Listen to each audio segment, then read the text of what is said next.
Okay, we are going to call to order the Town of Telluride, Colorado Town Council meeting. It is Tuesday, St. Patrick's Day, March 17th, 2026, and we are live in person in Rebecca Hall at 113 West Columbia, as well as hybrid in line. It is 10:02 a.m., and the first item is the call to order. And starting to my right, Maria Stark. Kristen Permakoff. Ellen 11. Ashley Von Sprecken. Dan Unright.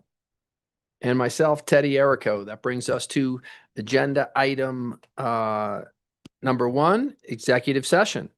Town manager quarterly check-in for discussion of a personnel matter under Colorado Revised Statutes, Section 24-6, 4024 FI, and Section 4.6B of the Telluride Home Rule Charter, and not involving any specific employees who have requested discussion of the matter in open session, any member of this body or any elected official, the appointment of any person to fill an office of this body or of an elected official, or personnel policies that do not require the discussion of matters personal to particular employees. Do I have a motion to go into executive session? So moved. Second. We have a motion from Dan and a second from Elena. Dan, how do you vote? Dan, yes. Ellen, yes. Maria, yes. Kristen, yes. Ashley, yes. And Teddy, yes, we'll be going into executive session.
The time is now 10:55 a.m. and the executive session has been concluded. The participants in the executive session were Ashley Von Sprecken, Dan Enright, Zoe Denal, Maria Stark, Kristen Permakoff, Ellen Levin, and myself, Teddy Erico. For the record, if any person who participated in the executive session believes that any substantial discussion of any matters not included in the motion to go into the executive session occurred during the executive session, or that any improper action occurred during the executive session in violation F of the open meetings law, I would ask that you state your concerns for the record.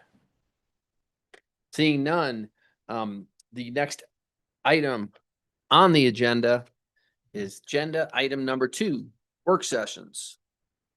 2A, Telluride Historical Museum Annual Report, and we have Kieran Lannon here to present. Yes, thank you all very much. I am absolutely thrilled to be here. There's no place I would rather be. If you guys are gonna do it again tomorrow, I'll be here tomorrow. Okay. All right, so Thanks, I Kieran. just wanna start by saying, on the whole, 2025 was a fantastic year for the museum. We ended with an operational surplus in our budget of just under $50,000, which is the most of my tenure. So, all around very good. However, as is customary for me to do at this presentation, I need to update you on who our players are. Can't play players without a scorecard. This is the ones in blue are our new staff. We lost Teresa Kanishnek at the end of 2024. We have Luke Jones is hired as a museum assistant, Alejandra Gutierrez is a front desk assistant, and then I have with me today Cassie Franks, behind me. She's our new director of education and outreach. She is fantastic, and she told me she has no other ambitions or life dreams but to work for museums, in this museum in particular. It's odd that we would find that when we're doing a job search, but it's we'll take what we can get where we can get it. Cassie actually joins us from Montrose, or Olathe, but she was born and raised in Montrose. So she does commute, but that's her choice, not mine. I offered her the boiler room behind the museum and she said no in terms of a place to live, but no, she's perfectly happy up in Olathe. So, but yeah, so she's good. You'll be able to hear her voice on a few things we'll talk about in a bit. All right. So getting to the numbers a little bit here, like I said, it was a fantastic year for a bunch of different reasons, but our admissions and program participation is slowly creeping up. That total number of 10,594 we're just about to where we were before the pandemic. So we're, this is really great. I think we're just steadily building. We'll see what happens, of course, with this year, but we're, like I said, it's just fantastic all around there. Same deal with membership and donation revenue. All that $125,065. That is an all-time high for us for that. Now, part of that was because we had a bequest of around $40,000 come into us on the donation front. But still, it was a lot of work. We did a concerted member outreach effort that really paid dividends for us. And so it seems like membership is always going to be kind of a high touch thing to get us where we want to be. So we're just prepared to do that going forward. Again, all to the good. Go. There we go. All right, so a couple other things to highlight in terms of our programming and such. Our exhibit, Rare Medium, well done, 50 years of Kodo FM, has been, it's an incredible exhibit. Molly Daniel, our curator of collections and exhibits, did an incredible job with it. It's been really, really well received by the community. We had 141 people come out to the opening in June, which is a record for us. Additionally, we had an increase of 79% in terms of our locals and members that came. So it was something that resonated with the local community very much. Now, if you haven't seen it yet, people, seriously, come on now. Been up since June. It's closing on April 4th. So I know you all have seen it, so this doesn't apply to you. But in the off chance you haven't, get up there, Saturdays are free for locals. A couple of the other things, you look down on the bottom right there. Evening with Ken Burns, we had that again. We did country music. I was gonna say it was a Kenaissance instead of a Renaissance, but then I thought that was like cheesy, so I'm not gonna say that. It did, we did have our second most attendees in my tenure here, so it was really great. Additionally, a couple of other new collaborations we had. You see those little colorful things there. Those are actually ceramic ghosts. We introduced those to our Halloween on the Hill event. That was a collaboration with AHA, where AHA had a couple community workshops to allow people to create the ghosts. They made one for themselves, gave one to the museum. We hit them around the museum on Halloween night. They were all gone within probably 20, 30 minutes. So it was really, really well received. We're going to be doing that again. And then down below that, that's a freaking astronaut. Joe Tanner, we brought him in as a collaboration with Pinhead for one of our fireside chats. Astronauts are really cool. So if we ever have the opportunity to do it again, we're going to do it. But also just fascinating stuff. And it's always great to partner with other community organizations, especially AHA.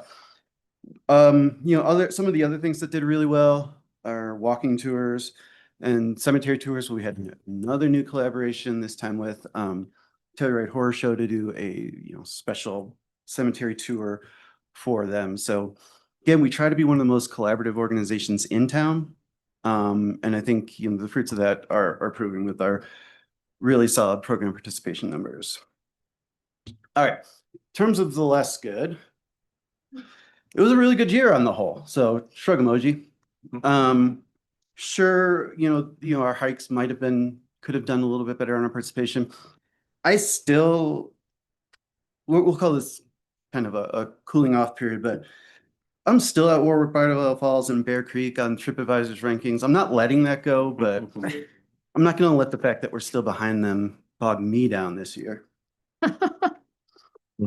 However, if anybody out there wants to help me, just go ahead and 5 stars us all the way up to the top. I just want to point out again, I was going to let this go. See, now here I am. Those are natural features. We have to put effort into what we do. It's not fair. Would it be beneficial for us to give poor reviews to Bear Creek and Bridal? Well, what's interesting about, yes, please.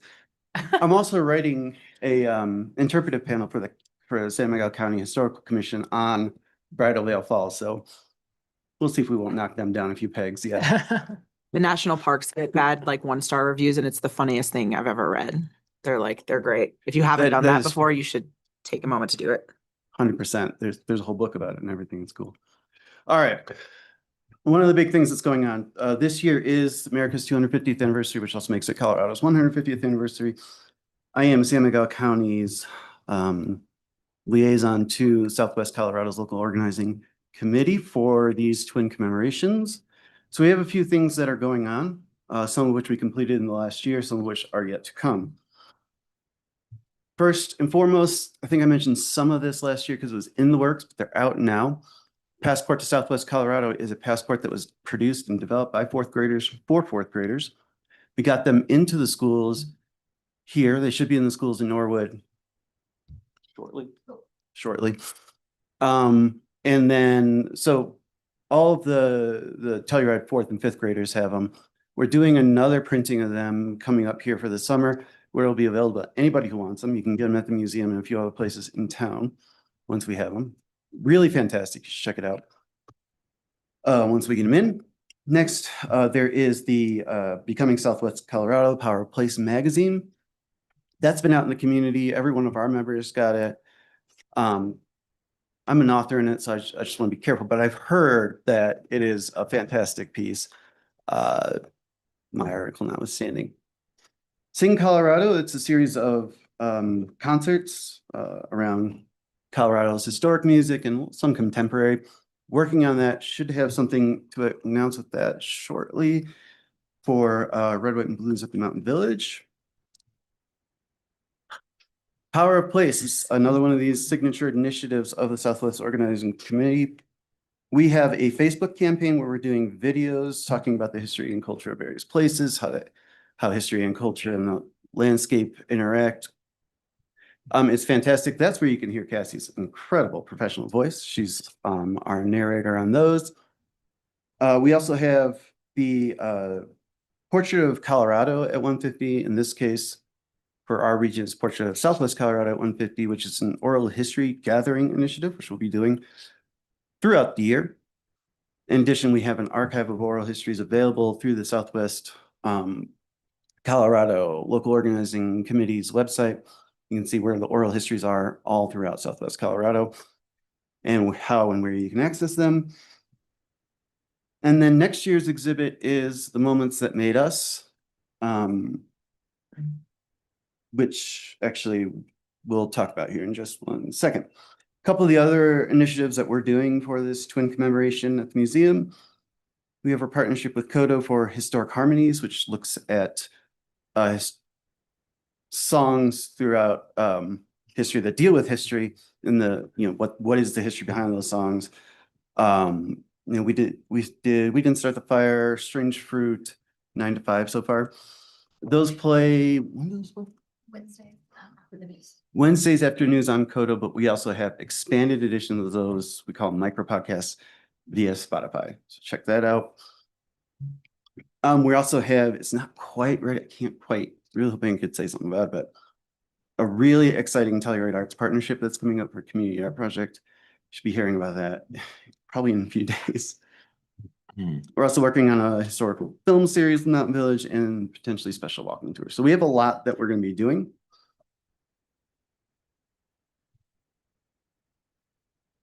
Including our annual exhibit 2026, which is Moments That Made Us. I'm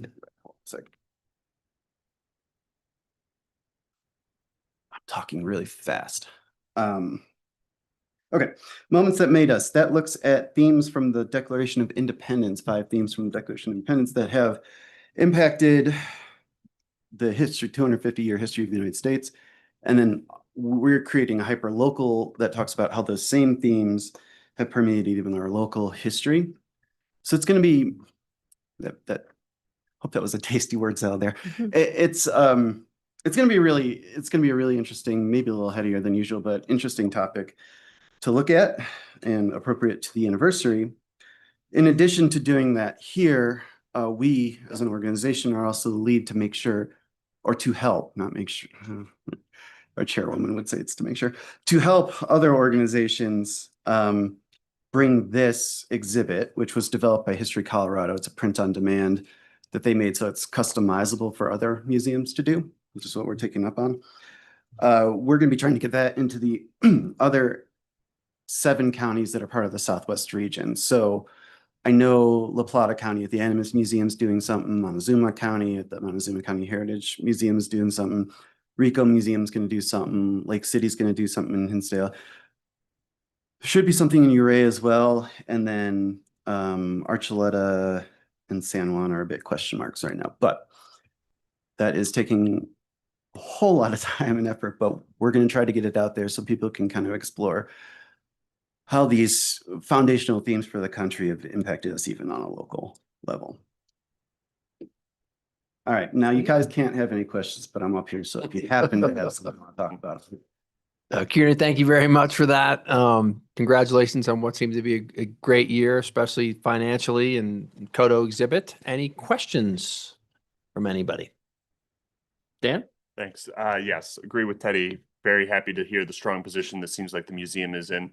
One question, as we all know, the museum itself is part of the presentation. It's one of the oldest buildings in our community. I remember last year there was perhaps some issues with the building itself. Is there any update on the structure? Yeah, I mean, it's an old building. Old building's going to have old problems. There are things that we probably are going to be talking about here in the future.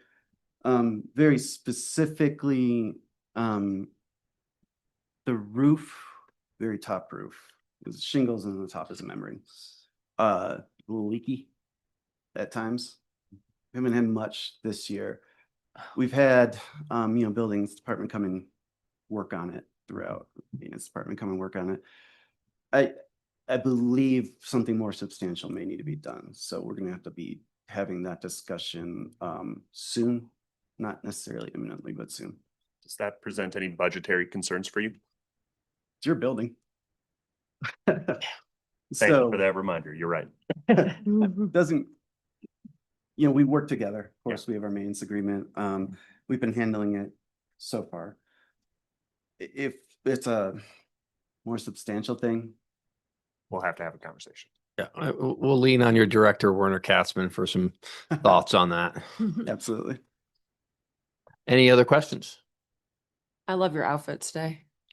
Looking good. Yes. Thanks for the report too. Great job. Great job. We're going to be doing a strategic planning retreat, something pretty soon here, right? Tomorrow night. Yeah, I was like, Yeah. it's like in the next day or so. Yes. So I'll report back to everyone from that. Mhm. But yeah, so far this year has been, or the last year has been great, and Yeah. it seems like we're moving forward. So Yeah. excited for the big stuff this year with all the anniversaries. I think this is really exciting. And I think the silver lining of like this winter season has been leaning into all the other attractions in Telluride and the things that make Telluride special. And I feel like you're number one on that list. No, maybe not. I don't want to downgrade anyone else, but I think this is like the conversation that we need to be having is what are the other draws to Telluride? What are the other things that make this a tourist destination? And I think our history is huge. So I'm really glad to see that you're seeing that in your data, but also I think it's an opportunity for us to really highlight what you guys do. And that'll be an ongoing conversation. Yeah, absolutely. I mean, we kind of consider it our sort of motto that we're the number one thing to do in Telluride when there's nothing else you want to do. So we gladly will claim that mantle. Great. Well, thank you very much for your time today in the presentation, and great job. Thanks for having Thanks, me. Kieran. And I just became a member. Thank you very much. All right, that brings us to work session 2B, overview of the Colorado Wildfire Resiliency Code, and we have Kristen Clothier to present.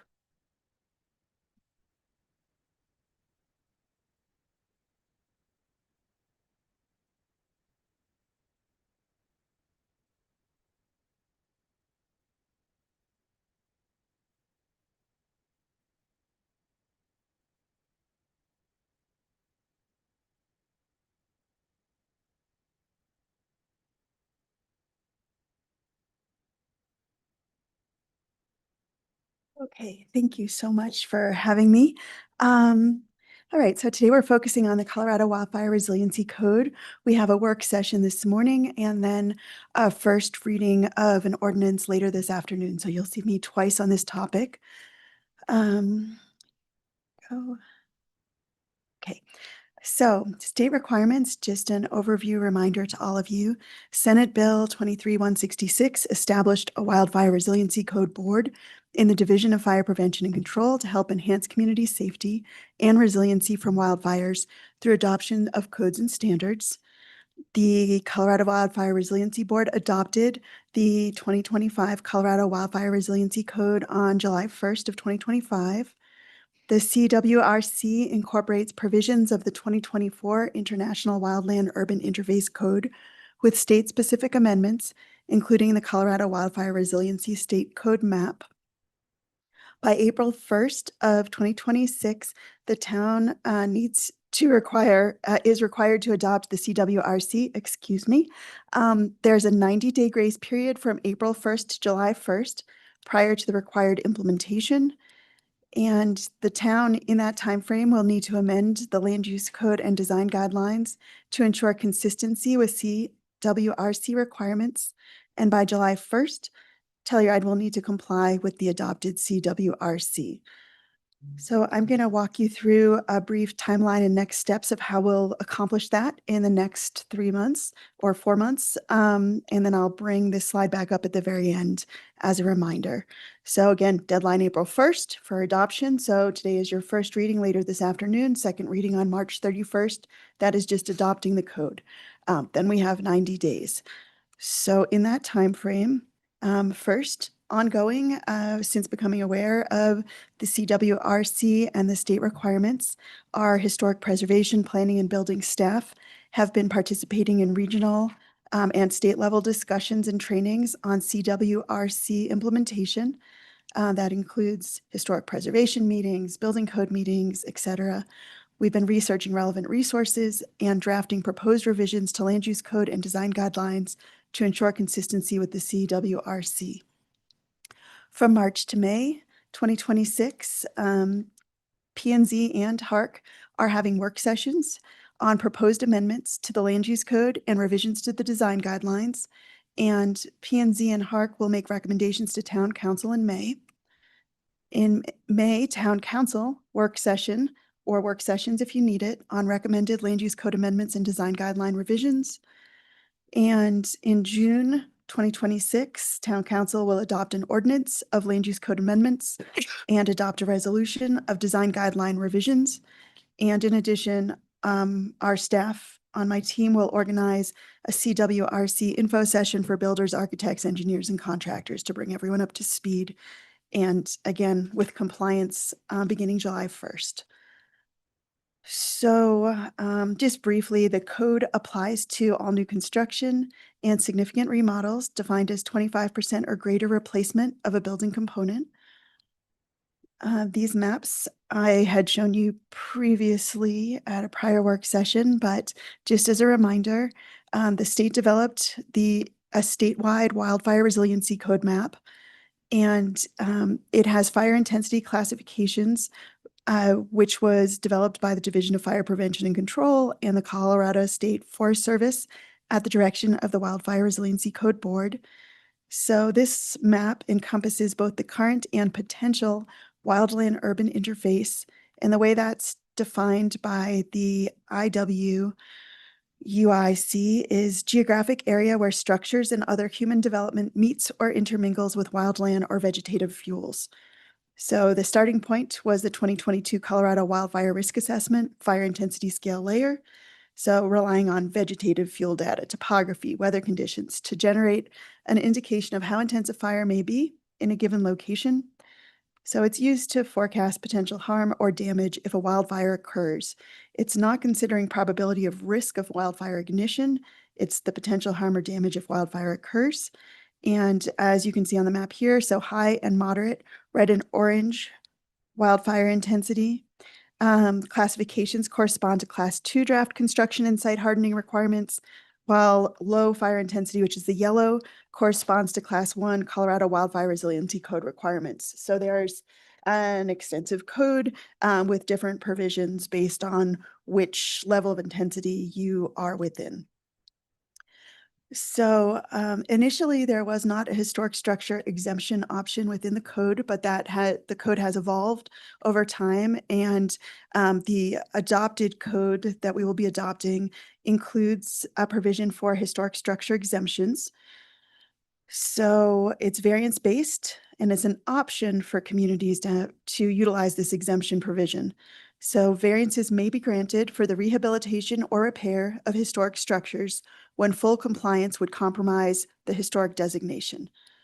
So staff are going to be recommending to you in your work sessions ultimately, but first going through HARC, the concept of an exemption, and we'll be putting forth to you a policy and procedures for that exemption for the town of Telluride specifically.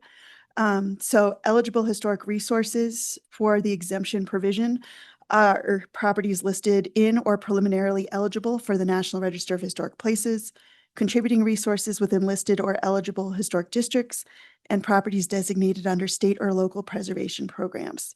So local jurisdictions may choose to fully exempt historic structures, apply the code in full, or apply selected provisions only. So we are customizing exemption criteria and standards for the town that, again, we will bring forth to you as a recommendation for your consideration in May. So treatment of historic resources will vary significantly by jurisdiction. And we are working with our peers and colleagues in other rural mountain communities and across the state to gain an understanding of how different communities are approaching this particular exemption as we refine our draft exemption language. So we're going to finished developing policies and procedures for Telluride. These policies and procedures for our exemption aim to balance wildfire resilience with historic preservation goals, emphasize protecting, contributing, and supporting structures, address historic structure maintenance and incentivize stewardship, ensure consistency with the intent of the CWRC in granting exemptions, prioritize reversible interventions, preserve historic features and landscapes to the greatest extent possible, require advanced planning, documentation, and prioritization for emergency response to protect historic resources. And that last bullet there is critical, planning ahead for potential wildfire, as well as, we may give an exemption, but we also want to see that planning in place and documentation moving forward. So for our land use code and design guidelines, we need to make revisions. And also we are including a section on wildfire resiliency in our hazard mitigation section of our comprehensive plan so that there's consistency across all of our regulations and guidance documents. So some of the areas that are going to be revised to be consistent with the CWRC are our landscaping requirements in the land use code, our regulations for maintenance, removal, or relocation of trees, also in the land use code provisions related to hazard mitigation. So adding a section on wildfire mitigation to Division 5. Design guidelines focused primarily on community character, landscaping. Any design guidelines that would be impacted by the code will be revised to find that balance between. But again, there is that exemption opportunity as well that you will be considering for adoption in May, which is outside of the code. They give us the discretion, but the documentation and how we approach that is ours. And then a comprehensive plan section on hazard mitigation. So all of those are works in progress, going through P&Z and HARC before they come to you. So the ordinance.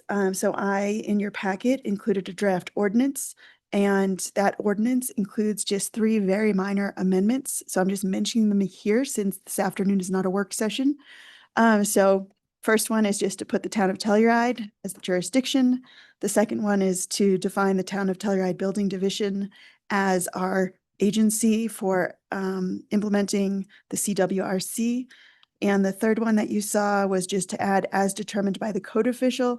That language is to be consistent with our Telluride fire division and the language that they're adopting as they adopt the CWRC. So we have the same Amendment 3 consistent with the Telluride Fire District. So, and we have been working collaboratively, not just within my department, but across departments that are impacted by this code. So this is just, again, going back to the plan for how we get from today to adoption by April 1st, and then implementation by July 30th with everything consistent across various town regulations. So I'm here if you have any questions. Otherwise, you'll see me later with the ordinance. Great. Kristen, thank you very much. Any questions from council? Helena?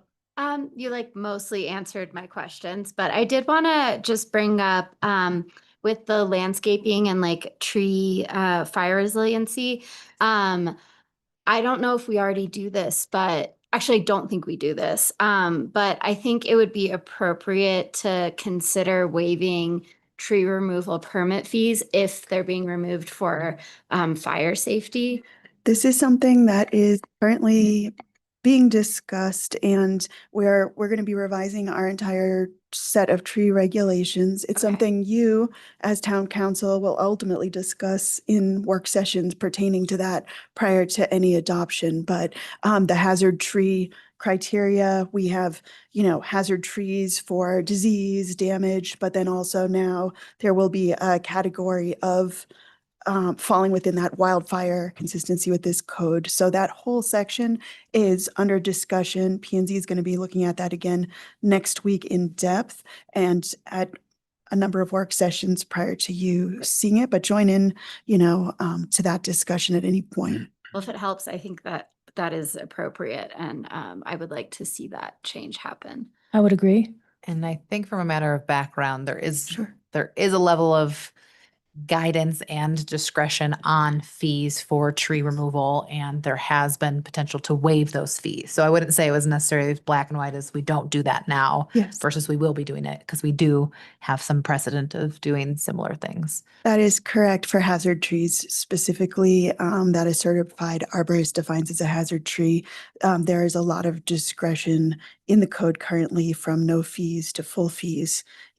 We are talking about refining that as well. So thank you for Yeah, I bringing think that if up. it were more like, if it were less discretionary and more just a policy, I think that would be helpful, because I've heard of instances of people they're being told that they need to remove trees because they're, too close to a building for fire safety, but then also getting charged the tree removal fee, which just feels like maybe not the right purpose of the tree removal fee. So that's great. That was my only comment. So thank you.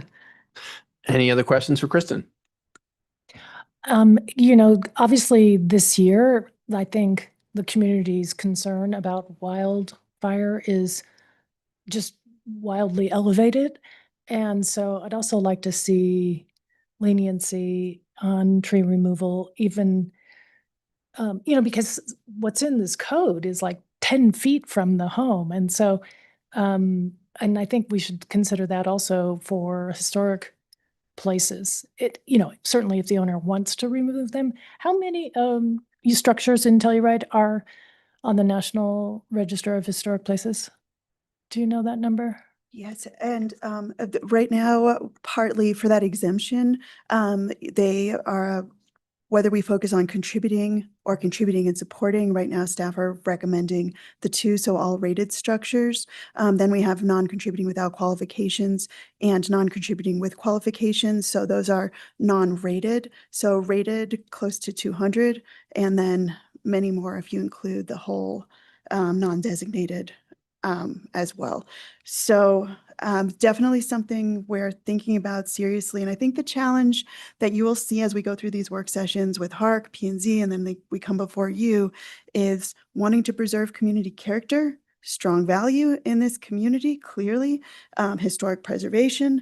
So part of the reason we collect those tree mitigation funds is to put those into the tree fund to then be able to have green space and ensure that that community character is preserved. So each one of these decisions that we make, same with every aspect of that exemption policy, weighing life safety, clearly wildfire resilience, historic preservation, community character, and where's that balance for Telluride? So really important work in the months ahead to find that and to get to agreement as a community.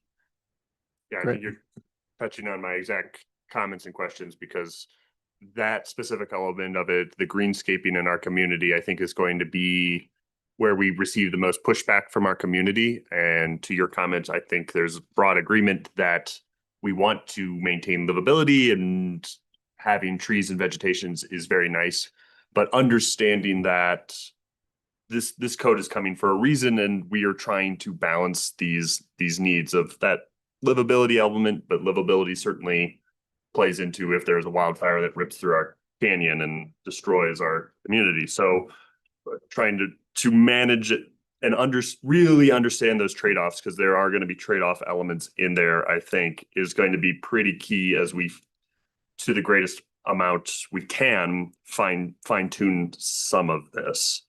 On that note, and this is perhaps more of a question to Zoe, since once this is implemented, that code enforcement will go to code enforcement ostensibly. Yes. We've had, that has been a challenging department to fully staff at times, and this, it's, to my understanding, will be an additional huge new workload on that. So are we? So we've had 3 code enforcement officers budgeted. We've only filled 2 of those positions intentionally because we are reassigning the 3rd code enforcement officer specifically to planning and building. So they will be very specialized within that department to focus on enforcement within land use code and other elements like this. So we're kind of re-strategizing to have more focus on some of these items. If after that, more strategic attempt in that enforcement does show that we need more bandwidth, then we'll address it at that time. But that's our first step in ensuring that we can enforce these. Thank you. And that position is currently posted. We are interviewing for that position, so we hope to have it in place by this year's building season. And that person will report to my department directly. I'll be their supervisor, but we are working jointly with Public Works, and Kyle will be supporting and guiding that position as well. So thinking about right-of-way enforcement as well as private property enforcement regarding the land use code, this being part of that. One other element that this all ties into is insurance in our region. Not that this is an explicitly stated goal from the state, but it does obviously tie together. And if this might be too much to ask, but if there is that element that can be brought into that sort of trade-off discussion, that might also be beneficial, because I think that that's sort of part of the end goal of the Wildfire Resiliency Code is to actually allow for a feasible insurance program to continue to exist in the state of Colorado, which I know is a hot topic. So that, again, I think that's sort of a third party that we're not necessarily in conversations with here, but it is maybe part of the background. I think it's really important to keep that in mind. It's something we're talking about with our state level colleagues. We are definitely seeing requests, for example, for tree removal based on, insurance asks, and that should definitely be part of that conversation. So thank you for that. Any other questions? I just have a quick question. I think I asked it before and I honestly just can't remember the answer. When we saw that map at the very beginning with the red and then the yellow, and it's like the low and the high. Remind me again, is that something that like where we have the red areas, some of the steps that we can take in surface hardening and cleaning and like things that could possibly push us into a better position to move from a high to a yellow? Is that something that we can do, or is it just a blanket, like this is where you're categorized just because of the nature of where you are? Certainly. So that is the initial state level map, and some things I will be talking with you as town council in those work sessions as we move toward that are you can ground truth by property. So that's something that individual landowners can have done, and there's a whole process. I can go over that with you at a later date. And there's also the possibility of a map update that we could have specific for Telluride with more granular level mapping, that similar ground truthing. It would have to be approved by the state, and we'd have to work through a process. There'd be a significant cost associated with that, but if that were something that there was direction to explore the possibility of, at least find out what that would entail, it's something I would be interested in looking into further, because the maps currently are very high level, and I think the more granular you can get, the more beneficial that is. And certainly as you do work to mitigate potential wildfire hazard, which there are some other projects happening at the county level, town level, that also would benefit that ground truthing piece. So for further exploration, if that's a direction that you were interested in exploring. There's a lot of red on that map. It'd be nice to Yes. see if we could move to getting more yellow on there, Mhm. if it's possible. Since this is a work session, is there anyone in the public that would like to come up and say anything? Todd, come on up. Todd Brown, member of Planning and Zoning, and I'd like to remind everybody that the initial implementation of this, which Kristen went through pretty quickly, is for new construction and significant remodels. It doesn't apply to existing structures nearly as much. While we will be working on all the land use code and historic guidelines pieces that affect this going forward, we're not looking at ripping out all of the vegetation next to existing houses that come into the hardscape requirement immediately. That'll be a much longer process. Thank you. Great. Thank you, Todd. There's nobody else in the room. Tiffany, is there anybody online? Any other further questions for Kristen? Seeing none, Kristen, thank you very, oh, Dan, you got one? Sorry, just on that part, because I did have a little bit of confusion on this because that has been what staff has said. And now I'm just trying to pull up where in the applicability I had read of that, because I want that to be correct, but I had read, and sorry, as I pulled this up to remind myself where I had read it, that I had interpreted it differently, but I just want, because that to me is a pretty crucial element. And so just apologies as I take 1 second here. Sure. And I kept it at the very high level, Dan, so I can later if you want me to, when I come back for your first reading, I can put up a chart of exactly when it applies to what in a more granular way. It was just sort of high level. We can maybe Um, push that to the afternoon. I'll look at this over lunch and just get that code provision just to make sure that that is. And I'm we happy have to do that. agreed upon understanding of that, because yes. Great. Yes, thank you. Happy to do that. Mayor, we do have a hand that went up. Okay. Am I muting Douglas Tootley? As Kathy Green noted in the P&Z session and others as well, the risk of aspens or other green or well-watered, well-irrigated vegetation immediately next to a house is less than other risks slightly farther away that aren't dry. Or that are dry, have a low fuel moisture content. As such, I kind of question what was going on at the state lobbyists, with the state lobbyists as they came up with this rule. It's attempting to do something, but I'm not seeing the connection with reality. Well, there is a cost connection, something that P&Z and Todd Brown specifically seem to have a problem with if you consider things like the Diamond Ridge project and the transfer warehouse and the Down Valley sewer plant. Thank you. Thank you, Mr. Tooley. Anyone else, Tiffany, before I close public comment? Public comment is closed, and one last chance for council. Are we good? I do have what I was looking at now, Mayor. It's section 1014 right at the beginning, retroactivity. The provisions of this code shall apply to conditions arising after the adoption thereof, conditions not legally in existence at the adoption of this code, and conditions that, in opinion of the code official, constitute a distinct hazard to life or property. So it's that provisions of this code shall apply to conditions arising after the adoption thereof, that I had interpreted as this applies retroactively. And so perhaps in the afternoon, I could just be given some clarity or how I'm misinterpreting that. Certainly. Yeah. Happy to do that. Thank you. Great. Kristen, thank you very much. Of course. That will bring us to work session 2C, Transportation Safety Action Plan Project Update. We have Darren Graber, Kathy Knight, and will Johnny be joining us online? Yeah. Okay, great. Hi. Hi, everybody. Yes, I'm here online. All right, Mayor and Town Council, thanks for having us. So this item, I'll just be introducing briefly, and Kathy can help answer questions from the Public Works point of view. And the consultants will really be running through more of the details, but this is the Telluride Regional Transportation Safety Action Plan. And it is a grant-funded planning effort that will identify priority transportation and infrastructure improvements.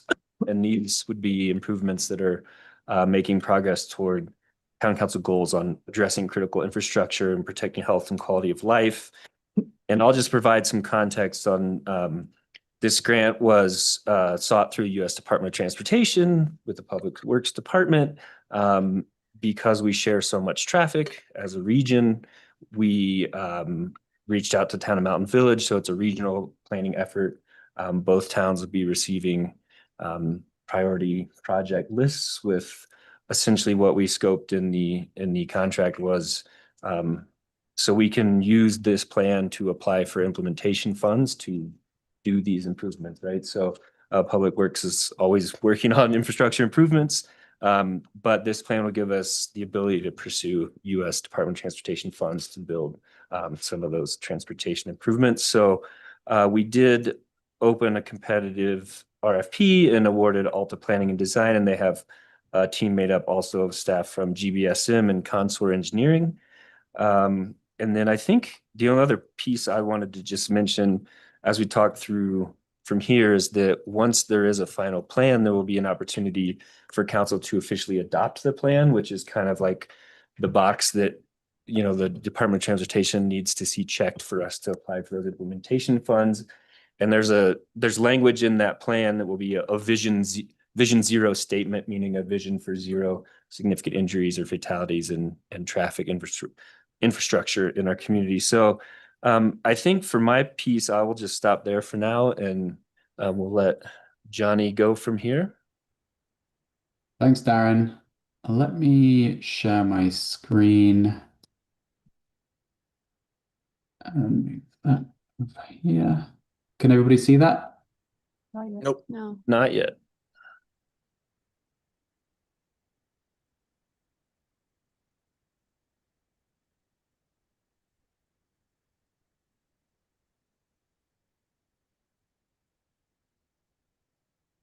now we can. Excellent. Very good. Okay, good morning, just everybody. As Darren said, I'm Johnny with Alta Planning and Design. I am based in Denver, and I'll just be taking you through what we've been up to so far. So agenda for this information session, work session, a little bit about what it is and how it's funded. I know Darren's already gone over that a little bit. An overview of the project and the schedule, and then what the real meat of this session is the locations we've identified for safety recommendations within Telluride. As Darren mentioned, the Safety Action Plan identifies roadway, walking, bicycling, and transit safety issues that contribute to severe crashes. It combines the crash data, which we've collected, field review, getting out and looking at doing site visits within Telluride, and community input to prioritize practical improvements and to develop clear implementation roadmap. As Darren mentioned, it is funded through SS4A, which is a federal grant program, and we will be using this grant to apply for implementation funding also through SS4A to hopefully get that funding to get our projects built that we identify.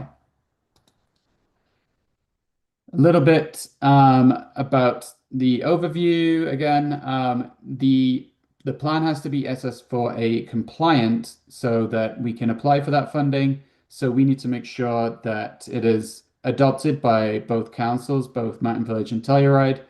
It also needs to have a high injury network identified and a high risk network identified, which helps us to focus investments. We'll also be looking at a countermeasure toolkit. Countermeasure is basically an infrastructure type that directly remediates safety issues that we uncover and kind of helps us to select from context-sensitive infrastructure types for Telluride. I'll also be looking at a prioritization framework to make sure we are prioritizing the improvements correctly, and conceptual design sheets in a little bit more detail for a select number to really help get the implementation going once we get implementation funding. So this is the schedule. It might be a little bit too small for you to see, but we are right here in March. We are going to start kicking off our next phase of engagement with the public in the next few weeks. And that will be helping us to prioritize the locations we've identified and just getting sign off from the public, and also with the Safety Action Committee that we have formed for this project as well. Some other things we will be looking at once we've wrapped up this public engagement is really digging into the recommendations and the strategies, prioritizing them, and basically creating that that plan from those prioritized set of recommendations that we take to the public, stakeholders, and council. So with all that said, as I said, the meat of this presentation is looking specifically into the locations we've identified. We have 10 within the urban area of Telluride identified. Each one of them, we have the rationale and a list of concerns and where those concerns came from, whether they were a public comment or something that came out of the data that we've analyzed. And we also note if there are any concurrent studies or plans in these areas so that we can build upon anything that's going on currently or support their implementation moving forward. So here's the list of Telluride locations, and I'm going to go into detail on each one of these, so you don't need to read through these right now, but just kind of as a summary, these are the 10 that we have identified. And here's a map just showing an overview of where those locations are in the town. A lot of these are probably no surprise. A lot of them are on Colorado Avenue, and where we see a lot of interaction between traffic and people biking and people walking. So jumping into it, looking at location 1, this is the entrance of Telluride, the roundabout at the Spur and Mahoney Drive. This roundabout is a HIN intersection. That means it is a high injury network intersection. So it's a place where there are crashes occurring disproportionately in Telluride. It's close to Telluride Middle High School. It's essentially the entrance to the urban area of Telluride. There are numerous ped crossings around the roundabout, which maybe don't have the best visibility. And there was a bike pedestrian crash that occurred at this intersection within the past 5 years.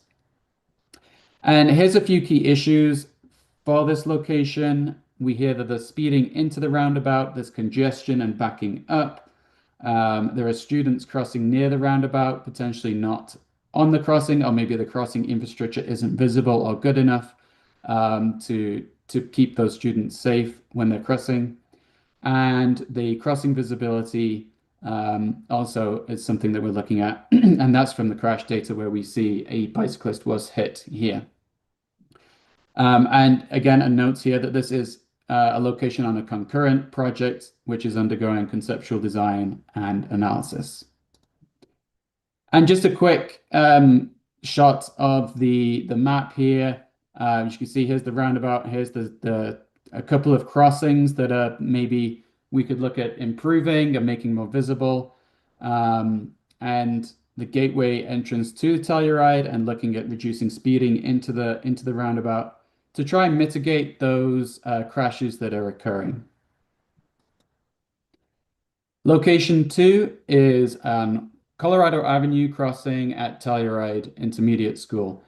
Again, this is on the high injury network, and it is also on the high risk network.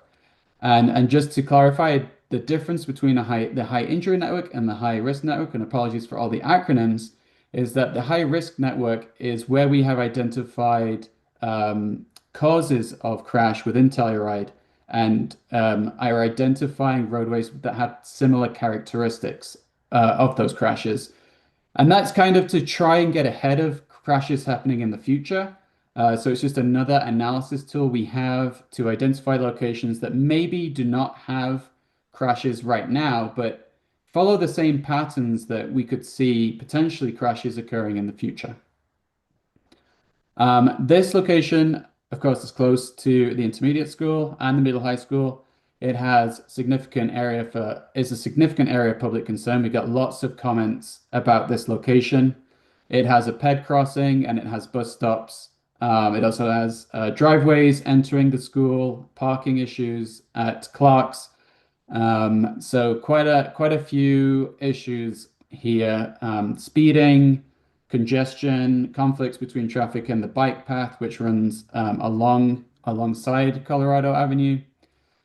Poor lighting, pedestrians not using the crosswalk, crossing at other locations, and Clark's Market issues. And again, this is the same area where there is a project ongoing with analysis and design. And we don't have specific locations for recommendations here. We're just going to have to look at the whole area and see what we can do. But improving the crossing between the bus stops is obviously a major one that we'll be looking at, but also kind of rationalizing the traffic movements, making traffic more visible, making pedestrians and bicyclists more visible, and seeing if there are ways that we can mitigate conflicts between users. Location number 3 is Tomboy Street and West Colorado Avenue. Again, this is on the High Injury Network intersection, and it is noted for a high level of north-south bicycle and pedestrian movements. Again, we get a public comment here of the bike ped crossing that is kind of tricky, and we can look at numerous potential countermeasures, such as reducing the width of the roadway to constrain turning movements and improving sightlines, so visibility of users is more prominent. Speeding, again, is cited as an issue here, and from our map analysis, we are seeing there are conflicts between traffic and the bike path and visibility, so it's causing issues where traffic may be turning to go north, and there may be a bicyclist or an e-bike person riding an e-bike crossing there, and the visibility isn't great, and so you get those conflicts between users. And so thinking about how we can make that more visible, that intersection. And again, just a quick map of this location, and you can see there the bike path and the vegetation, and maybe some ways we can do to remediate that movement. Running into location 4, West Colorado Avenue from Aspen to Pine Street. Obviously, this is a core location within Telluride. They are both, there's numerous intersections on the High Injury Network. This stretch of roadway is both on the High Injury Network and the High Risk Network. It's a key area for pedestrians crossing. We saw a pedestrian serious injury. We saw a bicyclist serious injury. So a location that we are dedicating some time to reviewing and seeing what we can do to improve safety conditions in this stretch. There's the bike ped crossing, seeing if we can improve that using RFBs, which are light activated crossings, something like that. We saw that there was careless driving in this stretch from our crash data. So maybe thinking about speed calming or ways to design it so that drivers have to pay attention as they come through this area. Buses impeding pedestrian crossings. So thinking about how we can change that bus stop to make it so it doesn't impede pedestrian crossings or, impede visibility of pedestrians crossing. And we also had a comment about e-bikes weaving in traffic. And so thinking about how e-bikes enter this mixed area and how we can remediate any potential safety issues there. Again, quick map of this stretch. Again, really into the heart of Telluride, and a location that we'll be looking into more detail to see what kind of remediation we can provide or suggest in this area.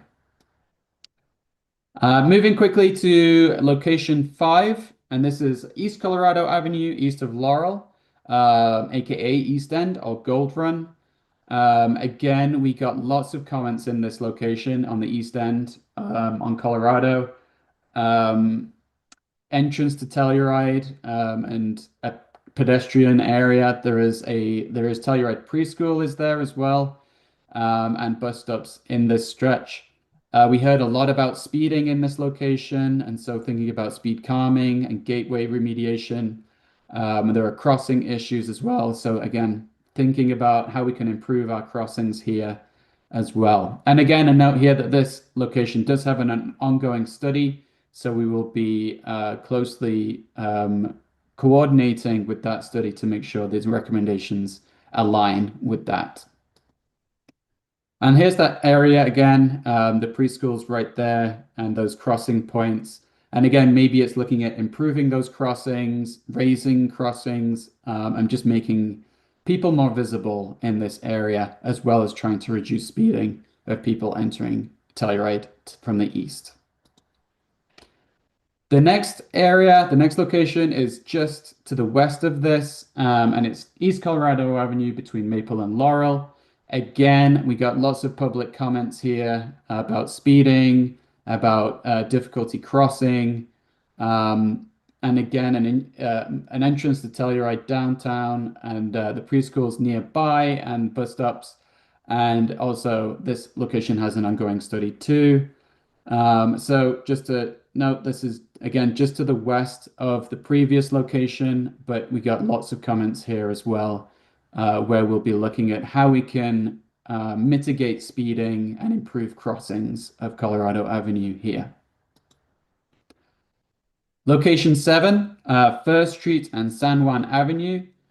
This area is very much driven by our analysis. We see this being on their high entry network intersection at San Juan, and also the roadways are on the high entry network.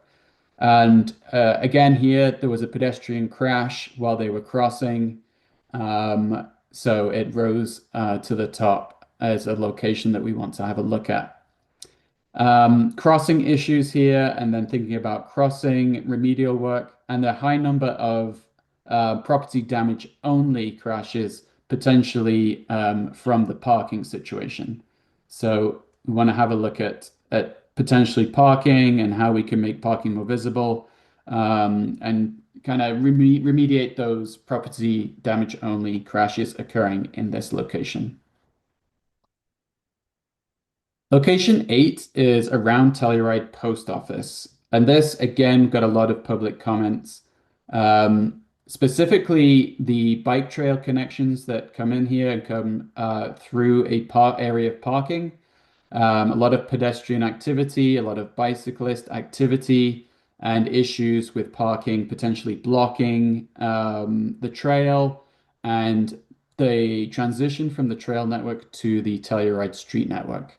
And there were also public comments about accessing the post office safely. And so again, looking at crossing remediation here and that transition from the trail network to the road network. Again, quick map just showing exactly what we're talking about here. There's the post office, the trail network feeding into East Pacific Avenue and the parking there.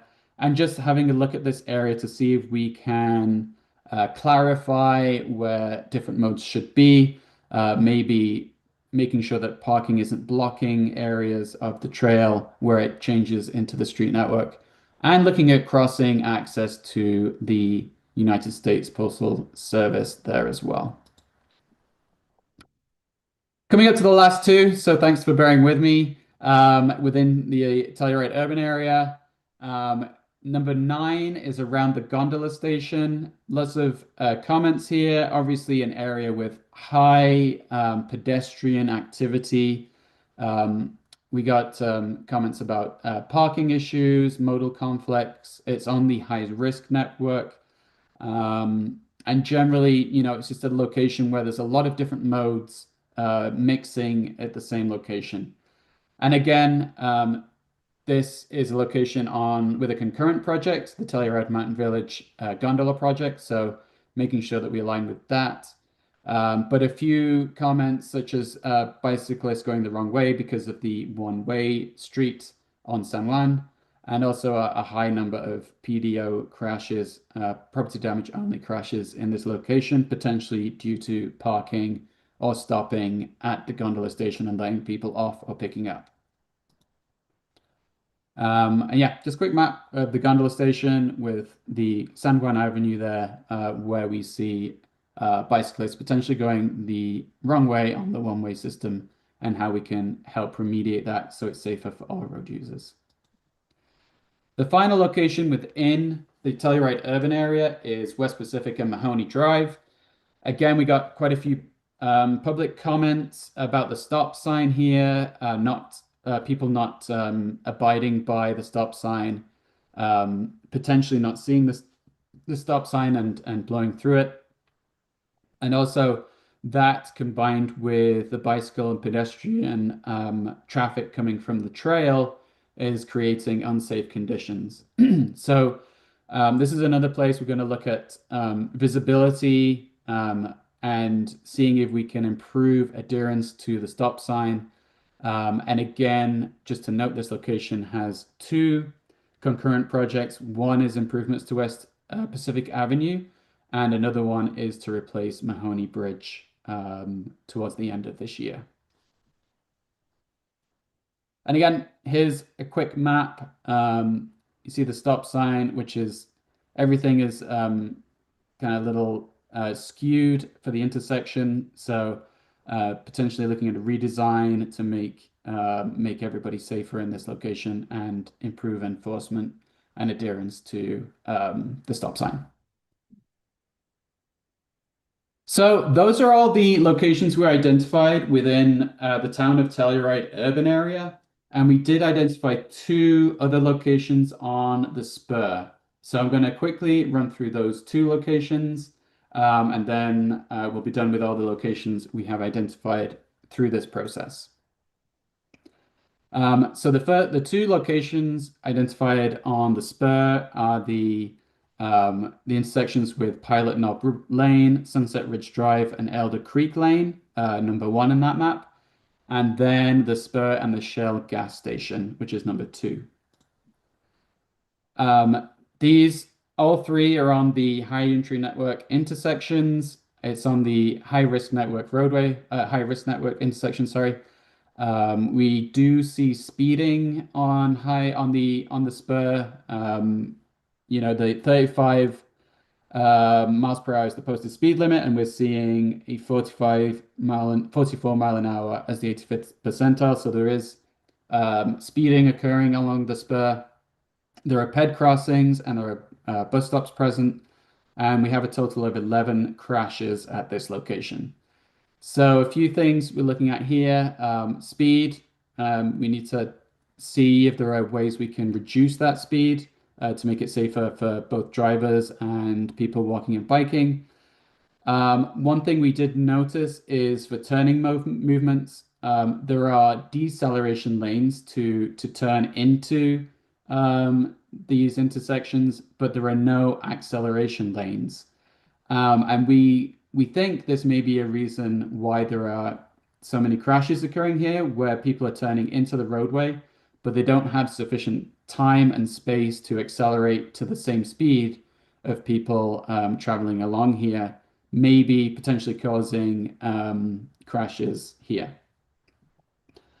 Resurfacing the pavement in this location was a public comment, as well as looking at bus stops and crossings at bus stops to improve bike ped connection to them.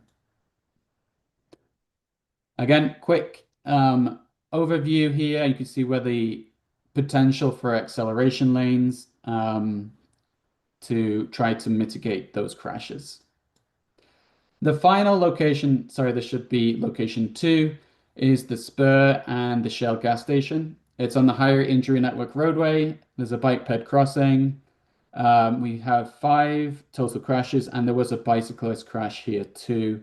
Again, we're seeing rear end crashes occurring here, potentially due to deceleration, lack of deceleration and acceleration lanes, and the bike crash from someone trying to cross in this location, and looking at how we can improve crossing here too. Again, looking at this area, there's quite a lot going on, especially with all the entrance to the gas station, but seeing how we can mitigate those crashes that we see occurring. Okay, sorry, that was a lot. Those are all the locations we've identified within Telluride and also on the spur. A few quick next steps before we pass it over. We are going to be coming back to you all with a safety resolution, as Darren mentioned at the beginning. And this is to demonstrate leadership and community's commitment and the need for future SS4A funding and a commitment to safety within Telluride. And we have lots of examples of these same resolutions that have been adopted across the United States. We'll also be launching our public outreach and a lunch and learn to gather feedback on these locations that we've just presented to you. And that is really to help us prioritize those locations, think about the types of recommendations that the public and stakeholders would like to see and that would support in these locations, to help us really hone in on what the best remedial work is for these locations and to include them in our plan moving forward. And yeah, so they will all be kind of brought together. We'll amend, adjust, provide more detail for those recommendations and locations, and they'll all feed into the plan. If you would like more information on anything that I've just talked about, the outreach and engagement site is through Social Pinpoint, and there's a QR code there to the link, or the link is there too. And we also include all of our existing conditions safety analysis online too, which you can link there through ArcGIS. And that includes the high injury network, the high risk network, crashes, and intersections, and a whole lot of other data. So if you want to do a deeper dive into what the kind of analysis that have gone through here, or the comments we've received, please use those links and take a look. And with that, that's the end of my presentation, and happy to take any questions if there are any. Thank you. Great. Johnny, thank you very much. I've got a quick question for you to keep in mind on all your pressure points on the spur, is that it's a high wildlife corridor viewing area. And that causes more stress than I think any of the other issues. So keep that in mind. Any other questions for Johnny? No, I would just wanted to comment that a lot of the issues are like have to do with bike traffic. And I think in general, there's just like a lot of signs pointing to the same answer, which is that we need to be designating areas for bikers to bike safely. And I think the West Pacific project is like a huge step in the right direction, but I think we can implement more of those goals throughout town, because that seemed to be a common theme. And that's something I experience as well, just as a biker. Great, thanks for that comment. Any other questions? I was just, maybe there's a way that we could delineate the crosswalks for pedestrians, because pedestrians in this town seem to think that every single time they cross the street, it's a crosswalk. So if there's like, if we could instill in people's brains that like a crosswalk is a crosswalk, but just because you're walking in front of a car. We would have to get them from walking out of the road first Well, that before too. they would That too. into the crosswalks. No, such nice sidewalks. I don't know why people don't use them. Yeah, that's a great point. Good luck. Mario? So what would be the preferred traffic calming methods?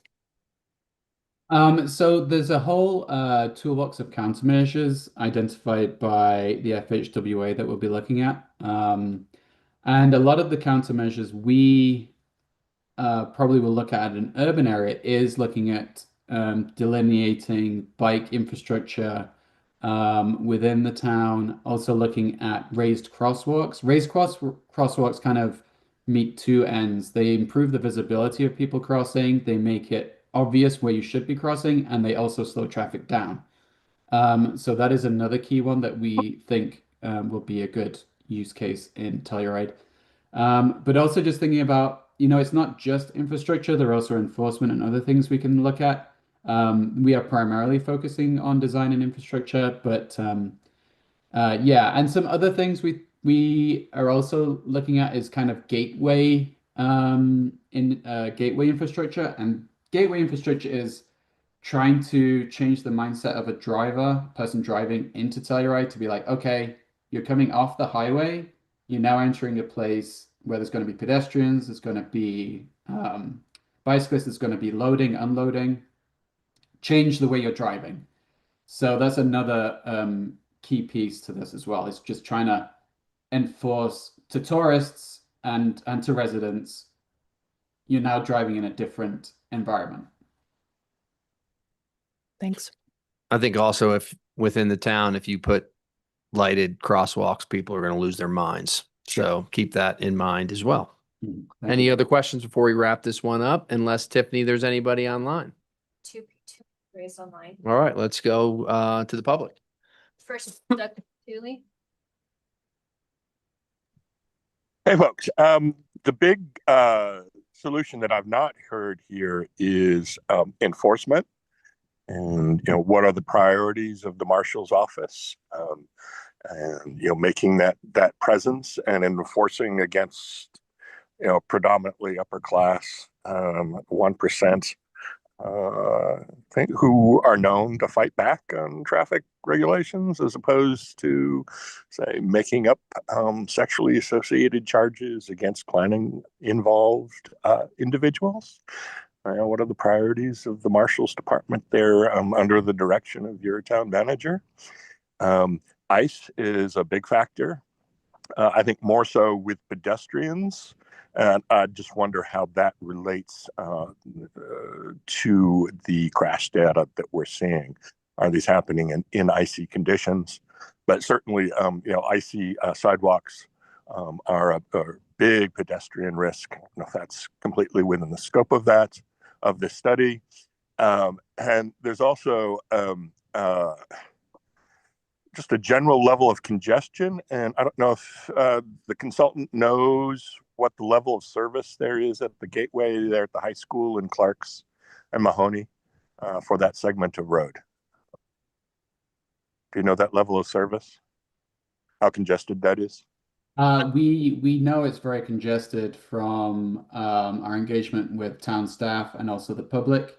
So it's definitely something that we're taking into consideration as we move forward with the safety remediation and recommendations. And then lastly, there is a PUD for a development project there at the Shell station. I don't know if they've done any traffic studies. They've done a little bit of ingress and egress work. It's been delayed, but there is a private project there that might contribute to improvements in that area. And those raised crosswalks sound like a great idea with the in-road lighting. Thank you. Thanks. Thank you, Mr. Tooley. And can you unmute the other person, Tiffany? Next up, we have Carrie DeStefano.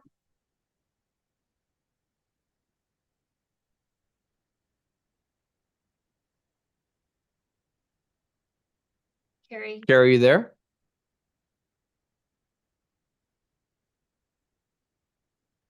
Like she's maybe unable to unmute. We'll give her a second. And if we can't connect Carrie, you can always send an email to Tiffany that she can share, and we can share with council and the consultant and everybody else. Okay, I'm unmuted now. I Okay, think. there you go. All right. Okay. I'm Carrie DeStefano. I work for San Miguel Transit Authority, and I just wanted to say I really appreciate the consultant looking at better ways to get to our bus stops, particularly from Sunnyside, because that one's kind of a challenge. The other thing I'd like to just mention, part of the challenge around that Shell station and Brown Homestead area, that right of way nips in there to like 60 feet, and it's private property owners on each side. So that's always been a challenge.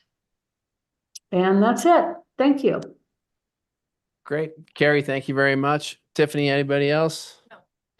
No. One other comment, just very quickly, when you're near the high school, without getting into cost, underground crossing would be good there. I know it's been discussed on and off over the years, but just a reminder there, that's probably the only solution that's going to really work in that corridor. Any other questions? And just wanted to make a comment about if we move forward with that underpass, that we could also explore some, not a heat pump, but what's it called, Darren? Oh, the idea of the Geothermal? geothermal Yeah. technology that we're looking to, yeah, if we're, another project, but if we find that we have potential for thermal energy network, if you're gonna be getting into the ground, that's always a good time to see, what else we could do there. I Ashley, just have a super quick anecdotal comment about traffic and what I see around town. I feel like the one-ways are really misused and people just go the wrong way on the one-ways all the time. I don't know if that's just a sign placement issue or if needs to be more signage, but I feel like it is constant with people going the wrong way up Oak Street or people going the wrong way, like on Pacific when it turns from a two-way into a one-way. For also people go the wrong way from Pacific towards Colorado. So I think that, if there's anything we can do to really look at how to, like I said, I don't know if it's a different type of signage or a bigger signage or different signage. I feel like it's like, for me, it's like a once a day occurrence of somebody going the wrong way on those one ways. and public shaming hasn't helped because they get screamed at pretty good. Just one other comment is that I was in a car with a friend who lives in a much bigger place, and she like accelerated to like 35 miles an hour on Colorado. I was shocked, because I'm so used to like poking along. And so I do think that awareness that this is not a normal place, that you have to go super slow because of all the pedestrians and bicyclists, whether it's those, signs that say you're going 30 miles an hour Yeah. or whatever it is, because it's an awareness. She's like, she would. We once tried spray painting the speed limit on the street. Mhm. Didn't Yeah. go over. Didn't, No, again, kind of similar to Kristen's comments earlier. It's always balancing that community values and aesthetic with some of these other measures and kind of finding that piece. But I know Kyle is a big fan of raised sidewalks and something that he's been looking to incorporate throughout town as well. But this is a great first step in a large planning process and for us to get funding to help with that. So thank you so much, everyone, for your work on it. Great. Thank the three of you for all your time in this. And that wraps up agenda item 2, and we will go into lunch break. See you in 45. Thanks, Al.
We are reconvening the Town of Telluride, Colorado Town Council meeting. It is Tuesday, March 17th, St. Patty's Day, 2026, and it is 1:01 p.m. We are in Rebecca Hall as per usual and hybrid and online. That brings us to our usual topic after lunch, which is public comment on non-agenda items. Each person will be allotted no more than 5 minutes, and overall public comment will be limited to 45 minutes per council meeting. We have one gentleman signed up on the public comment sign-in sheet, and that is Bill Shepherd. So Bill, we gotta ask you to step up to a microphone. Good afternoon, everybody. My name is Bill Shepherd. I own Telluride Snow and Ice, as most of you know, and I'm actually your contractor for Public Works for your shovel route in the town of Telluride. Wow, what a winter. Where do I even start? Started out good in December, boy. But I'm going to speak on item number 12, which is the Assistance for Business Fund. And I was under the impression that I had the rest of February to apply for it, as were some other people in our community too. And so I missed the deadline on that. And that's very unfortunate. I have been able to get a little bit of funding. I did the Good Neighbor Fund. They asked for a P&L. So I did a November through February P&L for Telluride Snow and Ice. It was scary. Honestly, really, really scary. I'm operating at maybe about 20% of a normal average season for gross income. Now, if it was a good winter, a really good winter, I'm looking at like 10% of what I normally make, which is a huge difference for trying to live in this community, the cost of this community. Massive difference. It's been really hard on my family. It's been really hard on, my staff. And if there was a way for you guys to scrounge up a few more nickels and open up a process for people like myself in my boat to have an opportunity to apply for SIB program, it'd be wonderful, because I'll tell you, we're all hurting, and boy, the ugly head of March has reared its head, and I'm going to come in more at like 10% of maybe my net or my gross that I do for the whole season. And that's a scary, scary number. And so, and if anything, if you guys could scrounge up some, open up a process, provide an opportunity for people like myself. I know there's a few other business owners too that missed the deadline to be able to apply for and go through that process for determination. It'd be wonderful. Thank you for your time and consideration. Appreciate it. Thanks, Bill. Great. Thanks, Bill. Yep. And as Bill did mention, and it's a little different when it's an administrative report, and why we welcome his public comment, that will be discussed in 12A1 in the overview of the Business Stabilization Assistance Program and second grant cycle, approximately 2:45, 3 p.m., depending how well we run on time or not. And then we have Roscoe Kane next on the sign-in sheet. Roscoe? Roscoe Kane. I'm a member of the Florida Saloon. I just was going to come to the town council meeting to say thank you. Cheers to Ashley Story and Slays and Lagan. What a bang up job they did this weekend. And I just wanted to say thank you for all you guys' works, especially. It was all Ashley. A whole lot of shoveling going on. And then on my next one is I was just going to see if what the town council's views on maybe doing a special open liquor for Main Street during 4th of July parade. And during that time, I think it's something we should consider. We all know there is drinking going on at that time, and I just don't think we should lie to ourselves about the whole scenario of going on Main Street. Do you want me to quickly respond, as it's unfortunately not allowed by the state because it's on a public right of way? Is that right, Tiffany? Yeah, that's right. And I'll just add, I know that people get a little confused because during COVID, we did it for that 1 year, but those were special circumstances where we closed down the street. And that's one thing that's required is for like common consumption area. That was a completely separate legal thing that the state developed for COVID.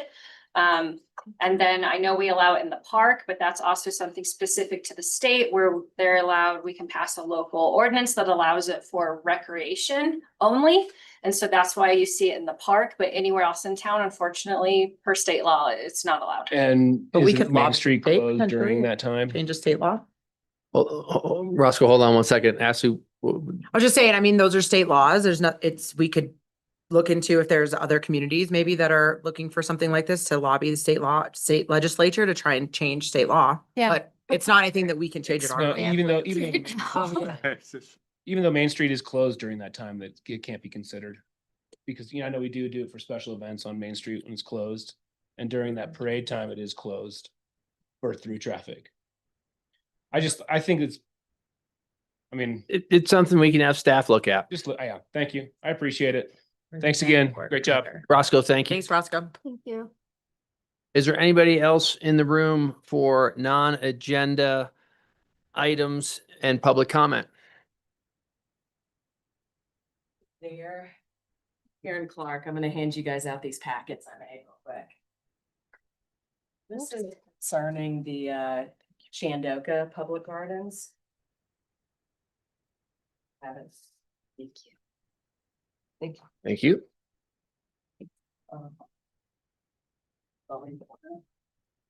Two for the clerk too. Right. And then did they get one as well? I'll set some in the back in case someone else wants to. All right, I try to be as brief as possible. First of all, thanks for having me. Happy St. Patrick's Day. My name's Karen Clark. I'm a 33-year local. I designed, built, and have maintained the Shandoka Gardens for 11 years. In December, I received a cease and desist from the Telluride Town Assistant Attorney, Allie Slayton, concerning the gardens. In your packet, I've included this December order along with several other documents to be put on the record.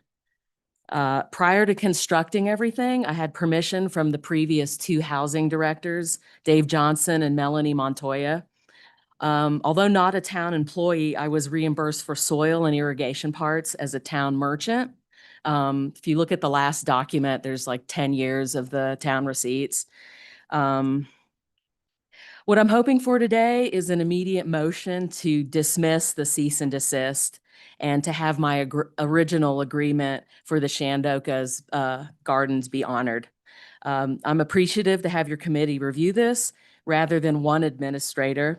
I presented this packet to our THA subcommittee back in January, and I haven't unfortunately received any kind of decision or discussion about it. I created all these gardens for our West Side community solely as a volunteer. You'll see a document from Delaney Tapson in there for my volunteer. In August of 2024, Ms. Tapson stated that hopefully next year we'll be able to pay you for half your volunteer hours. Then last summer, 2025, I was approached by by Fernando, who was the head of maintenance at the time. I was working at a client's of Weeds, the landscaping company. Fernando approached me and stated that Shandoka would be hiring a landscape crew. I immediately told him, I'm the landscape volunteer and would love to have an official employment position. So Fernando told me, well, you should put in a bid, which I did immediately. Of course, zero reply.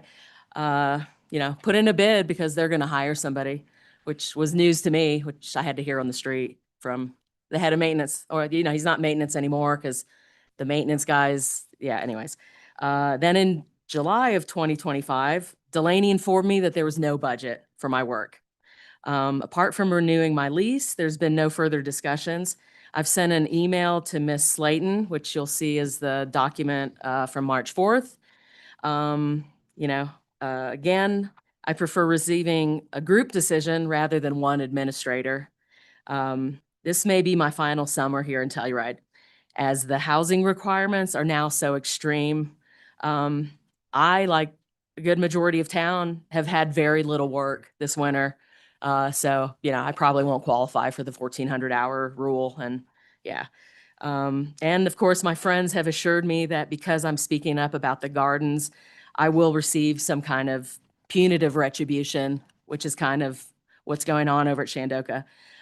Meanwhile, to be threatened with a trespassing charge delineates from the original agreement that I had with Shandoka administration. Finally, I'm desperate to get a solution ASAP because, you know, these are plants, everything's thawed out. A lot of them have the hoarfrost, which means the crown of the plant's lifted up out of the ground, which I need to push it back down in.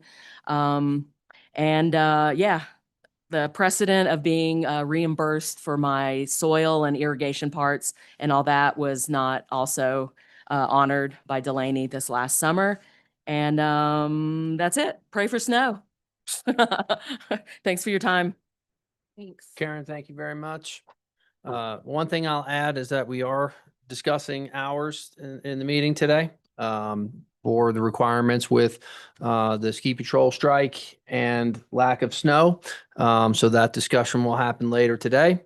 And in terms of this council making a decision, we are not allowed to make a decision in this format, but we will, unless there's objection from council, hand this to Zoe. And we've been in discussion and staff is, as there was no agreements in place before, staff is right now working on what would make sense as an agreement to bring to you, Karen. So. Okay, terrific. That. Can I expect that before spring break in April? I will check with staff. I'm not sure. Okay, But cool. thank you so much Thanks for so your much. comments. Great. Karen, thank you. Is there anybody else in the room for public comment on non-agenda items? Seeing none, I will close public comment in the room. And if there's any hands raised, Tiffany, we will be happy to hear from them. Hi, folks. Doug Tooley.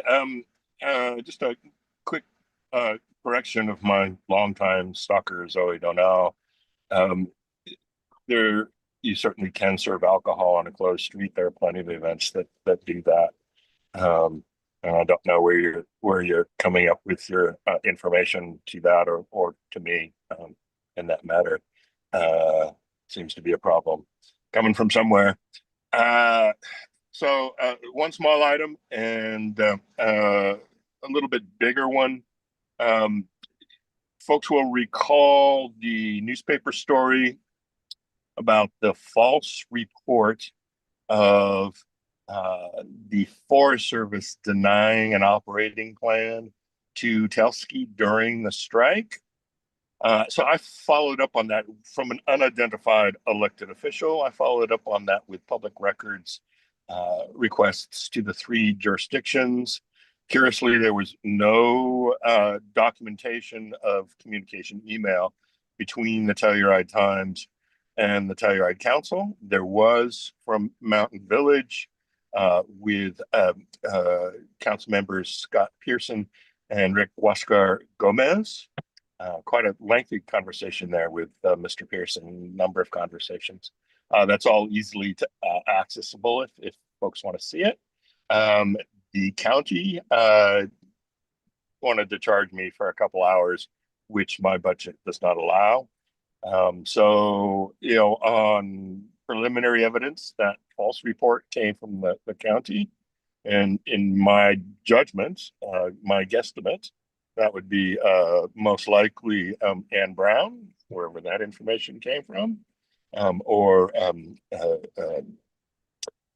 one of the other council members, the Board of Commissioners.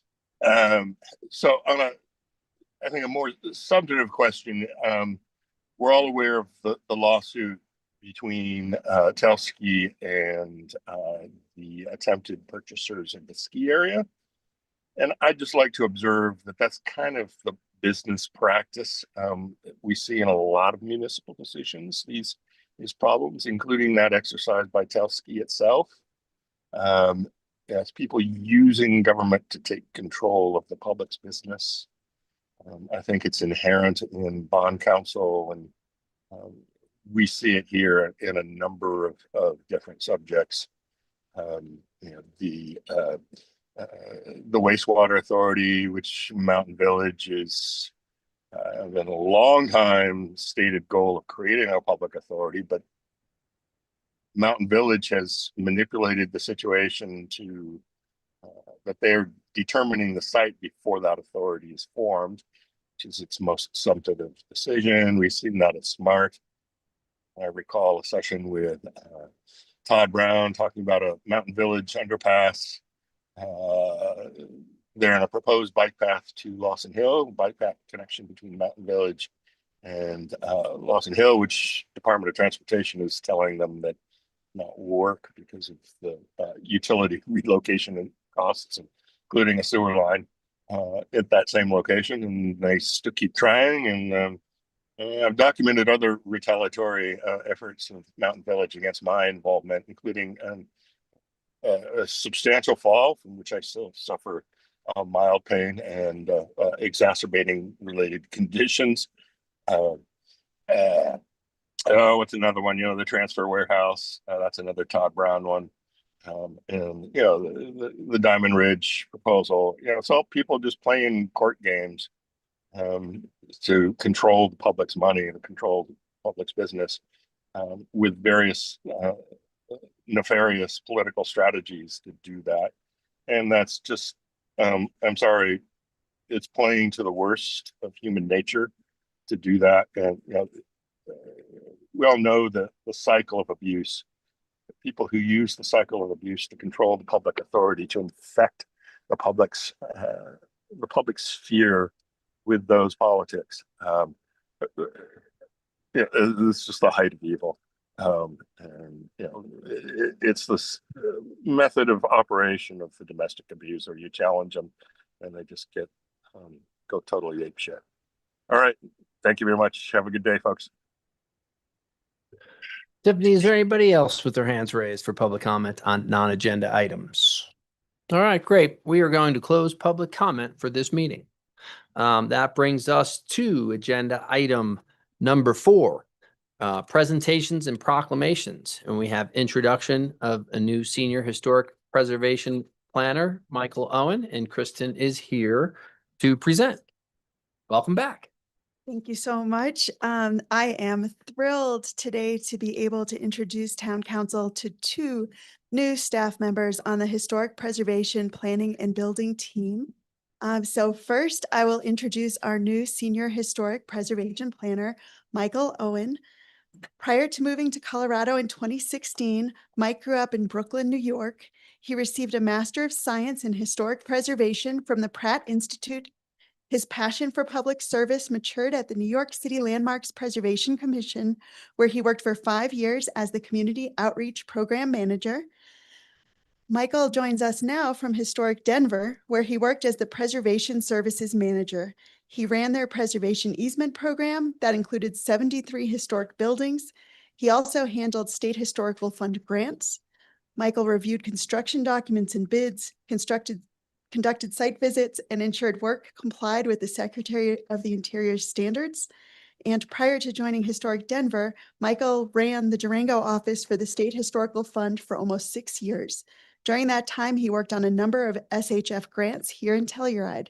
So we are so fortunate to have Michael joining our team, and I believe he's joining us virtually today. He'll be back in person shortly, and he may want to say a few words as well. Great, Kristen, thank you. And Michael, you're unmuted. Thank you very much. A pleasure to be here virtually. I'm sorry I wasn't able to make it in person, but I'm very excited about beginning work here. In the past, I've worked with the State Historical Fund, and Telluride was part of my territory, and I kind of fell in love with it then. So I'm familiar with some of the local buildings already, but just jumping in, and it's been great so far, and the staff has been really welcoming and really accommodating of my transition. So looking forward to it, and I will see you all in Telluride. All right, Michael, thank you very much. Welcome to the team. Thank you. To having you jump on in. That brings us to agenda item 4B, introduction of new building inspector, Bill Spencer, and Kristen is still at the microphone. So thank you. Again, thrilled to welcome 2 new team members to our department. So Bill Spencer, who I will bring up here momentarily, was raised in California. Prior to moving to Colorado, he was Senior Director of Operations of the PAL Corps, leading the development of their facility. and also volunteering as the vice chair of the planning board in the community he lived in. Bill then started a biotech building consulting group and has significant experience in the building trades. We are so fortunate to have someone with so much experience joining our team in this role. When his children went to college, he moved to Colorado to hike, fish, and enjoy what the San Juans have to offer. So thank you so much, Bill, for joining our team. And I'll have you come up and share a few words if you would like. And as you're walking up, I will also, yes. Yes. As you walk up, I will also thank Tommy for all his work as our building inspector, and he is overlapping by 1 month as we train up Bill in his new position. So grateful to our whole team for welcoming new members on. Of course. I'm really excited to be in this position. This town has meant an awful lot to me through my whole life, and be part of this community and have this responsibility it means a lot to me personally. I'm very committed to being very diligent and approachable in this position. So if you see me, I am approachable. Please come up and introduce yourselves if I don't recognize you on the street. And I look forward to working with all of you. Take care. Thank you. Welcome. Welcome aboard. Thank you. That brings us to agenda item number 5, appointments to boards and commissions, current board openings. The Telluride Town Council is accepting applications for current and upcoming vacancies from residents interested in volunteering their service on one of the following towns' boards, committees, or commissions. Applications must be received by noon on Monday, March 23rd, 2026, for possible consideration at the next Town Council meeting, March 31st, 2026. Board of Adjustment and Appeals, 4 regular seats for a 1 or 2 year term, 2 alternate seats for a 1 or 2 year term. Ethics Commission, 3 alternate public at large seats for a 1 or 2 year term, town resident, 1 regular public at large seat for a 1 or 2 year term, town resident. Parks and Recreation Commission, and these seats are being considered today, 1 regular seat for a 1 or 2 year term, town resident, 1 alternate seat for a 1 or 2 year term, town resident. Please note that Town Council may choose to appoint a sitting alternate to a regular seat vacancy, and should that occur, Council reserves the right to appoint any applicant to an alternate position. And that brings us to agenda item 5B, Parks and Recreation Commission, 1 regular seat and 1 alternate seat for a 2 year term. Piper is not with us today, so we are in the capable hands of Tiffany Cavanaugh. Thank you very much, Mayor. Yes, so we've received 3 applications for 2 vacancies on the Parks and Recreation Commission. We have 1 regular seat, 1 alternate seat vacancy. We have 2 incumbents that have reapplied, Jesse Pekala, as well as Hope Logan, and then new applicant, Carrie Koenig. Jesse Pekala has served on the Parks and Rec Commission since May of 2018, but he did serve as an alternate for until 2022. So that's why those term limits don't apply to him today. Shall you choose to reappoint him? As term limits don't apply to alternate seats. And then Hope Logan has served for the past 2 years. And there is a recommended motion in your packet. The regular seat vacancy would be effective March 22nd. And then the alternate, whoever is appointed to that position, is effective immediately. And I believe all 3 are in the room today if you have any questions for them. And I'm going to head back to the clerk station and can answer questions from there if that's okay. Perfect. Thank you, Tiffany. I think the first thing that we should do before discussing is, if they choose, hear from each of the 3 candidates, and I will give the first opportunity to Jesse.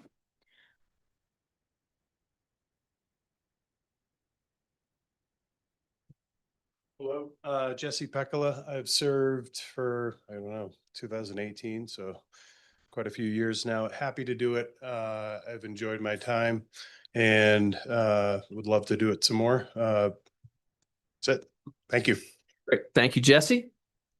Any questions for Jesse as he runs away from the microphone? Seeing none, Hope, we'd love to have you step up and say something if you choose. Hi, everyone. I'm Hope. I've served a full term on the Parks and Rec Commission now. Before that, I served on the Ecology Commission for a term. I'm the only woman on the Parks and Rec Commission right now. I've really enjoyed learning more about how it works. how things go. I'd love to serve. I'd love to continue to serve on the commission. And yeah, it's great. It's a great time. Great. Any questions for Hope? Thank you very much for reapplying. It's much appreciated. And our third applicant is Carrie Koenig. Carrie.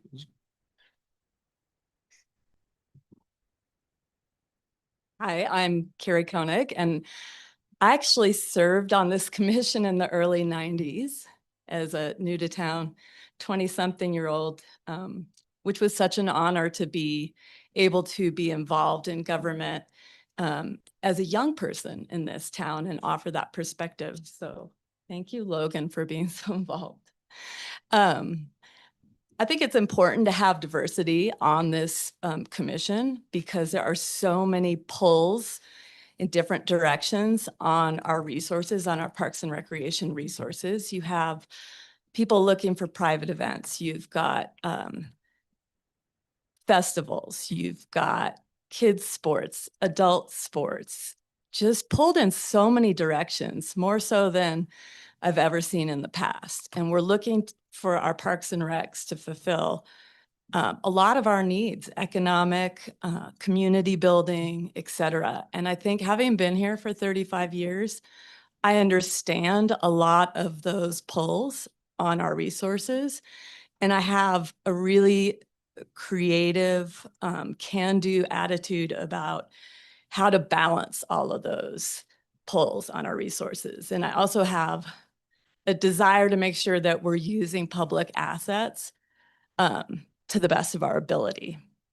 So I would love to serve on this board again. And when I served on the board in the 90s, we were in the midst of approving the Imagination Station and also adding a pedestrian bridge at the Colorado entrance. And there was no Hanley rink. So it was a different time. But I, as a mother of two kids who are very, very involved with all the sports that go on there, I think you'd be hard pressed to find a candidate who's been involved in so many different things having to do with Parks and Rec. Thanks.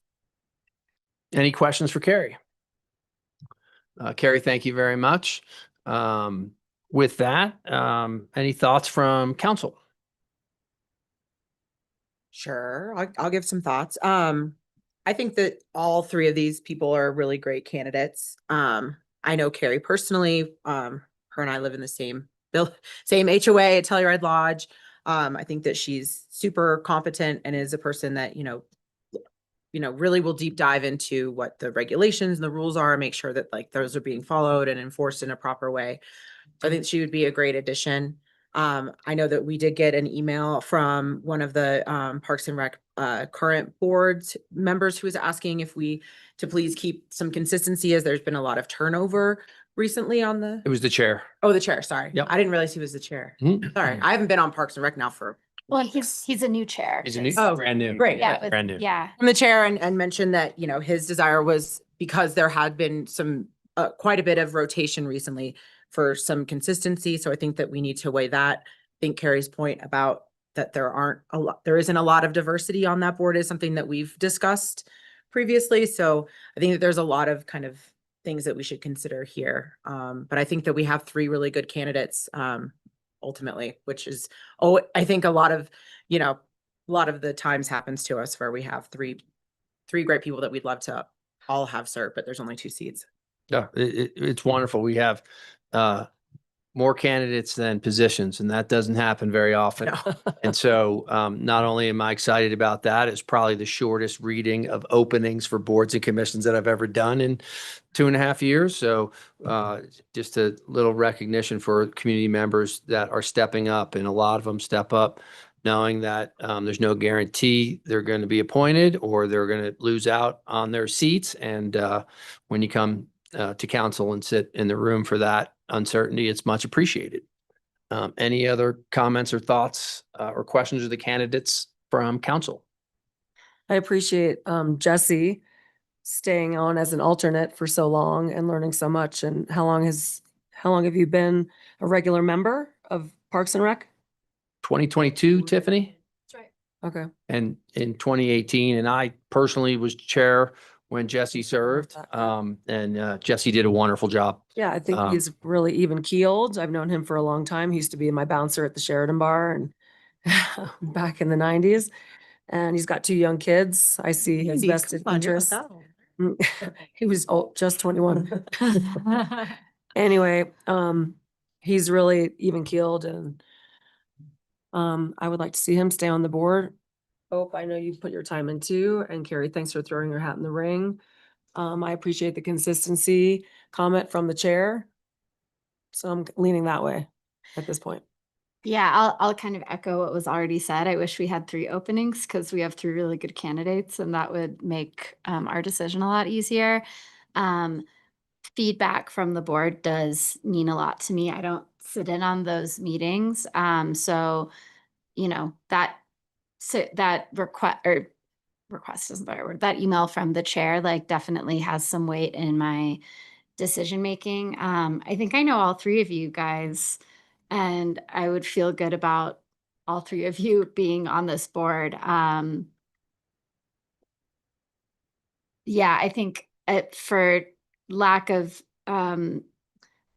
any other great reason to have to pick only 2 of you, I would lean towards the chair's recommendation, since we did have a lot of turnover on this board, which I love to see. I think term limits are working in terms of getting new, fresh energy, new people involved. But I can also see how right now a little consistency is probably helpful to their discussions.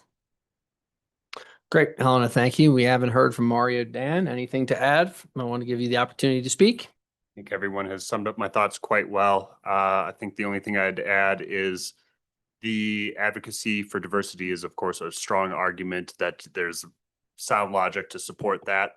But I do think at the end of the day, with some of the other changes, as Elena just noted on this board composition, for this time at this moment, a little more consistency among the members, I think, has the advantage and wins my vote on this one, which is not anything against you, Carrie. And I hope that you continue to apply for more opportunities in the future to be involved in our government, because I think you have a great voice and would love to continue to see you involved.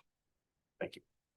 And I'd echo what everyone said. I certainly am super impressed with Carrie's characterization of the needs of the board, but I do defer to the chair's desire for consistency, given a lot of turnover. And so I really hope that you apply for this again or some other board and commission, because you clearly have so much to offer.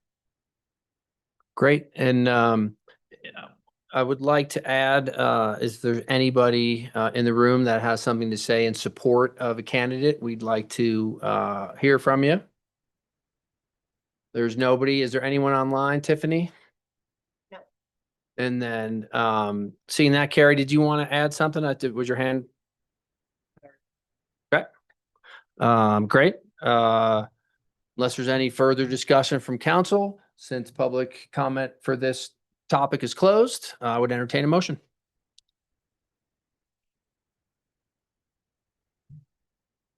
I move to appoint Jesse Pekala to a term for, is it 2 or 4 years? 2. 2 years on the Parks and Rec Commission, effective March 22nd, 2026. Regular seat. Regular seat, correct, yes. And You're the alternate. there's 2 seats. Yes, and Hope Logan to the alternate seat for 2 years, sorry. Is that acceptable, Kevin and Tiffany, as a motion? We have a motion from Kristen. Do we have a second? I'll second with a friendly amendment, just that the alternate term is effective immediately. Okay. Okay, that's sure. Thanks, And sorry. Kevin, Winging that double one. checking, Tiffany, double checking. That's good. It's good. Okay, great. We have a motion from Kristen and a second with a friendly amendment by Elena. Kristen, how do you vote? Kristen, yes. Elena, yes. Maria, yes. Ashley, yes. Dan, yes. And Teddy, yes, it's approved unanimously. Thank you, all 3 of you, for applying. And Jesse and Hope, continued luck on the Parks and Rec Commission. That brings us to Agenda item number 6, we have to break up the consent calendar today, so we're going to do it 2 ways. One is agenda item 6A, approval of minutes for the regular meeting, February 24th, 2026. I attest that everyone has read that, the minutes, and unless there's any questions or further discussions, I would entertain a motion to approve 6A minutes of the consent calendar. So, Go ahead. so moved. Second. We have a motion from Dan and a second from Ashley. Dan, how do you vote? Dan, yes. Ashley, yes. Maria, yes. Kristen, yes. Elena, yes. And Teddy, yes. Consent calendar, approval of minutes, agenda item 6A is approved unanimously. This brings us to agenda item 7, consent calendar, and there is a recusal required for 7A. And I will read the agenda item, which is ratification of annual appointments to the Ethics Commission from the Planning and Zoning Commission, Commission for Community Assistance, Arts and Special Events, Historic and Architectural Review Commission, Open Space Commission, and Parks and Recreation Commission. This one I recuse myself. That is correct. Okay, I'll be outside. We will come Me. grab you. You can just go in the Seconds. green You room. want to pop in the green room? If green room works, great.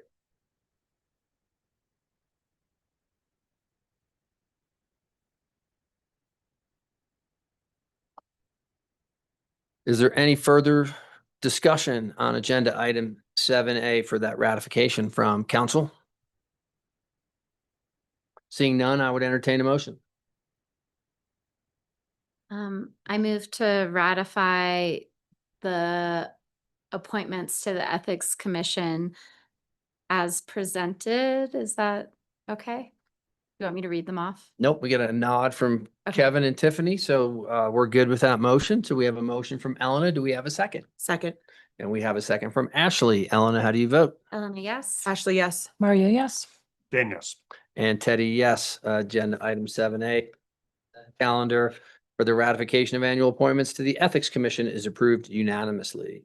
And we can give Kristen a little bit of a heads up. She's welcome back in the room.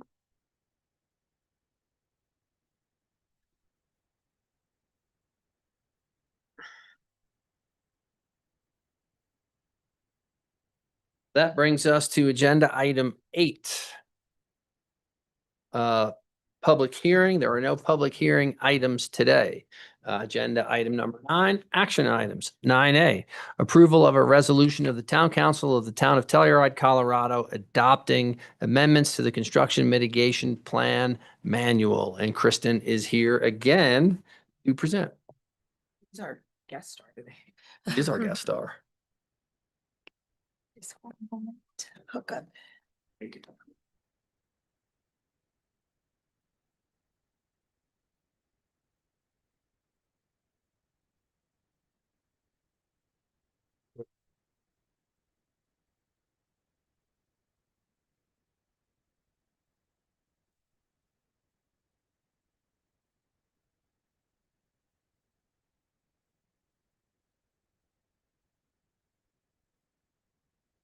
Okay, I have 2 back-to-back here. So starting with the Construction Mitigation Plan Manual, Resolution and Amendments.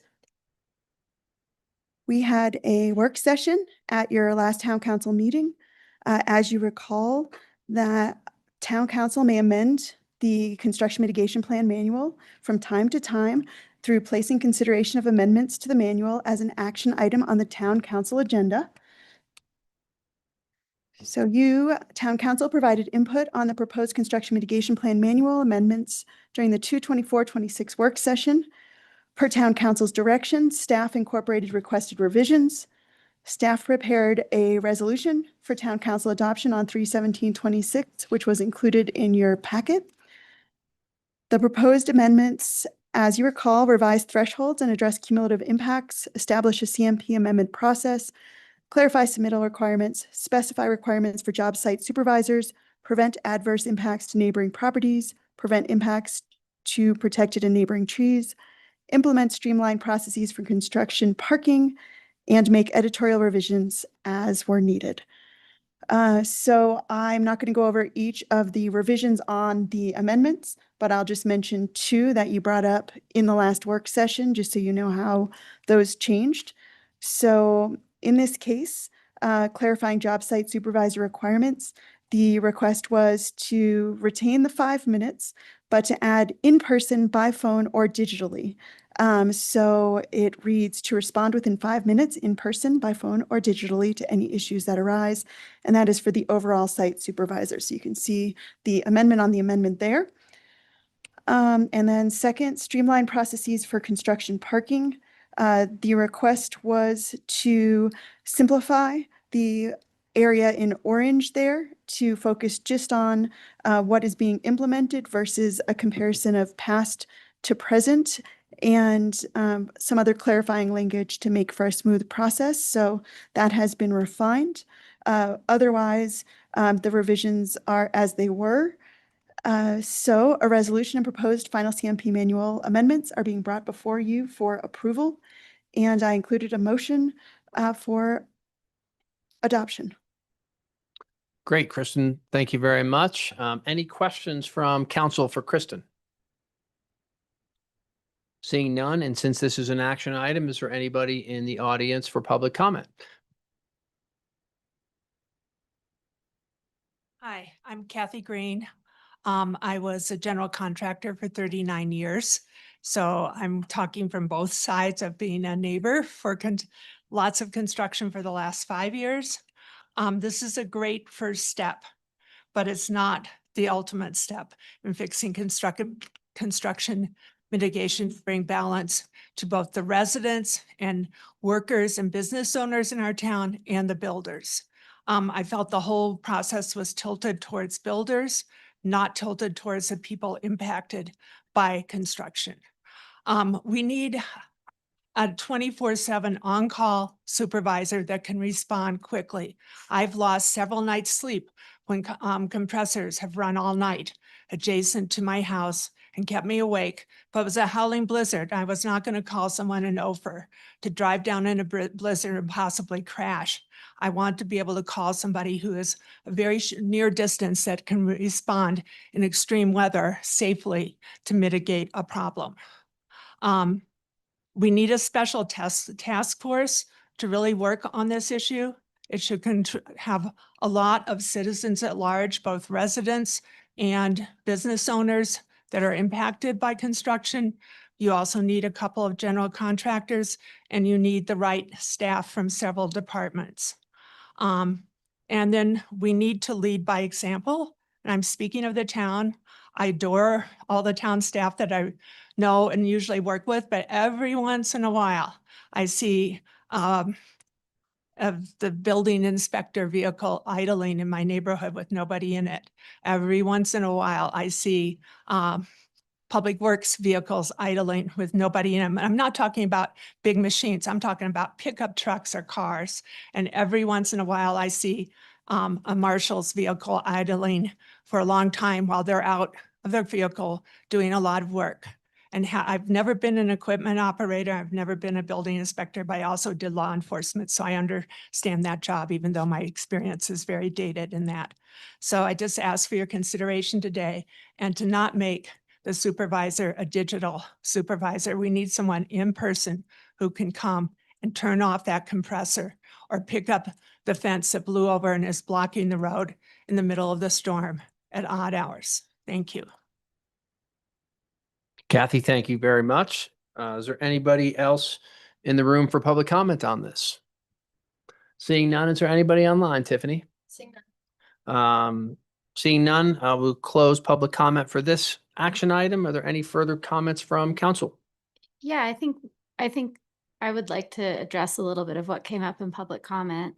I think yes, all of this needs to be enforced, and that will be its own challenge. But specifically about the supervisor, I think the intent is that hopefully that person can delegate if there is an issue. Like if we can get a hold of a supervisor, they can then call someone if they can't be the one to fix it, to come and fix the problem. But I do want I think that's worth a discussion about the intent of that role or designation.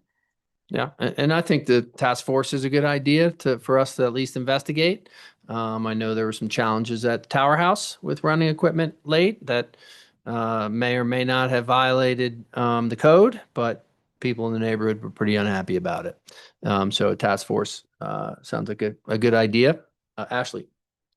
I mean, I think sure we could do a task force. That seems like a lot of work.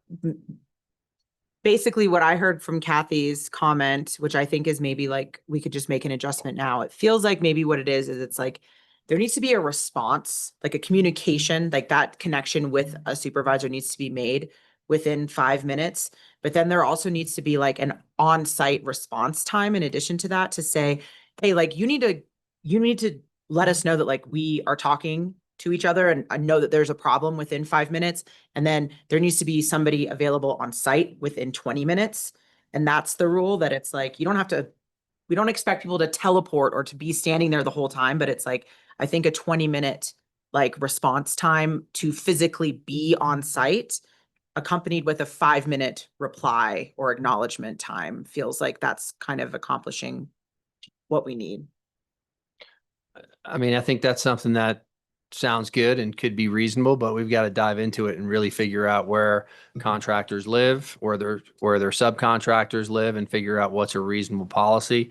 I was thinking along the lines of task force maybe being more, similar to that, but more holistic, just because construction is getting more impactful as town gets close to build out. And are we doing things well as a town, or are we not? And having that discussion is a good start. I don't know, what the steps are to address Ashley's concern or task force or both or what have you, but it certainly heard. And I can just jump in from a timing perspective. This obviously was brought to council specifically around the parking and cleaning up how we were permitting the parking. And that created a timeline, an opportunity to make some smaller adjustments to the construction mitigation plan. I think it's opened the door for the potential for a much larger conversation, which we can of course continue to have in a more structured process. So this is not the end all be all of us stopping this conversation, but just a necessary timely component of some of the adjustments that we brought to council. I think timely is part of what Kathy's point is. Like Ashley said, you can call someone and they can say, oh yeah, I'll turn off the compressor in 5 minutes, but if they can't be there for half an hour, they're not going to show up till the next day because of a snowstorm. To have another point person to help to solve that problem, I think is probably necessary here. Yeah, I'm just saying you've got to kind of, look at the historical nature of your contractors and their teams and where they live. It just might not be that easy, right? And you can't send different subs to do work of other subs. I mean, it's a little more complicated, I think, than just saying, just do it. It's a safety thing in the middle of the night. They should have someone that they could call. Well, yeah, and I think, the way I see it is I don't know if this like contact point supervisor is the person who's physically unplugging the compressor, but that person should have at least one person in the area that is on their team, whether they're working on that specific project or is just a colleague. Yeah, a colleague that they, are like, that they have the agreement that in an emergency situation, they can give them a call. And maybe there's, compensation attached to that. I don't know exactly how those relationships go, but I do think it's reasonable to have that, for that to be a responsibility. But I don't necessarily think that it needs to be the same person that we're calling who actually shows up to do it. Like, I don't know if the contractor or whoever the supervisor is has to be within 20 minutes of the site 24 hours a day. That seems not practical. But yeah, I guess so maybe if there's a way to, I don't know if there's like an easy way to make an amendment to this so we can go ahead and at least solve part of the concern right now. And then maybe the task force is a bigger conversation. That feels like something we'd have to hash out a little bit more. I'm in agreement with the diagnoses of the issue and what we're trying to solve. The way I'm reading the construction mitigation plan, to my reading, is working towards address these, and I think I would like to see how it sort of works out. But I'm looking at section 3.2, project context. Yeah. And it says the overall site supervisor shall be able to respond within 5 minutes to any issues that arise. Should the designated overall site supervisor be available, a substitute should be able to respond within 5 minutes. And It's just a response, I'm not necessarily dealing with the problem, maybe. I would consider a response. Well, I- it does respond in person, by phone, or digitally. And my interpretation of that is, depending on what type of issue has arisen, would mean what type of response is warranted. That's not how I don't think that's how they would interpret it. They would say, somebody left a compressor on outside and it's clicking on to fill up with air every, 3 minutes, and it's. But it's like, so it's every time it gets down to a certain point, it's clicking on, it's waking Kathy up. That to me says that there's a phone number or whatever, she contacts somebody, says, hey, we're here. And then as long as they sent back a reply, a text message or a phone call that says, we're aware of the problem, then they've fulfilled their obligation, is how I think they would interpret that. Can I consult staff to see what their interpretation of what is a response? I think originally we had stated 5 minutes to any issues that arise. So the thought was in person, on site. I think following the discussion during the work session and responses to comment, the thought was to add in the in-person, by phone, or digitally to make it more flexible. But then that does not, to me, then mean 5-minute response on site anymore. Whereas originally it was 5 minutes on site. So maybe you would need, if what you're looking for is also that 5 minutes plus, I would say add something that provides that clarification plus an in-person response within a certain amount of time.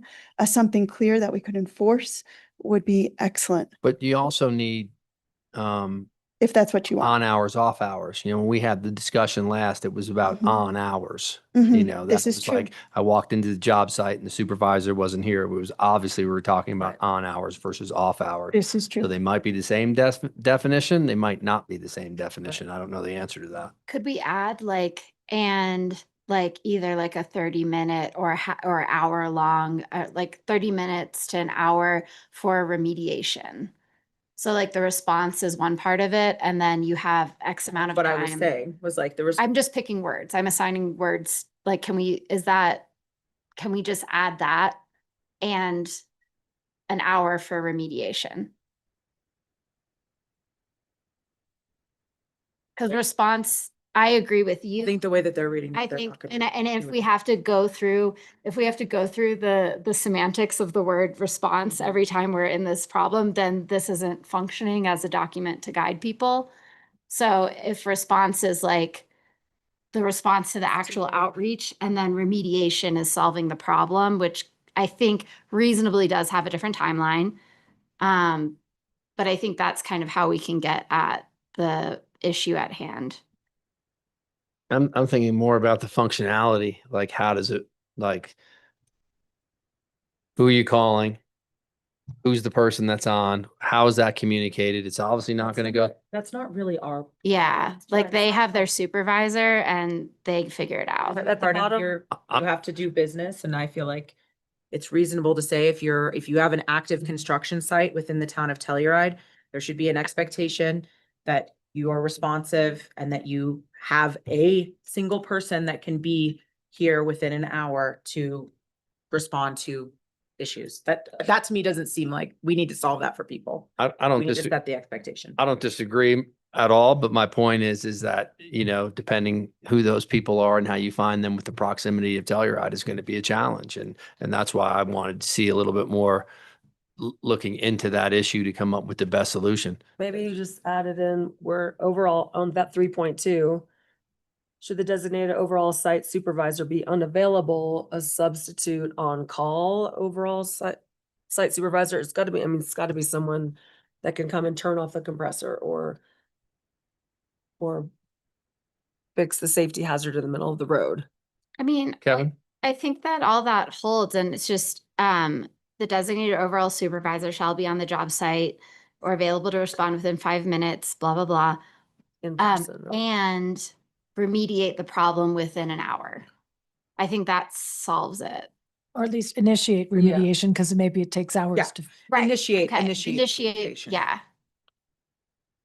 And as an hour, like, I feel like that's enough time if if there was snow, it'd be different, but even if you're like desperately in Ridgeway or Rico, like, you could conceivably get here. If But it's I think- helpful, our response time is 40, between 20 and 45 minutes for the town Oh, Telluride. Okay, That's- maybe we. that's how we we echo that, our 20 best to practice. 45.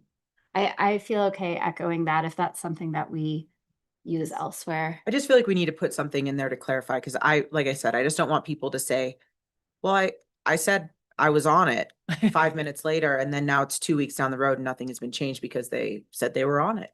And it's, you know what I'm saying? Like, we just need to have some clarity. The timeline, like you said, it's like, whether I think an hour sounds like an easy number of like that you need to be initiating to resolve that problem within the hour. But I think we need to have something that we can, that's a bright line. That's obvious, clear. Yeah, I would go with an hour because for the town of Telluride, we do have people who live here. And so you can get there more quickly than a contractor might be able to. And it's more reason why we're always talking about why it's important that people live in the town of Telluride. So I'm just gonna tie that together. What does Kevin say? Kevin? I did have some suggested language that might work, but it's just based on what I heard you referencing. And just to clarify, I think you do want to put it in the end of the second to last sentence. I think the last sentence is just the substitute, kind of this substitute supervisor who could be available, and you have to tape their name on the outside of the sign. That's not where you want this language, but I think the language you're looking for is something similar to "and shall commence to address the issue with any on-site remediation within 60 minutes. Yep. Love it. Kevin, does that feel substantive enough that this would have to go to a third reading? This isn't an ordinance. This is just a resolution. That's, So you can make changes any number of ways without going to another discussion. Okay, thank you. And then I think, the task force also sounds like a good idea. I think that more comes down to when we have the bandwidth to figure that out, because right now we have a lot that we're working on, but I think that sounds like a good idea, but would maybe need more discussion, maybe even a work session. I don't know if that's overkill. Kristen? I think one thing I'd like to throw in the mix that goes back to our earlier discussion, we are currently hiring the land use code compliance officer. And I think that some of the concerns might be mitigated and addressed through having a staff person who is on the ground, and construction mitigation plan implementation following these plans is one of their roles. So hopefully we'll see a reduction in concerns in the community, and that is certainly a goal of that person's responsibilities, such that the provisions that are here might do what we need. I think it would be perhaps an idea to give that some time, give us at least part of a season, see if what we've changed thus far is benefiting the community in the ways we would hope, and then think about a task force. But I would just put that forth in light of other staff priorities as well in this area. I'm not ready to suggest committing to a task force at this point. It's a good idea for us to investigate. If we have a staff person who might, who hopefully will fix that problem, and that's already in the plans, then I feel like let's move forward with that. And if it continues to be an issue, I hope our citizens will continue to tell us, and then we can approach it later. On the other topic that Kathy brought up there, friendly reminder to all listening, public and town staff, there is already a no idling ordinance in the town of Telluride. Please don't idle your vehicle. Thank you. Any other discussion on this? If not, I would entertain a motion. Before we make a motion, would you like that I assume legal would like that amendment added into section 3.2? Correct. And any motion if you want. That's up to the motion maker. I move to approve a resolution of the Town Council of the Town of Telluride, Colorado, amending the Construction Mitigation Plan, also known as CMP, manual per Telluride Municipal Code, Section 151420, with the addition of the language in Section 3.2 that the supervisor will commence remediation of the issue within 60 minutes. I second. You had on-site. Yeah, let me give you, I'll just give you the exact language. And shall commence to address the issue with any on-site remediation 60 Wait, you have to minutes. slow down. And shall commence to address.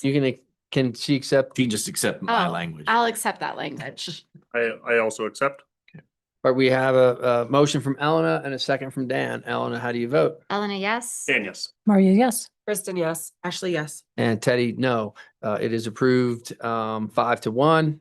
Just for the record, my no is I thought the after hour should have been given more thought, but and with some other people in the industry, but it is approved. That brings us to agenda item 9B, introduction and first reading of an ordinance of the Town Council of the Town of Telluride, Colorado, adopting the Colorado Wildfire Resiliency Code. And Kristen remains the star of the show today.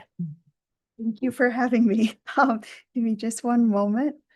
All right, so this is not a work session because we had a work session earlier, but I did say earlier that I would address some of the questions that were raised during the work session. So I'm going to do that really, really quickly, and then we'll have the first reading of the ordinance. So question pertained to scope.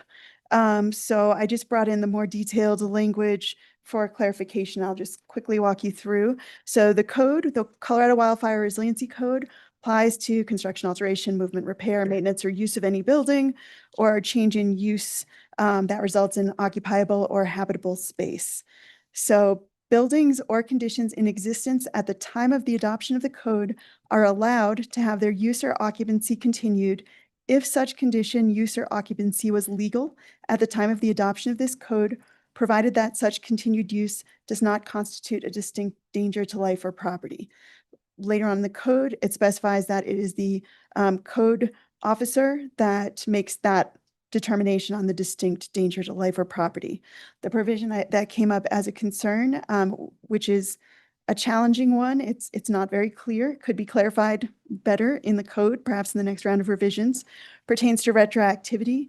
And the way that reads is that the provisions of the code shall apply to conditions arising after the adoption thereof, conditions not legally in existence at the adoption of this code, and conditions that, in the opinion of the code official, constitute a distinct hazard to life or property.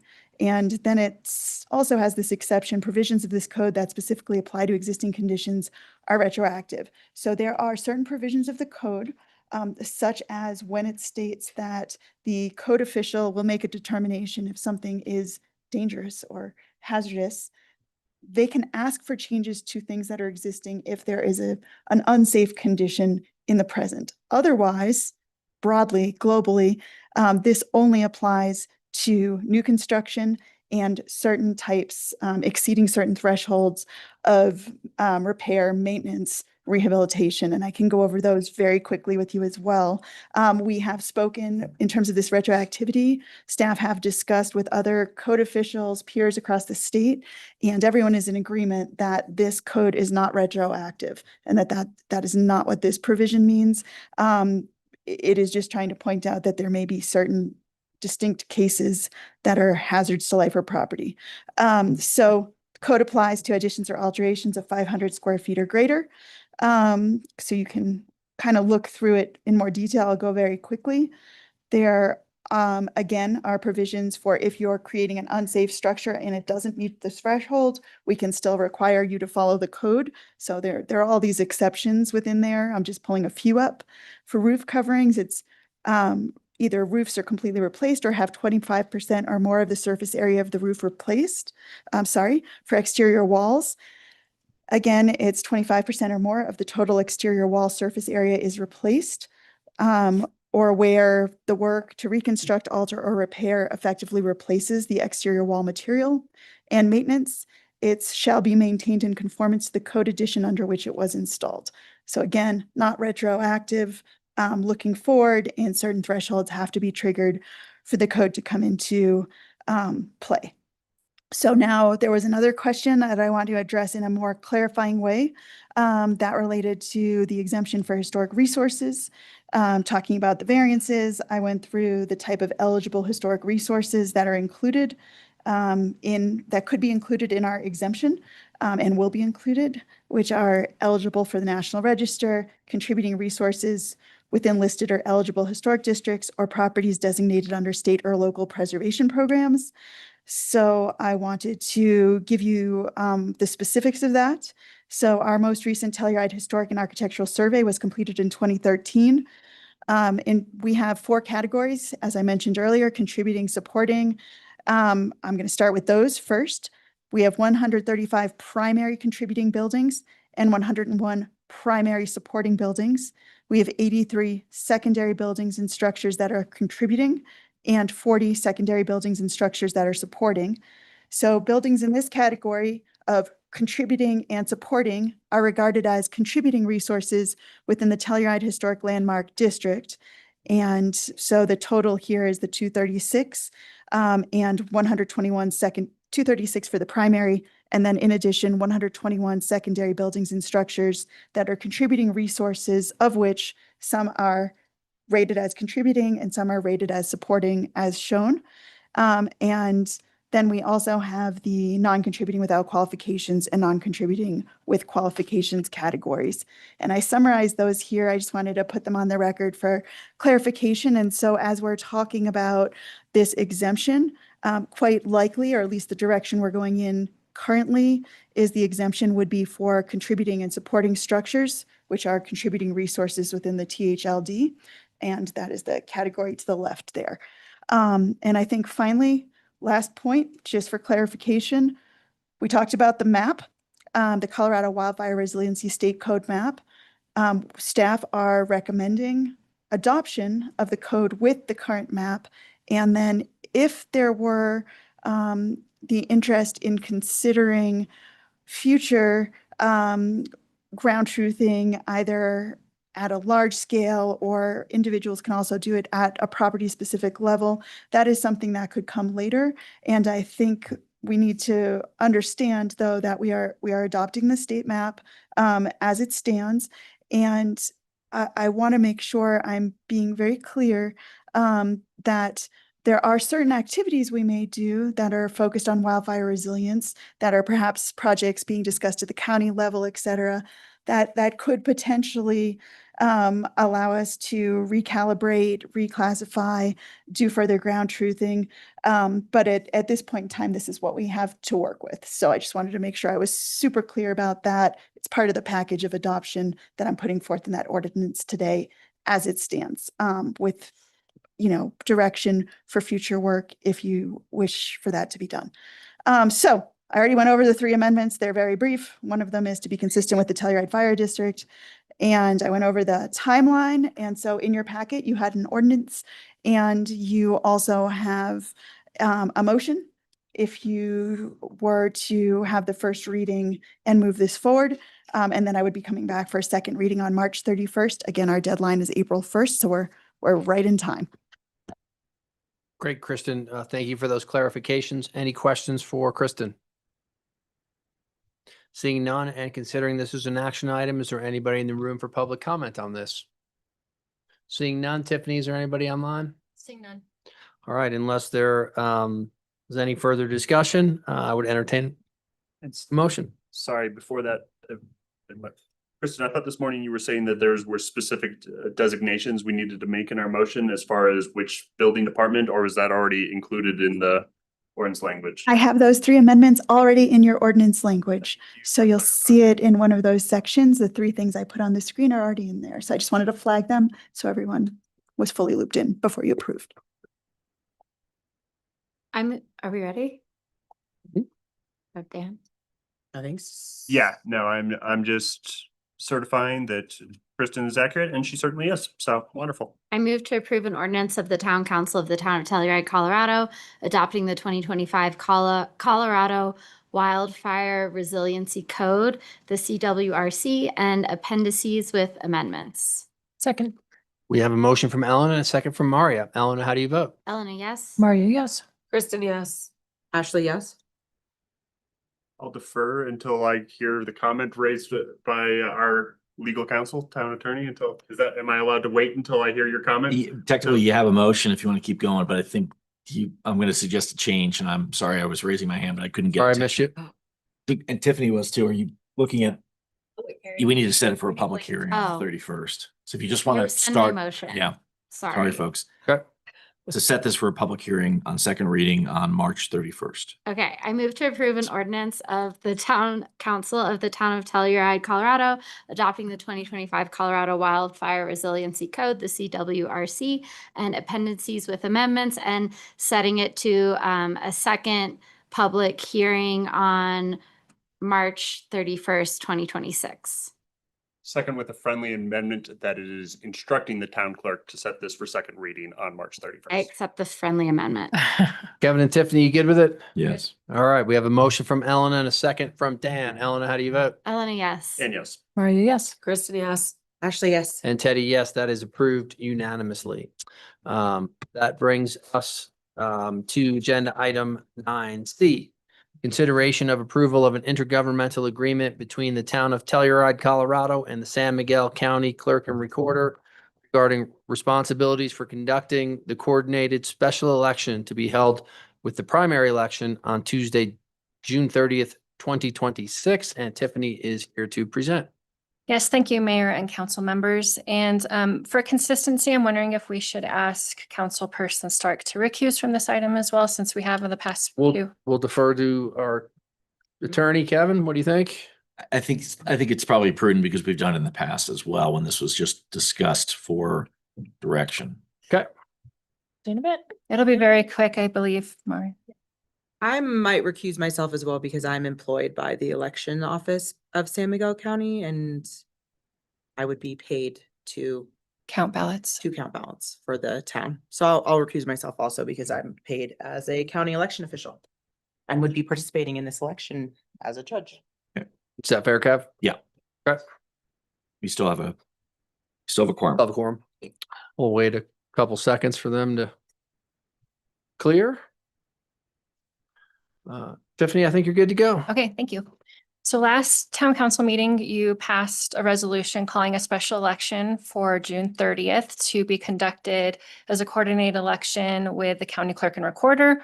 We're very grateful to him to agree to do that for us.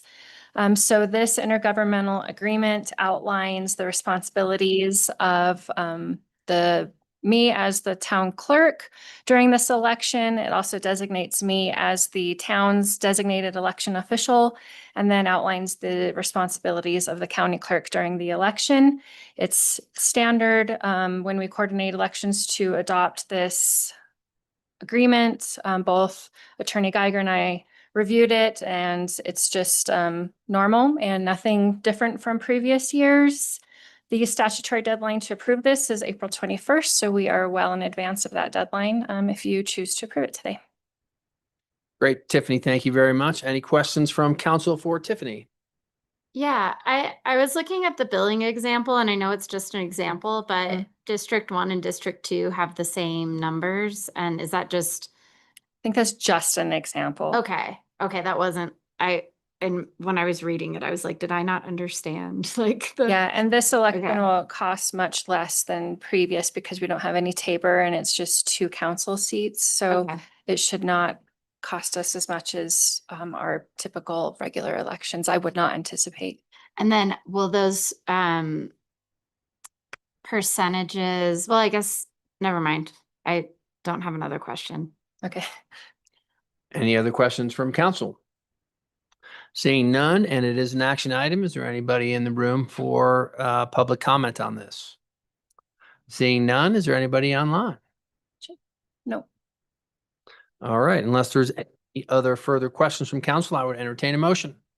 I move to approve an intergovernmental agreement between the town of Telluride and the San Miguel clerk and recorder regarding responsibilities for conducting the primary election to be held on Tuesday, June 30th, 2026.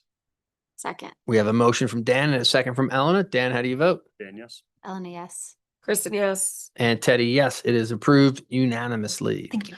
And we can grab Ashley if you can hear us. And Maria's outside still. We might need to grab her. Okay.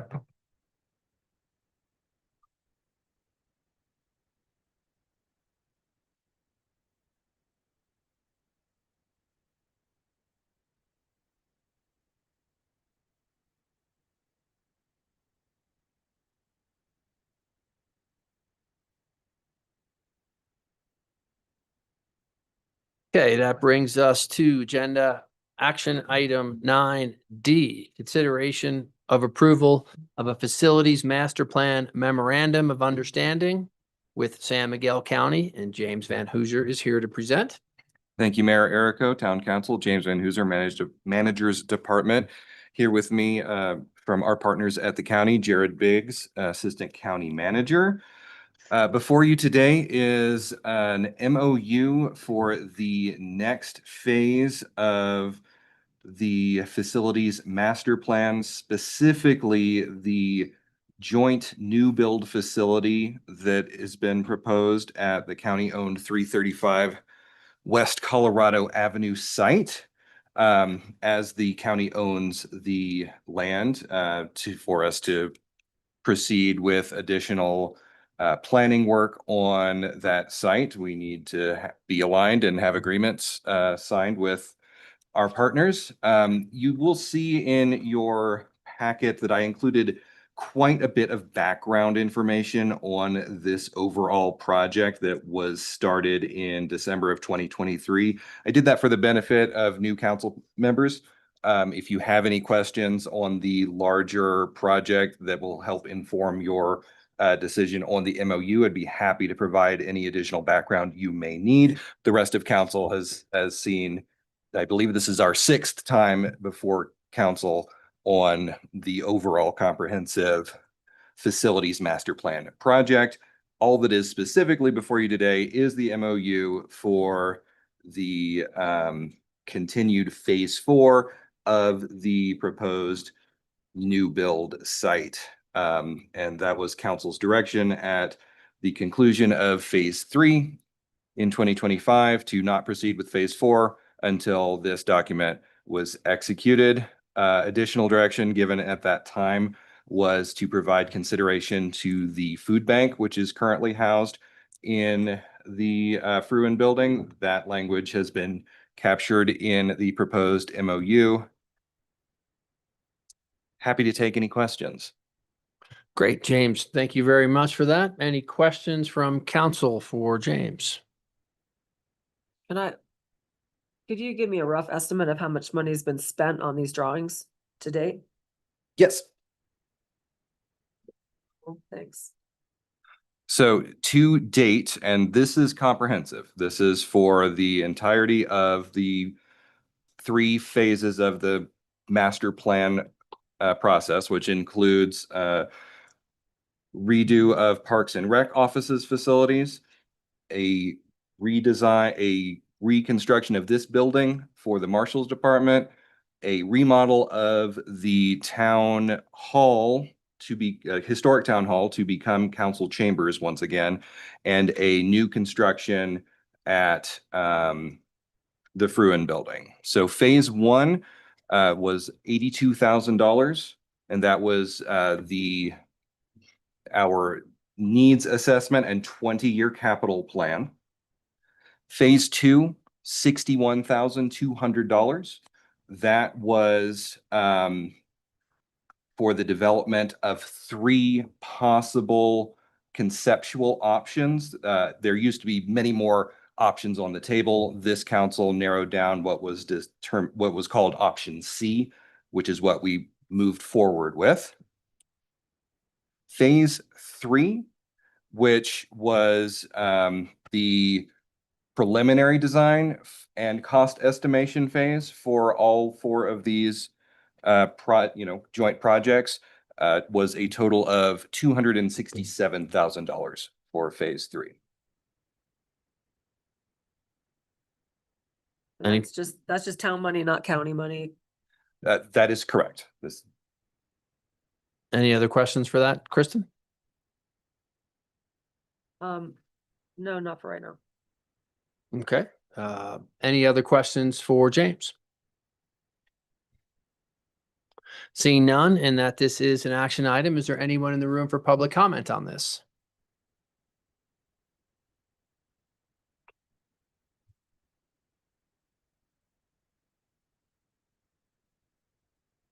I don't even know how to say it other than I think it's outrageous.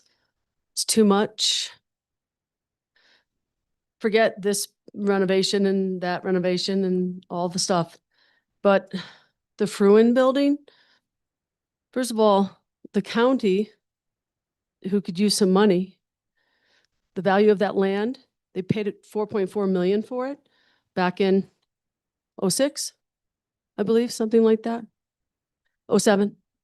Right there in the heart of the Depression, you know, the old days and the Depression.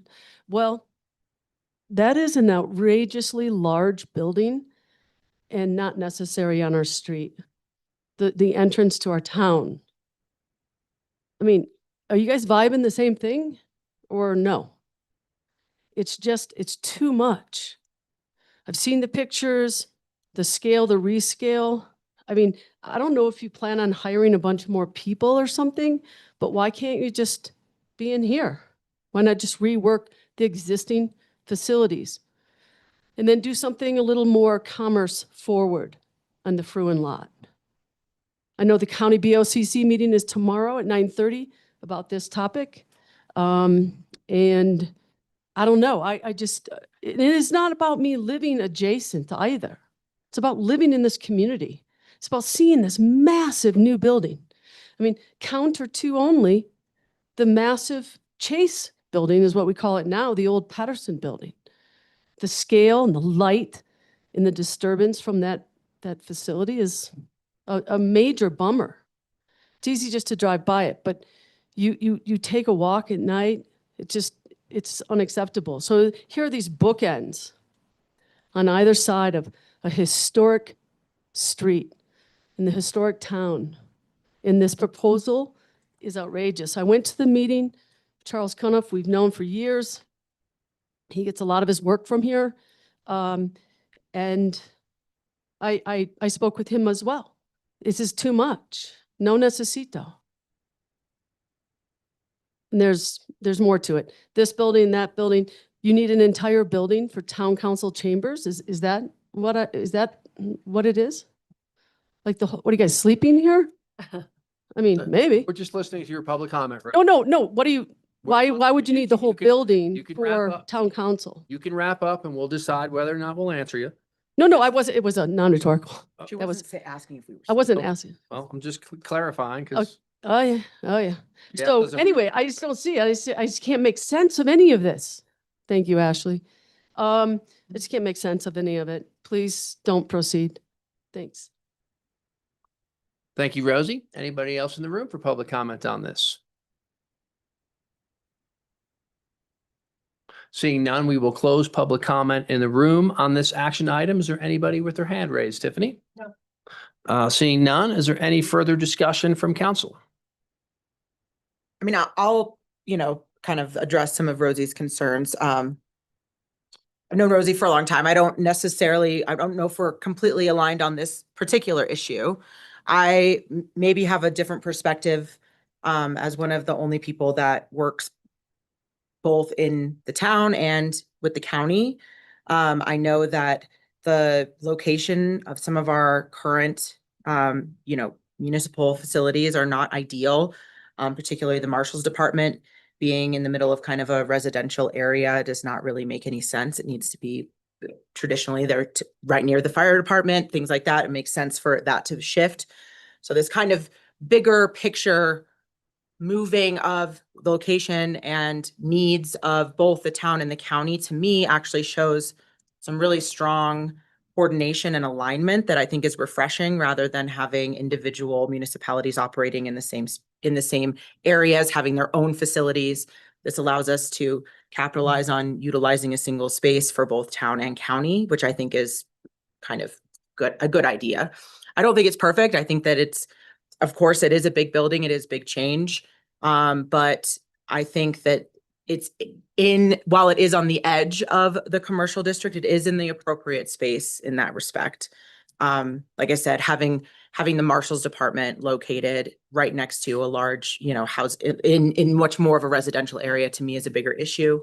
The comment about our town, like council chambers in particular, we have this beautiful historic town hall that was built specifically for town meetings. This space is not the most inviting or even practical nowadays with, having screens. I mean, I have a pole in the center of my screen. It's very difficult for people in the audience to see a lot of the things that are being presented on this big screen just because of the configuration of this space. It would be nice to have a more usable, inviting space for us to have very important meetings with our community and have that space be set up. So I hear your concerns, Rosie, specifically about the scale of it coming into town, but I do think that is the most appropriate place for this building. It pretty much mirrors all the other buildings around it and isn't bleeding over into the historic residential. So I think that like I said, I respect and appreciate your concern and comment. I do think that there might be a bigger benefit with some working together with the town and the county in this case for this space, because both municipalities do need more room. I know that we're maxed out as far as space for staff here, where every closet has been turned into an office like that. And I know the county is in a similar way. So that's at least my perspective and understanding, and why I'm sitting here on council, why I've supported this master plan and seen kind of the bigger picture of a lot of these things. Like I said, for me, it's really important, I think, for us to be making moves to get the Marshal's Department out of a residential area and into a more viable place, getting us a little bit better chambers to have serious meetings and discussions with people. That's a space that's better suited for it. And then also collaboration with the two municipalities to utilize assets in a more effective and hopefully more cost-effective way than if each of us were trying to proceed on our own. Great. Thank you, Ashley. Ellen, I see your hand raised. Yeah, I think just to expand on that a little, this shared building provides a lot of efficiencies for both the county and the town, as opposed to if we each built our own facilities separately, we would need more square footage. So by putting these together, we actually leave a smaller footprint for the needs of the community. Just to call out, 4,332 square feet of the space will be shared. So if we were to kind of split these up into two different projects, that would be doubling that needed square footage. So I think it's fiscally responsible, and I think it's being mindful of the footprint that we have on the town. It also will be adding 2,500 square feet of retail on the ground floor, which we're definitely excited to see what might take up that space. The other thing I wanted to mention is, the awareness of the history of our town. We had a long conversation about how to address the historic sheds, and I'm really grateful that one of the historic sheds is remaining in its original position. I think that's really important that we maintain that history. The Froome building itself is non-historic, so I don't think the concern about changing that in terms of retaining our character doesn't, I don't feel like that's as important, but keeping that historic shed in its original position is really important to me. And I'm glad that at least our past council that approved this agreed. There is a shed that we're looking to relocate because it's not in its original position, and we're trying to find a more appropriate spot for it that is more consistent with where an original shed would have been. So in some ways, there's history being restored in this project, and I just really think it's important to recognize the efficiencies of this shared building. And I think it also makes navigating our departments, whether it's county or town, easier for the constituents. I think, you know, we can see a clear delineation of what's a town issue and what's a county issue, but oftentimes the people of the town who have questions don't necessarily know where those lines are, because they're kind of, you know, they're not clear lines unless you're highly involved in this. And so it gives the people one location to approach, to be like, hey, here's my question, here's my issue. And then they can be directed to either the county or the town. And I just think it's going to make everything work more cohesively. Yeah, and the town hall was built to be a town council chamber, essentially. So it is the appropriate size. Yes, it is a whole building for that, but it's not a huge building. And so the scale of that building is actually reasonable for what our needs are, seeing that that's what it was originally built for. So just to clarify some of those concerns, I think a lot of thought went into this plan, and I just don't want that to go forgotten, because we really did consider so many things when we decided to move forward with this plan. Great. Eleanor, thank you. Any other comments? I have some. Go ahead. No, you go first. Change is tough, and adapting to the needs of, you know, a growing community and a growing region. Both the town of Telluride and San Miguel County is not going to be without its growing pains. I think the right thing is to do is to continue to go down this path of investigating structure and working together with San Miguel County. And, you know, I would probably guess that if we couldn't come through a solution here and work with the county, then the town would go to a plan B or a plan C that we didn't like at first. And that's why we're ending up in this position. And that San Miguel County would go through the same thing, which might even involve selling this parcel, which would then go to a private developer that would have a similar scale. So I don't think this is what we're doing would be much different than if it was sold to the public, you know, just a typical real estate sale. And so if we have something that we've discussed at length in terms of everything that's been said, there's no need to rehash it. But I think it's just worth to continue down that path, and nothing is approved for this thing to happen, but we're just following our necessary steps. Any other comment from council? Yeah, I have some comments, yes. First of all, I see this I appreciate all the time you guys have put into it. We're new on the scene, and that you guys have put into it. I appreciate that. The other meetings I've been to recently as a new council member, including the wastewater treatment plant and the gondola, these other big ticket items that we're gonna have to put a lot of time and a lot of energy into, those are needs. This I kind of look at more as a want from my perspective. I mean, right now, I would like to see this whole room full and then say, we need a bigger space for council meetings because people are interested and want to come, and then we need to expand. Or we maybe shift our council chambers there and move staff over here, or kind of use what we have for right now. Because right now what we have is it's serving the purposes that they're intended to serve. Number one. And number two, you know, we're still missing a council person. We've been with 6 people for so long now. I would really like to see this signed by a full council of 7. Personally, I mean, I think it's such a big deal and an MOU. I mean, if we could delay it a little bit, maybe until someone new came on, I would feel more comfortable doing something like that. Well, and we're not making a decision today about whether or not It's signing the MOU though. But it's non-binding. That's a memorandum of understanding. We're not writing a check today. We're saying that we want to continue with the process and continue having discussions. I do think that because I know Zoe has discussed this before about like what our needs actually are. And I think that the perception that everything is working really excellent right now maybe isn't actually the case for the staff. It is in the previous presentations, and I could go over that with you too, Kristen, if you'd like to think. But this is a discussion that has been going on for 30 years now and has been deferred for 30 years. So I think going through the process is important in whatever iteration we do, as we are to Ashley's point, we are getting to the point of deferment it's becoming a shorter and shorter Right, possibility and, for our. and other things too. Yeah, so there's Yep. just a lot. And so in a timeline, a prioritization timeline, you know, if we can do it all at the same time, wastewater, gondola, and this, and, you know, the other items on our goals and objectives, I mean, it's a lot.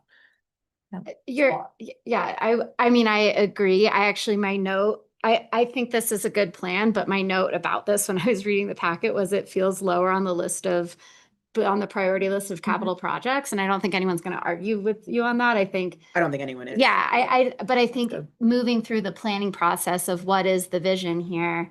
And then as we start to take on some of these deferred capital improvement projects, infrastructure projects that have, like, this can has been kicked down for all of these projects for so long that we're a progressive council who's stuck with dealing with all of these projects that should have been started years ago. And so I think this is just keeping the ball rolling and putting, you know, continuing to make moves on a plan that I don't think we'll see come to fruition immediately, but you know, these things take so long to get to the actual point of breaking ground that I don't want to delay progress here, because the reason that we're in so many dire situations is because there have been so many delays with the gondola, with wastewater, with facilities, that it's left us with such a huge to-do list. But I just want to echo that I agree that this isn't the top of my priority list, and I don't think anyone else would say that it is. No. Right. So we're aligned there. And I'll just, sorry. I was just gonna add in from a staff perspective, strategic capital planning, it's important to have the information necessary in order to make those strategic decisions. And I think we're all aligned on that aspect. And this is just bringing this forward to the table in those discussions. But I think we're, again, aligned on where the priorities lie as well. But it's just important to continue on through the process to get that information. So I would just say I echo Kristen's concerns, and basically we're all in agreement that we've got tons of things coming down the pike. I like the plan. I love the idea of combining with the county for more collaboration, because I think that's super important as we move forward. I also just wonder, you know, this is a time of, you know, economic crisis. And so we kind of need to know a little bit more about how our economic future plays out before we, you know, spend on all of these different capital projects. But I do really like the plan as it is. Great. Anybody else have any comments? James, did you have something to add? I just wanted two quick clarifications for the listening public and our new members. This project is unlikely to come into fruition without significant grant funding. To be eligible for said grant funding, we do need to take these concepts to the next stage in the development process. So just reiterating from a staff perspective, we're completely aligned with your capital goals, and however you would like to allocate the funds of the town. However, if we do the planning and that makes us eligible for large grants, that could be a good thing. And then very quickly about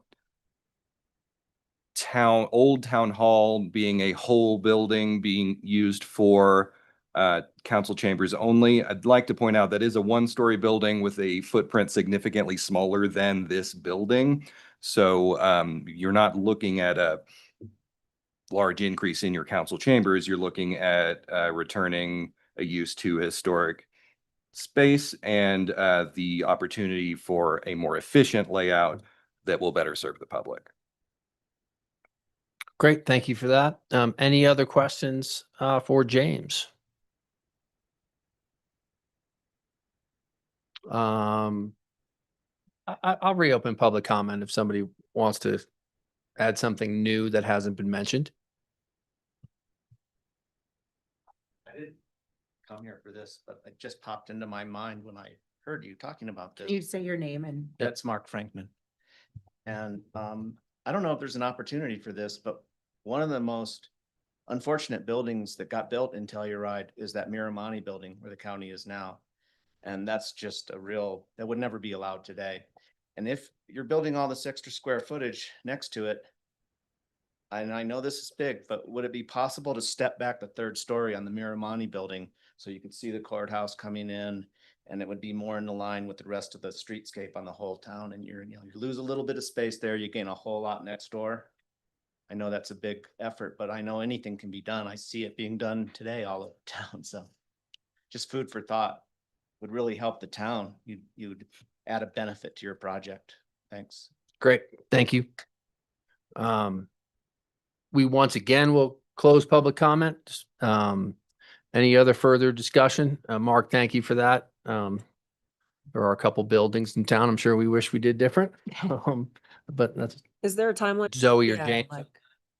Like we sign this MOU, does it expire in 6 months? Does it expire in 12 months? Are there things we have to do?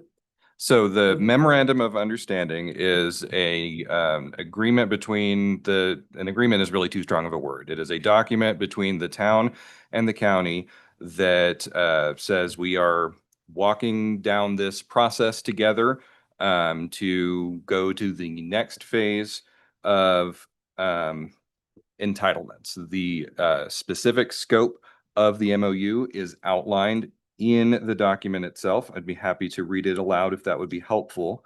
And it will expire upon completion of said scope.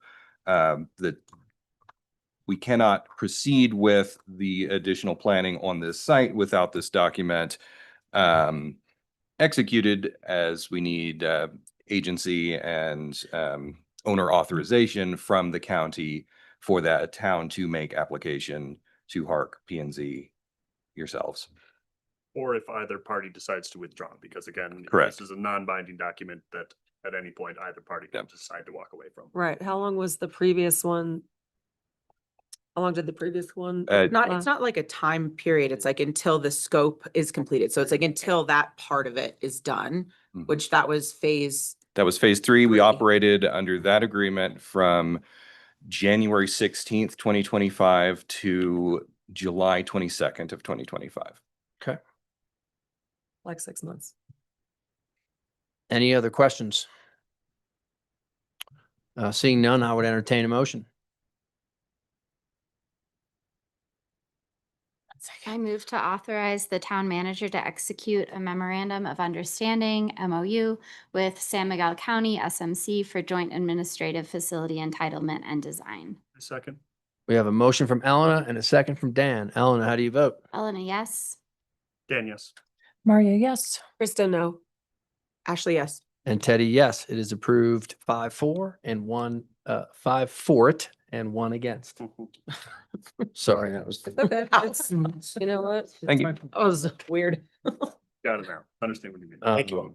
All right, that brings us to action item 9E, consideration of adoption of a resolution of the town council of the town of Telluride, Colorado, authorizing the acquisition of certain deed restricted real property known as 155 West Pacific Avenue, Silverjack Condominiums, Unit 202, Telluride, Colorado 81435, located within the town of Telluride, San Miguel County, state of Colorado, and Ally is here to present. Thank you very much, Mayor Errico.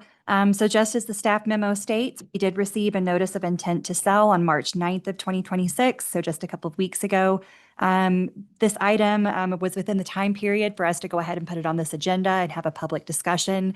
However, staff is recommending that you do not exercise this option and issue an intent to sell because this intent, an intent to purchase, this intent to sell was anticipated for some time. This unit belongs to a town employee, and this unit has been anticipated to enter into the lottery, which is coming up at the end of next month. That lottery has already been noticed. That this unit has been included in the lottery thus far.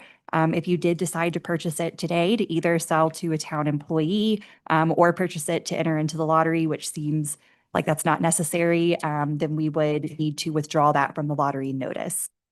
But the unit details are in the staff memo. This is a 3-bedroom tier 1 unit, and I did include the most updated version of our town properties acquired through First Right.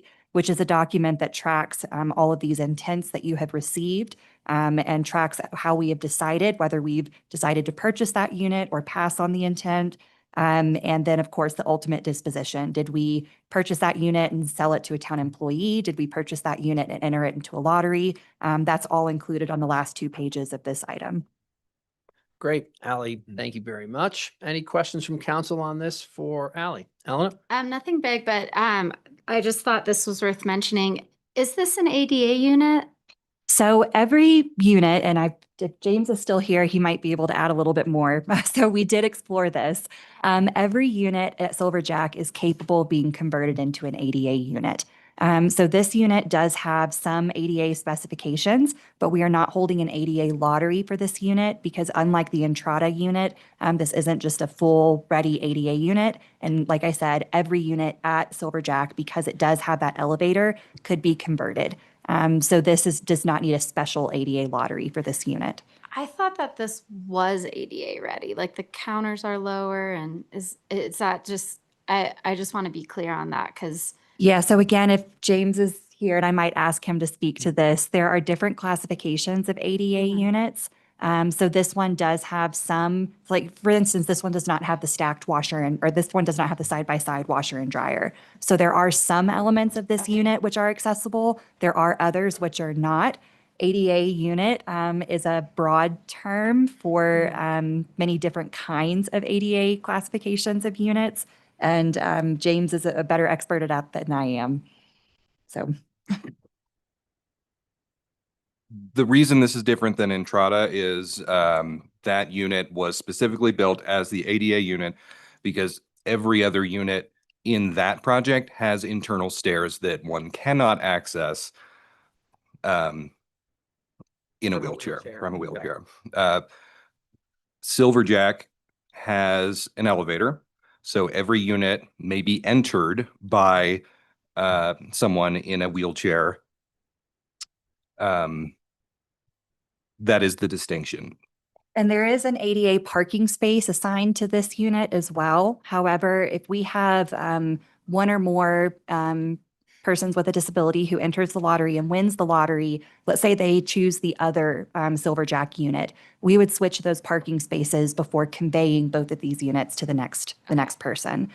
So that unit, that parking space could be movable to a different unit should it be needed by someone who does qualify for an ADA accommodation. Okay, that answered my question. That's all. Great. Any other questions from council? Seeing this as an action item, is there anyone in the room for comment on this action item? Seeing none, Tiffany, are there any hands raised? All right, unless there's any further discussion, I would entertain a motion. To not purchase it, it's no motion, correct? We will just move on. Yeah, so you'll just take no action. Yep. And I would like to make a couple of comments on the lottery since we're kind of on that topic right now and Lindsay might want to step into. So if you don't take action today, this lottery or this unit is, like I said, already noticed for the current lottery. That notice went out in the paper last Thursday, so it's out there. The application's open, so anyone in the public listening, please go to SMRHA's website to find that information. We start accepting applications this Friday. And tomorrow at 9 a.m. at AHA, we have a presentation I'm giving with Pam just about the lottery process, what the qualifications are, and then a little bit more information about the units that are going to be in the lottery. One note about this specific unit is that the other 2 units are empty. They will be open for an open house on Thursday, which I'll also be present for, and Pam. But this unit is owner occupied. So it's really unfair to ask someone to have 100 people go through their house. So just like with the last Mirabel unit, which was also in the lottery, we will have pictures and a floor plan available. If you win the lottery for this unit, you will be able to walk through before going under contract and before purchasing. But there's not an open house for this unit.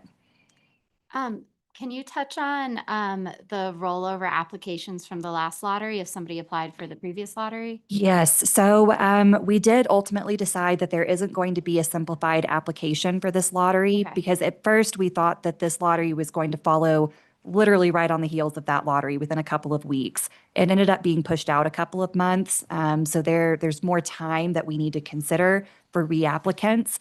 However, SMRHA does have all of those old applications unless you have already picked up your application. We don't keep copies, but SMRHA, if you turned in your application and have not picked it up, pick up that application from SMRHA because there is quite a bit of overlap between the periods, the reporting periods. And you can use information that you already provided and just update that yourself, but there is no shortened form for this lottery. So you do have to fill out the whole application again. But if you gathered documents last time, all you need to do is find the new, updated versions of those same documents to reapply. And then, since the decision is made already, in terms of open houses, and I would like to see us in the future, having open houses. And if it's within a tenant, then we should require the owner in a deed restricted opportunity to put that in the lease, that if it goes for sale, that they can have an open house. And then for a seller, I understand that it's deed restricted, but there is benefit for them to sell their property. And I think we have to treat our buyers, our future buyers, a little bit better. So hopefully in the future we can address that. I think it would work better for everybody. Any other questions on this agenda item? And we never really got there, but I just want to make sure everyone's good with no action. Good. Okay, great. Thank you very much. Thank you. In the lottery. Good luck in the lottery. Okay, that brings us to agenda item number 10, work session. Discussion and update on the parking pilot program. We have Zoe Denal to present, and Lindsay as well. I'm going to add one aspect to this discussion. This is about angled parking and angled parking only. If anyone wants to discuss other items of it, please suggest it to us and we will consider it at future meetings. And with that, I think half the people are going to be happy with what we decide and half the people are going to be unhappy with what we decide. So that's just how it goes with parking, it seems. But with that, I will hand it off to Zoe. Great. Wow, Lindsay, you are on it. So just to help present, I'm so grateful for Lindsay. She's going to take the bulk of this presentation. We also have John Townsend, who is our master of all of our parking infrastructure and technology. So thank you for that. And then Tiffany, I believe Kyle Beck is online as well. So we have a broad bench for this discussion. As you mentioned, Mayor Errico, this is specifically about our angled parking pilot that took place from April 11th to October 30th. And we will go over kind of the background of what led us to this pilot, a little bit more about the pilot itself, our feedback form and survey findings, and the options for you to discuss. And I'll pass it over to you, Lindsay. Perfect. So we just went through our discussion overview. So just to throw that up there, we'll look at public sentiment kind of after we do the background and overview of your parking efforts over the course of the last year plus. But quickly, background, we had a parking study executed by Desmond in 2024. And one of the key findings that we want to highlight today is that one of the goals was to maximize supply of parking within existing right-of-way before adding new infrastructure. So we recognized through the parking study that there was a shortage in parking, and this was one of the key findings of Desmond. In 2024, we saw 21% favorability in our community survey for our parking services in the town of Telluride. That went down in 2025. These surveys are distributed during Q1 to help you review, to help the community review the year prior. So our 2025 survey addressed kind of sentiment in 2024, but that went down 4 points to 17% favorability in our 2025 survey last year. Our next survey will be going out in the next couple weeks. It has consistently been in our last two community surveys, which are the first two of their kind, the number one lowest rated town service area of all of our services provided. And that is for our entire community constituents that did take that survey. So as such, this informed some efforts that got put into place in 2025. The parking initiatives that we launched in response included parking rate adjustments, which went into place at the beginning of last year, an expanded meter zone that was also put into place at the beginning of last year, a license plate reader for enforcement, and that has been delayed slightly just based on the economic realities of the town. So we have not put that into full operation as of yet. An updated wayfinding program, which we'll see put into place this spring, which you're all very familiar with. And then finally, the West Colorado Avenue angled parking pilot. So the angled parking pilot is one element of all of the efforts you've put into place as a council since the findings came out from the Desmond parking study.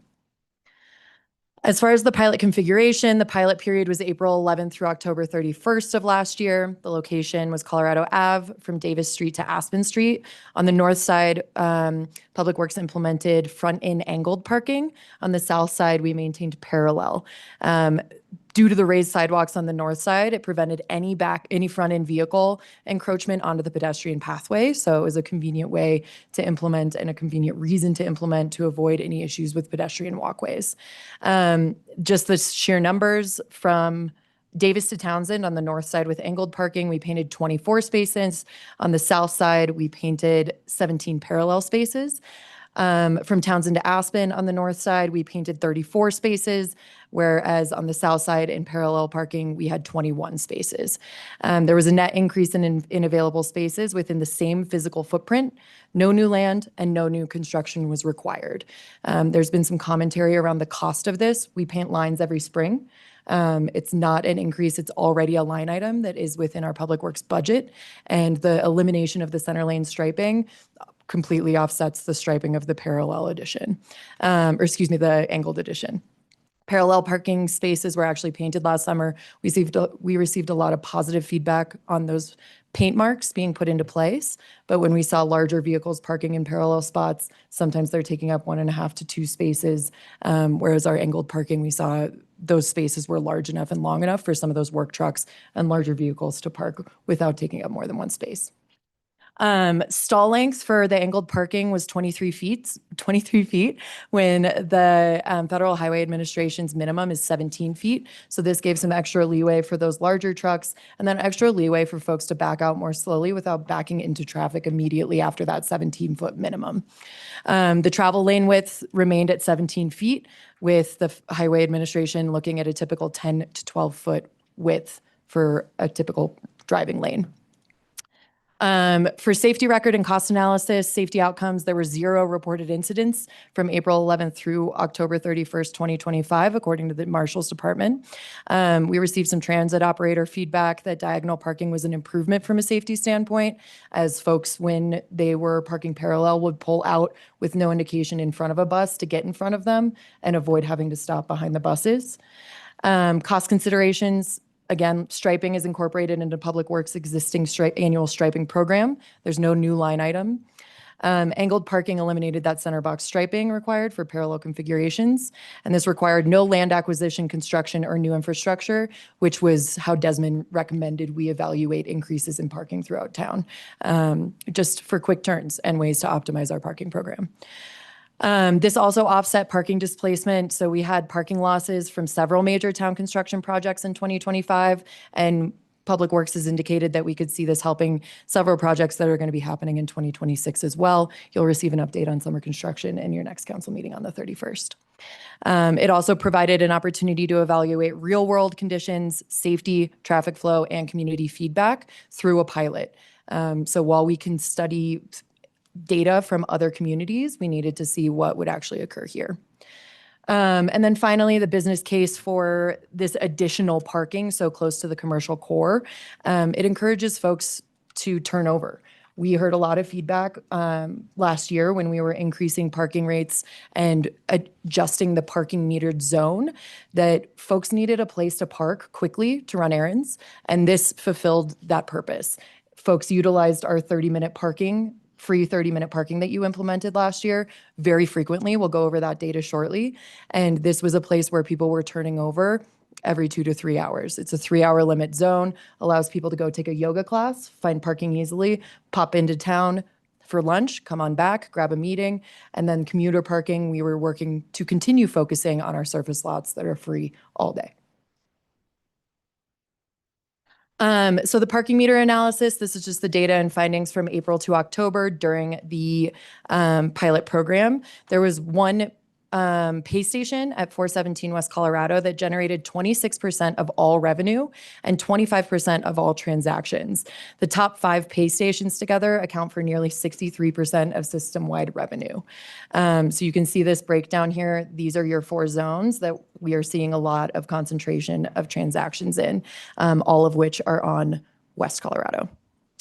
The system is strongly seasonal. Transaction volume and revenue peak in July, which is very normal, and decline sharply at the shoulders. So July generated about $16,000, roughly 48 times the April total of $337 when there weren't a ton of people driving into town or parking. Core revenue season, as you know, runs from June through September. Free parking was a meaningful share of this use. So more so than even thinking about revenue, we wanted to look at transactions. So this donut on the right, this pie chart, is actually based on transaction data because that free 30 minutes will not resonate as transaction or as revenue, excuse me. So transaction data are the most important. 16% of all transactions system-wide during the pilot was the dominant transaction type throughout the entire pilot. In April, 61% of that month's activity was free parking. Okay. West Colorado, again, drives the system. So the 3 stations along West Colorado at 417, 449, and 473 collectively represent nearly 40% of all transactions throughout the pilot. Fur and San Juan and 250 East West Colorado round out the top of that tier. So system demand's concentrated both in time and in place.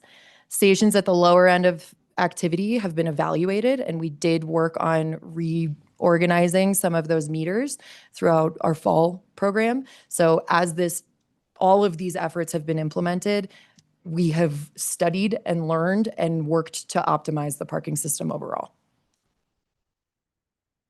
As far as parking type comparisons, this is important to take a look at. This is from the Federal Highway Administration as well. Parallel parking advantages versus angled nose-in, which is what we saw implemented in the pilot, and then back-in angled, which one of our largest complaints, which you'll see in the feedback shortly, is that we don't believe it's safe for cyclists. So back-in angled is the actual solution for that. It is the safest advised option for parking to protect cyclists that are sharing a lane. So you can read through these advantages, but bicyclist dooring risks are eliminated. Bicyclists and motorists have clear sight lines to each other. So as a motorist is proceeding down a lane, a bicyclist can see that they have stopped. They can avoid them, and that person can then engage rear reverse lights and back into that angled spot while the bicyclist stays closer to the center lane to avoid that person. There's easier loading and unloading of vehicles. Rear loading occurs at the curb instead of in street, which protects your bicyclists as well. You have wider loading zones. Passengers are channeled toward the curb, and it's easy to incorporate accessible parking spaces and access aisles. Some considerations, of course, with any type of parking. On the downhill side of a steep street, there is the possibility of improperly securing vehicles rolling into the street. From the north side, you're seeing that back in on the lower end of that angle. A conflict is possible when a driver is reversing into a parking space. We see this with all types of parking, except pull in front and angled. So if you're pulling up to a parallel spot and someone behind you wants that spot too, you may have an interaction. A reverse angle in parked motor vehicle might overhang more into the sidewalk, again, because of the elevation change near the parking edge. Here on the north side, we're going to see less of that. And then some people find it more difficult to back into a parking stall than to back out of a parking stall, especially when adjoining stalls have cars in them. The biggest complaint we had, again, was visibility. So being able to see the traffic you're pulling out into and get beyond the vehicle that's next to you gives you direct sight line rather than relying on a backup camera or relying on a partner that's stepped out of the vehicle to direct you back into traffic. Do you guys want me to go through parallel and angled nose-in for the listening audience?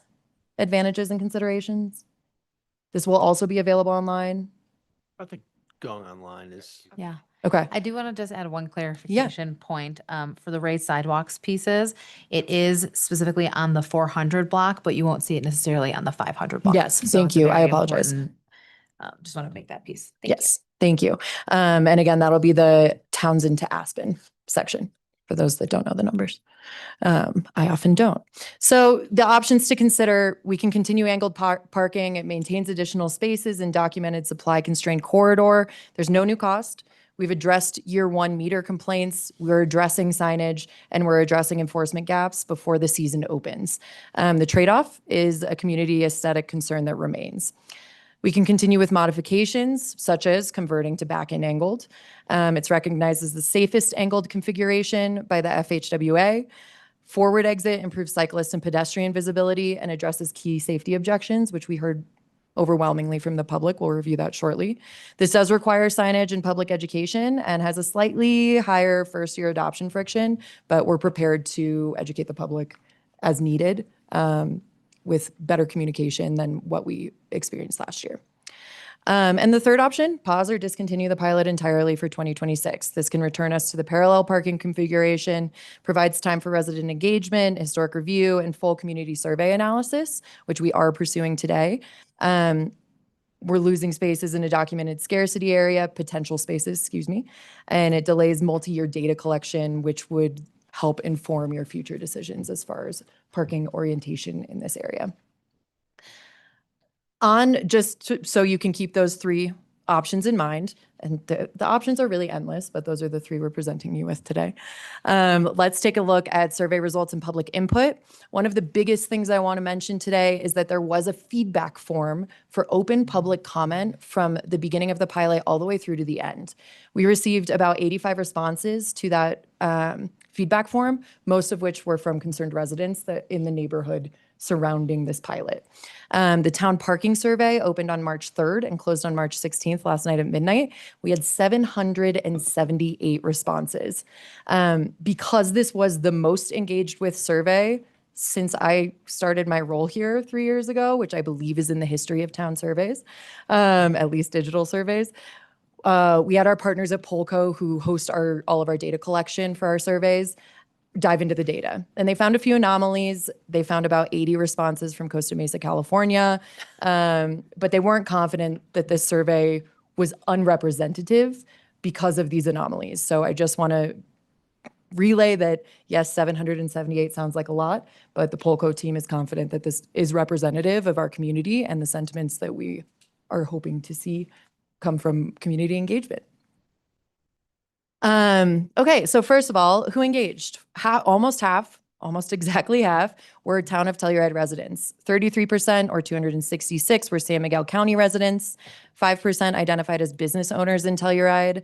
4% are employees commuting from outside San Miguel County. Only 10 visitors, and other indicated part-time residents, folks from Mountain Village. They had a free text option to tell us who they were, why they were interested, and where they're coming from. About half of folks responding park daily, 33% park a few times per week, 11% just a few times per month, and 8% rarely park throughout the town of Telluride. 63% of respondents indicated that finding parking in Telluride is somewhat or very hard. This totaled 486 of our 778 respondents. The parking impressions. So 424, 55% of respondents said that the biggest parking challenge that they experience in Telluride is finding a space. Understanding signs or rules is something that we are working hard to address. The cost of parking is something we heard a lot from local commuters and folks that are interested in parking closer to their workplace without having to pay, or they can't get a parking permit because residents are the priority in the parking permit system as it stands. We had a handful of other free text options, which you all read through. Time limits are another bit of feedback that folks found some issue with. And then safety or visibility was only 4% of the feedback here. 97% of survey respondents said they were aware of the angled parking pilot on Colorado Ave, and that indicates that we had strong community awareness of the pilot and a lot of engagement with the program. As far as sentiment around angled parking, how people felt about angled parking was nearly split. We saw about an 18% difference here. 44% saying they don't like it as the majority, 41% saying they do like it. 9% makes no difference to them. 6% aren't sure, or they need more information and would like to learn more. Compared to parallel parking, angled parking for most felt somewhat less safe or much less safe. 44% of respondents felt angled parking was safer or about the same as parallel parking, while 50% felt it was actually somewhat or much less safe. So we saw folks in general saying that it felt unsafe.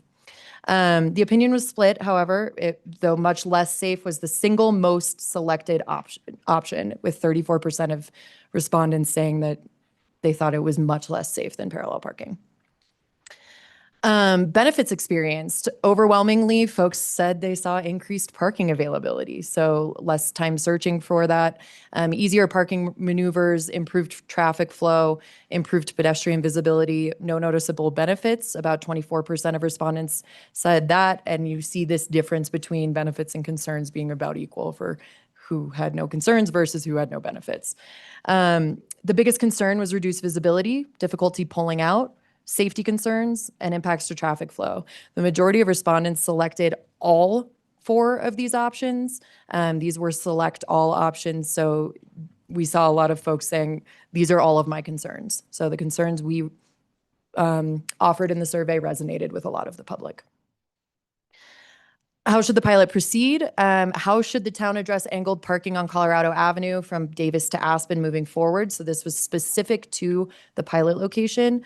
49% of folks favor some form of angled parking. We proposed a handful of options. We said angled parking year round. That was actually our largest favorability for folks that wanted to see angled parking return. They wanted to see it come back year round. Public Works is exploring how that could look if that's something that we choose to pursue. Snow storage on the south side where it's shady and we aren't seeing a lot of good drainage. We get a lot of ice buildup with parking there. You could shift all the parking to the north side as one of the options. Reintroduce angled parking just in the spring and summer, similar to how we did last year with the pilot. Reintroduce as back-end angled parking, reintroduce as center lane angled. And then finally, the last option was reintroduced with some modifications. But as you can see in this donut here, this is a little easier to digest. 49.4% of folks said they want to reintroduce some type of angled parking and to increase that parking availability again. 37% said they would like to maintain parallel parking only. This was the largest single option selected, and it was a single line item, whereas with angled parking, we had a lot of options sourced there. And 14% were unsure or they needed more information. This includes our other category, which you read through those free text options as well. Community feedback overall, opinions genuinely divided. We're seeing 41% of people that like angled parking, 44% that don't. That's an 18-person difference. 49% would like to see some type of angled parking return to the pilot area in 2026. Supply value is broadly acknowledged. Most everybody the large majority recognized that parking availability was the biggest parking challenge, and most people said that this was a benefit of angled parking. Cyclist safety was the top substantive concern. Making sure that we address that in the future is something to focus on. Residential character and aesthetic is subjective, but definitely a concern we heard loud and clear. Meters were a separate, more unified concern, which the town has been working to address and has been working to optimize that system and that system planning. And then most importantly, I think increased engagement should be noted. We saw 85 people relay feedback throughout the summer in the entire pilot program, whereas we're seeing 778 respondents over the course of 2 short weeks. So a lot of people are engaged here. Key takeaways, we had new spaces added within the existing right-of-way at no new cost. There were 0 incidents in the 7-month pilot. The stalls exceeded safety minimums, and that we believe that attributed to that stat. Transit operators noted improved safety visibility versus parallel parking. Residents and commuters widely agree that there's a parking shortage. The majority of survey participants are interested in angled parking in the pilot area. Meters and signage issues were operational gaps that have either already been corrected or are going to be corrected within the next year. Resident consultation was inadequate. We recognize that, and we're working on process improvement starting now. And then finally, the aesthetic and historic corridor concerns warrant continued dialogue. That's something we heard loud and clear, again, from the residents of that neighborhood, and something that we want you to consider when thinking about what's next. And just to revisit your options or town's options, if you will. Thank you. Yeah. Thank you, Lindsay. Anything And to add? This is John Townsend, our IT director, who's been doing all of our data analysis for the metered zones. Anything to add? need numbers, I have. no, And Kyle's online. great presentation. Thank you, guys. Yeah. And we do recognize that parking is an ecosystem and this plays a singular part in that ecosystem, but appreciate the focused discussion. On the topic of numbers, I think it is widely agreed upon that there is a need for more parking availability within the town of Telluride, and challenge finding parking is one of the most frequently identified issues facing our community. I do want to note, I feel like there has to be an element of human behavior brought into that, because humans are creatures of habit and not always so quick to change and adapt, or they're looking for more convenient parking. You know, there's not just parking generally, no matter where it is, but parking specifically next to the shop or business or what have you that they're trying to go to. Point with this is my anecdotal experience last summer was that the angled parking was not always at full utilization. You noted in your memo that comparative data is not going to be able to get, but I'm more curious about from last summer utilization as a whole, in terms of a percentage. How often was that angled parking during the day full or near capacity? I mean, because we don't monitor per space usage, there's really no way to accumulate that data. Practically impossible. We can tell turnover, we can tell how often somebody was in a parking space, whether it was a half an hour or 2 hours. Turnover is pretty regular. It'd also be But- difficult because the permitted parking doesn't register with the machine at all. So if a permit is taking a spot, it'd be difficult to Sure. register. But I guess the point I'm trying to make is that I don't know that I feel fully convinced of the benefit to these additional parking spaces in this zone, because I don't, again, this is anecdotal, but what I felt like I saw last summer was that more often than not, there was a large percentage of those spots that were vacant and empty throughout the day. There's of course some exceptions, 4th of July, big festivals, we would see full utilization. So that might be a good reason to still utilize some of this, but I do want to bring up and raise that element of it. And if I can jump in here with another metric from the Desmond Parking Survey, there's an 85% rule that's parking industry standard and an operating principle. So we want parking occupancy rates to consistently reach 85% during peak hours, so that at that point, the system is considered full. More intensive management strategies are needed if you exceed that. So if we're at 100% capacity, as we're seeing on Main Street with parallel parking now, folks can't find parking. So the availability of parking is pinnacle to an effective parking system in order to ensure that folks can find a space, can park effectively, can turn over within our hour limitation, and are able to access the businesses that they need to. If we're full at capacity, we have an insufficient amount of parking. Absolutely. According to the study. So just And I have one thing, an anecdote to add. understand that, yes. Again, the data I'm looking for and what I just feel unconvinced of, and that goes to either direction, but unconvinced that this addition of parking is helping alleviate that problem throughout the rest of our town. As I don't feel like the utilization that I saw, again, in my own anecdotal experience, demonstrated that close to 85% utilization that you're talking about there, Lindsay. So that's what I'm hoping to know or dig deeper into here. And I think year over year data would be able to help tell us that. And then on that note, just going to add, not that we need to have another selection of our 3, but we could always continue the pilot for another year if we feel that more information is important. I'm not saying I support that, but that is another option we can choose if we feel that's in the best interest of our community. That is option 1. I mean, we can, it's Right, but calling it a pilot or whatever, it doesn't really matter because we can change parking Anytime. whenever we want. the project. So right. with whatever information we get at any time. So Yeah.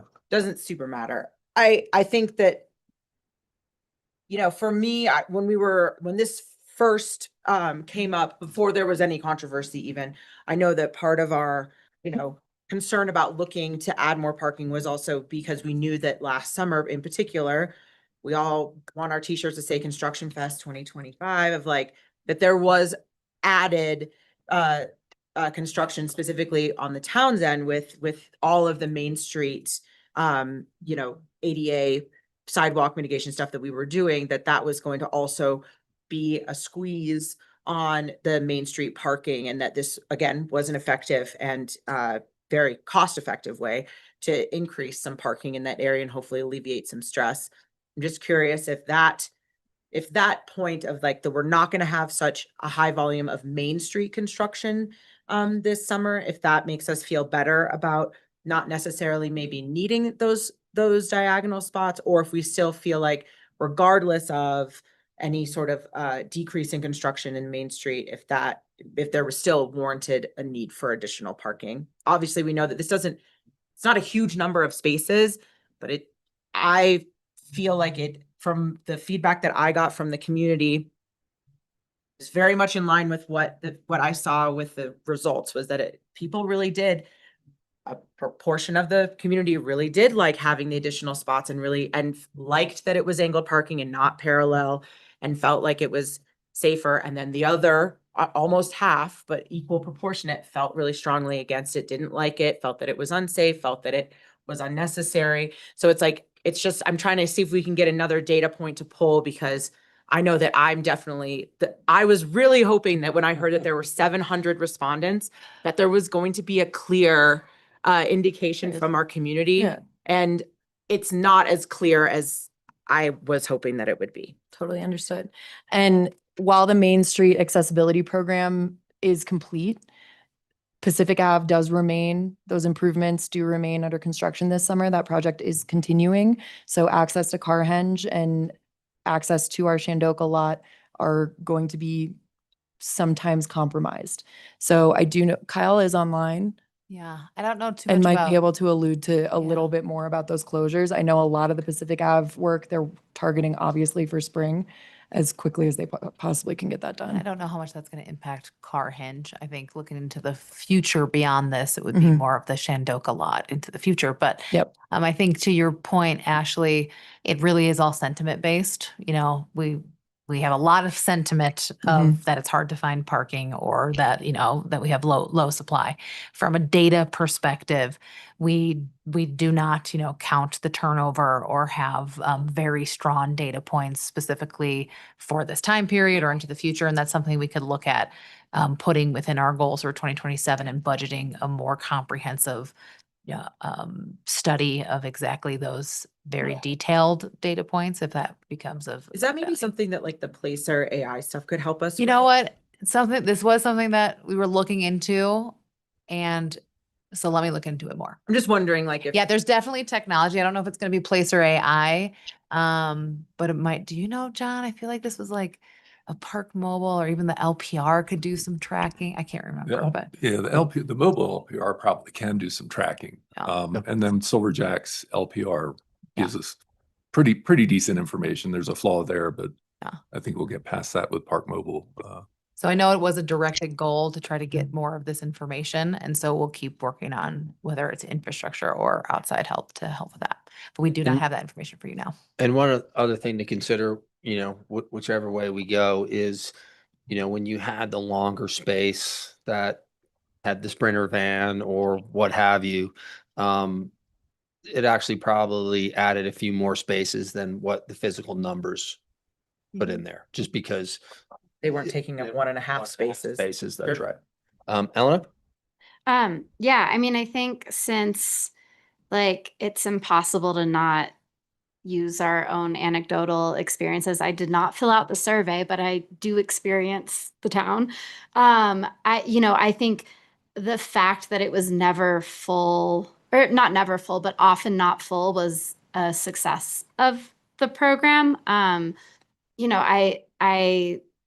don't often park there, but when I did, I could always find a spot. And I think that's the whole point, right? Is that there was availability. And if it is at 100%, then we're already up against our next problem, which is that we still don't have enough parking. I think parking configurations are going to be ever evolving. I hope that the need for this parking diminishes when we are able to explore more permanent parking solutions on Lot L. I wish some people who are involved in this conversation would start joining the conversation about Lot L, because we mostly hear neighbors who don't want it there. But if you really don't like this parking solution, please advocate for other ones, because it's really hard when we just get no's from every angle, even though this isn't just no's. But I've said this before, but it would be helpful to know what you do think a good parking solution is, because when we just only hear, not only, but when we get a lot of negatives from all sides, it's really hard for us to know what is best. I think, that said, I don't think any parking configuration is going to ever be permanent and forever. So even regardless of what we end up doing this next summer, I think it's always going to be something where we should reassess our needs and adjust accordingly. And I think it's good that these aren't permanent decisions. I'm never going to say that a Sprinter van is an attractive thing on Main Street, but whether it's parallel or diagonal, they're coming into town and they're spending money here. And I don't want to prohibit that. So yes, I agree. They're not cute. I mean, they are, but not on the street. So I wanted to just say that. And then the other thing that I wanted to say, which I already mentioned this morning, is there is a serious need for designated safe biking areas. And I think that may be part of this next iteration of whatever this is. Can we talk about a bike lane? My one concern with having a bike lane in the normal place, which would be to the right of the traffic lane, is that it almost puts bikers closer to the parked cars, which when there's not a bike lane, bikers are allowed to kind of merge into the lane of vehicle traffic. So there is a little bit of a trade-off there. If we do put a bike lane in between the parking and the cars, there might be a downside to that, because you're not as naturally in the flow of the vehicular traffic, which I usually ride just right in front of the cars. I don't want them passing me. I don't want anyone hitting of me. And that is the legal way to use a bike. You can go to the side, but you also are allowed to merge into the traffic to get out of the way of any other anything else that might be going on the road. So those were my comments. Can I quickly pause and ask, since we have Kyle on and a lot of these are great discussion points for him, do you mind if we put the presentation down and maybe ask him to come up on the screen? Does that work for everybody? Okay. Thanks, Zoe. Can you hear me? Yeah, thanks, Kyle. Yeah, Don't need to sorry. interrupt. I'm definitely willing to join the conversation. One of the points I did want to bring up just in regards to construction, of course, I'll be doing a presentation on March 31st in that town council for 2026 summer construction. I don't feel like there'll be an impact like we had last year where it was completely visible from Main Street. But one of the projects I do want to point out would be the Mahoney Bridge. Of course, we were awarded the grant, so that kind of expedited the process and the timing for construction. So I hope to start that in the fourth quarter of '6. Kyle, we're losing you a little bit. You're pretty garbled, unfortunately. I'm not sure if Can someone translate? you're on. Yeah, he was just talking about what we talked about earlier, which was Bridge and Lot L. Yeah, could be a potential, but that would be at Q4. Okay. So that Are you well. you know? Nice effort. It was basically, I think I'll translate the one part was there's not going to be as many projects this summer as last summer, and the big one is the Mahoney Bridge, pending the grants that was and the cycle we're trying to hit, which may make that happen sooner. I think that's about all I got out of it. You nailed that. Are you able to hear me now? Yes, that's better for a second. Yeah, I'm pulling over, so Oh, never mind. Sorry, Kyle. We're giving up. Sorry, Kyle. Ashley? I was just gonna say, I think that, some of the feedback that we got about the bike safety and stuff like that was that the feeling was that because that center lane, which is not technically where bikes are supposed to be anyway, but because that center lane was gone and that was where the bikes had traditionally been, that it felt like we had lost basically a bike lane. I agree with Elena's sentiment that like, I think we should maybe look at putting in a bike lane, but I think that the space for it would be to do almost like a modified center lane where it would be off the center and it would just be it wouldn't be as large as the center lane is, but it would be a bike lane in the middle, kind of like what we're more traditionally used to. That might be a compromise. I think doing it along the right side is where people already are, and that's not fulfilling that safety. I don't know. It just feels like It's on the downslope. It's like on The- this side coming up to town. Yeah, and that's How it is, how it was last year. and that, I think that's going to be a tough one either way. I mean, you can argue it as what you feel, and that's what makes it, so tough to quantify what's right and what's wrong. The data said we didn't have any accidents. For me personally, who bikes that pretty much every single day in the summer, I'd rather see a car pulling into a spot or backing out of a spot than reacting to a door opening. Yeah. But again, that's just me. I'm not saying you can argue, everyone has and will continue to argue both ways, and I get it, but my perspective is that. Dan? On the bike topic, as an also frequent biker, I think what I envision as the best setup would potentially be the westbound lane. Since that's going downhill, we utilize what's known as a sharrow there, where you have that reminder, to Elena's point, of state law, that bikes are allowed to utilize an entire lane. It is quite easy to reach the speed limit going downhill there on a cycle at 15 miles an hour. And then on the eastbound lane going uphill, that's where a bike lane, I think, would have the most benefit because most cyclists, especially if you're not on an e-bike, you're not reaching that 15 miles an hour, and a car would want to pass you. So and I think that could be implemented regardless of what configuration is on the north side of the street there, angled parallel, back in, back out, either way. And something like that, I think, would be most efficient. But thankfully, we're going through a lot of this at the same time with, gosh, now I can't, TSAP, thank you. Transportation and Safety Board, so timely. Yeah, and I think even, sometimes those like signs we talk about how we have too many signs, but they're also like important. Or a bike lane painted on the road is almost just a reminder that, hey, like bikers also use this. I think it's good that we have so many bikers. Like this is a great problem to have to be talking about, but it really is just all over town, something that we need to address and is part of this conversation as well. So I think it's hard to really, not mention that as a more just like holistic thing that we need to look at. And I think the thing that we haven't really touched on is the back end angle, which I think the learning curve for that could be like a communications nightmare, but it does address a lot of the concerns behind the front end angle.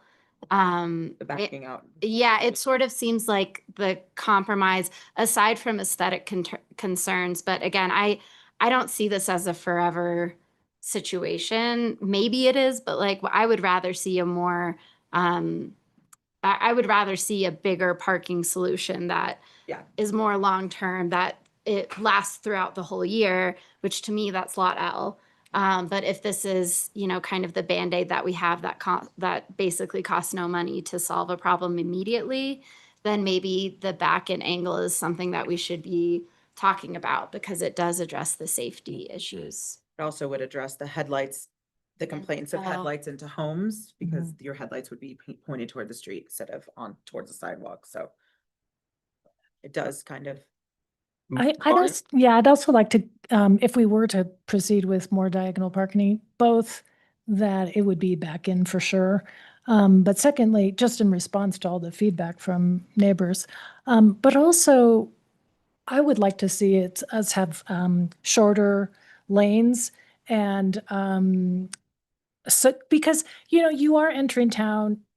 And it is aesthetically not very pleasing to see big trucks along there. So if we had 17 or 18 foot stripes instead of 23, then that gives more, room for bikers. And cuts out, you know, some of these big trucks. But I'm definitely concerned about our businesses this summer. They need to make up for a really bad winter. I don't want to cut back on parking availability for the businesses.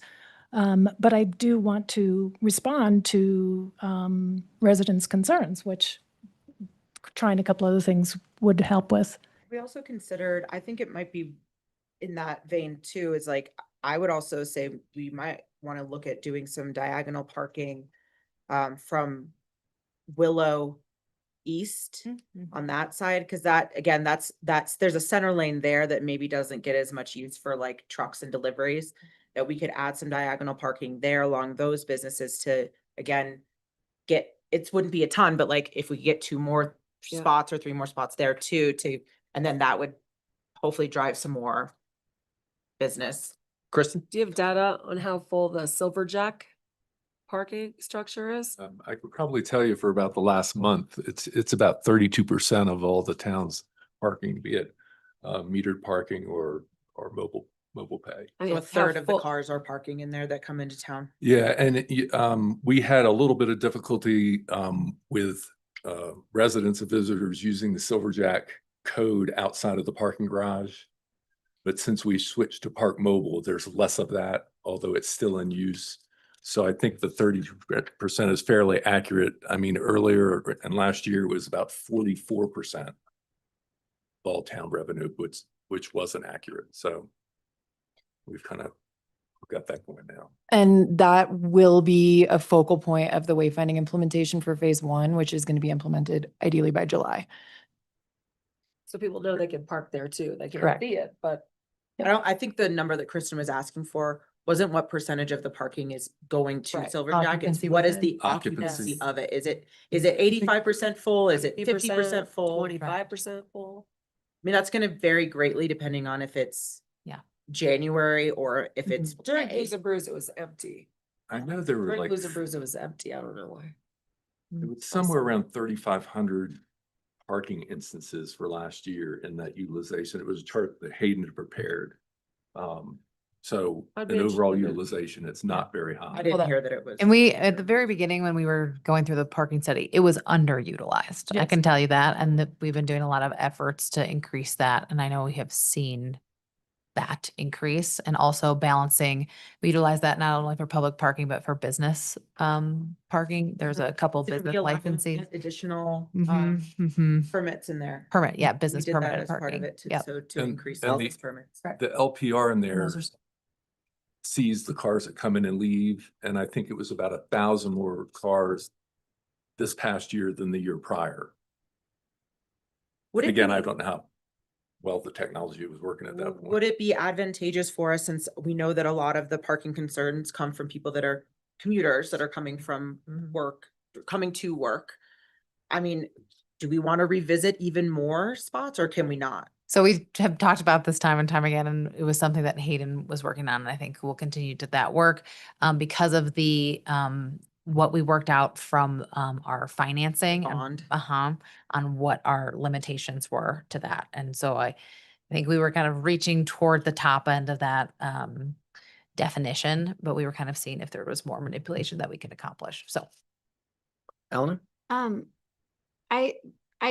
If we already brought this up, stop me, but what about like parking on the opposite side of, or on the south side of Colorado between like Alder and like Pinion, Laurel, kind of that chunk? Is there a reason we don't? Because I know for certain festivals, we do allow people to park there. And is there a reason why we don't open that up for parallel parking? I know it's not paved, and I know for certain it's park zone. So I know that Parks and Recreation through special events does allow that parking. So from the park entrance to Yep. the preschool, essentially. There's definitely a reason. I don't know. what that Yes, is. I can find that out for you. Into that, because if that were something that were easy enough to open up that for parking, I feel like that could be a lower impact option. Just trying to think creatively and look at all of our I mean, there's really nowhere else in town where we can like fit more parking. So I'm just trying to think of every option that we could have to solve this problem. Because I know but that we do allow it for certain times of year. So why couldn't we do it all summer? Certain times of the year, I do know we allow it for festivals that reserve the campground. That is Yeah.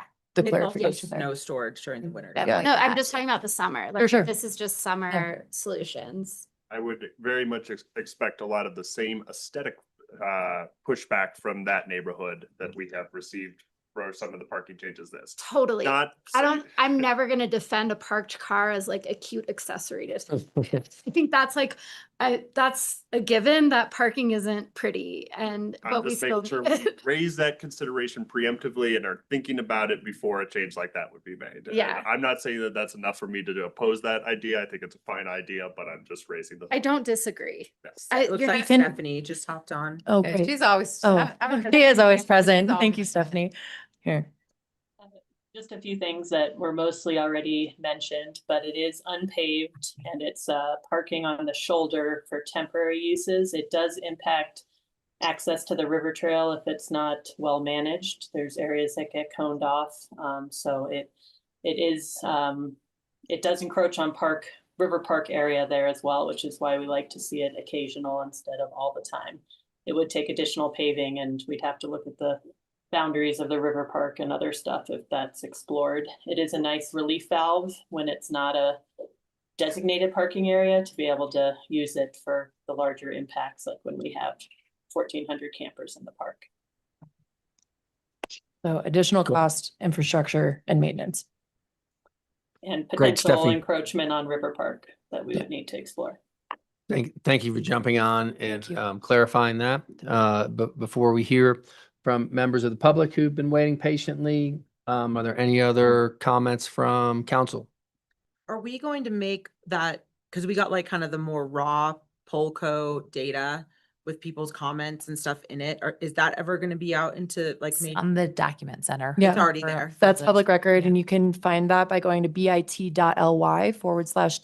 council and clicking on the document center button. It'll take you straight to today's council meeting. All this presentation, all of the responses to that survey are available online and public record as such. I just think that would be interesting for the public to review at the same way that we got it, because it's like, again, I think that, seeing like literal comments, one above the other saying, this is dangerous. And then the next comment is, this is way safer. It's like, it's that, I just want the public to be aware of like, that's how like information is being presented to us, and that this studies, like the actual, like, formal studies that have been done don't show that there is any inherent safety risks. This is really just a preference that we're trying to determine that and what is more effective and efficient for our community. So I thought that, it was really interesting reading through. There were a lot of comments. It was just really an interesting read. And I think that we as a community, the more information that you can review helps and might show why this is such a hard decision for all of us. Any other comments from council before we go to public comment?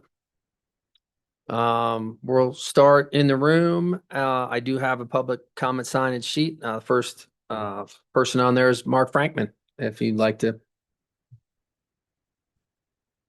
We are doing 3 minutes on this. Thank you. I didn't keep it to 3. I am also speaking for my neighbor, Louise Jamel, who can't be here, so maybe I can get some time for her, but first off, there's no way that you can convince me that there is an extra cost and extra effort involved in doing this painting twice a year, painting out the box and then repainting a center line, painting the stripes. I've lived in my house at 553 West Colorado for 40 years. I can tell you there's more effort putting those stripes down there. It's just not true. All of these studies that the town has referenced, they all say that angle-in parking is less safe and creates more hazard for pedestrians and bikes. It's not open to debate or question. I don't know why it even comes up. Just to keep reiterating this is frustrating, honestly.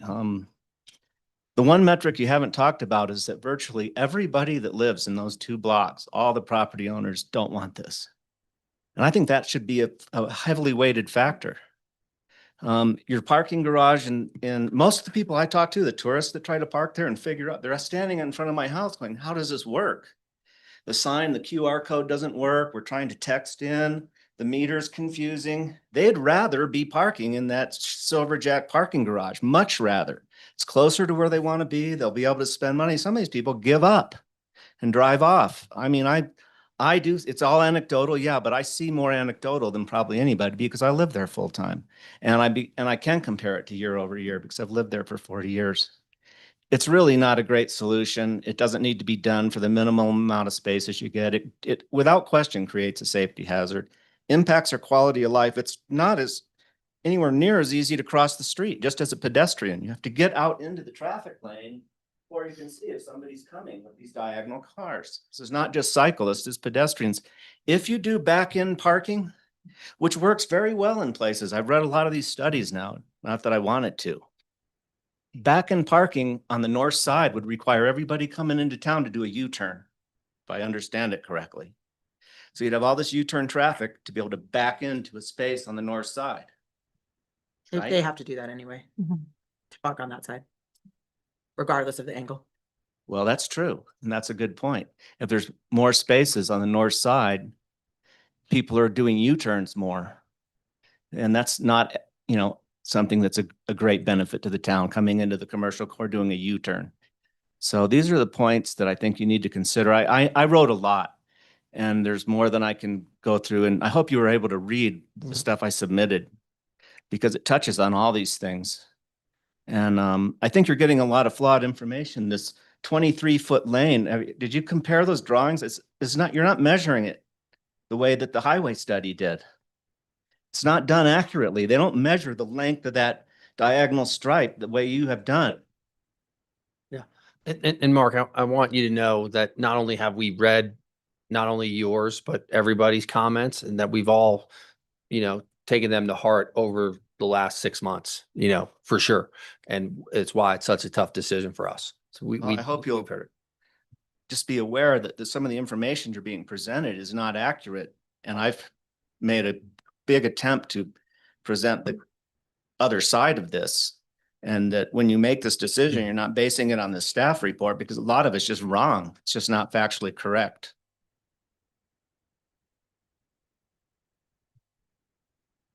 Next on public comment is Art Goodtimes, but I think I saw him split. Is Art still?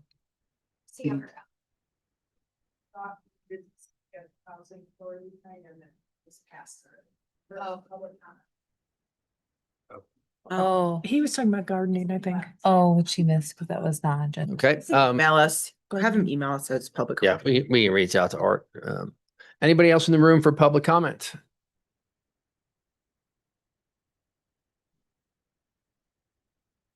Yes, my name's Tom Schradel and I live at 517 West Colorado. For me, the big issue is the safety because I've seen so many close calls, especially with bikes and the unloading of the bus situation.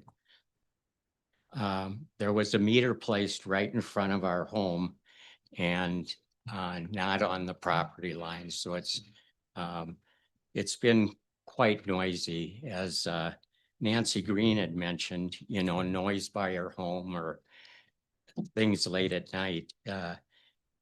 It's just more noisy and more congestion there.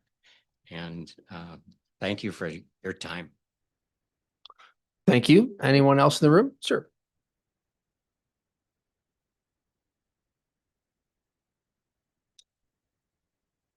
He meant Kathy Green's earlier comment. Anyway, I'm Elaine Schradel. And I wonder, how come the restaurants can have parklets in the street?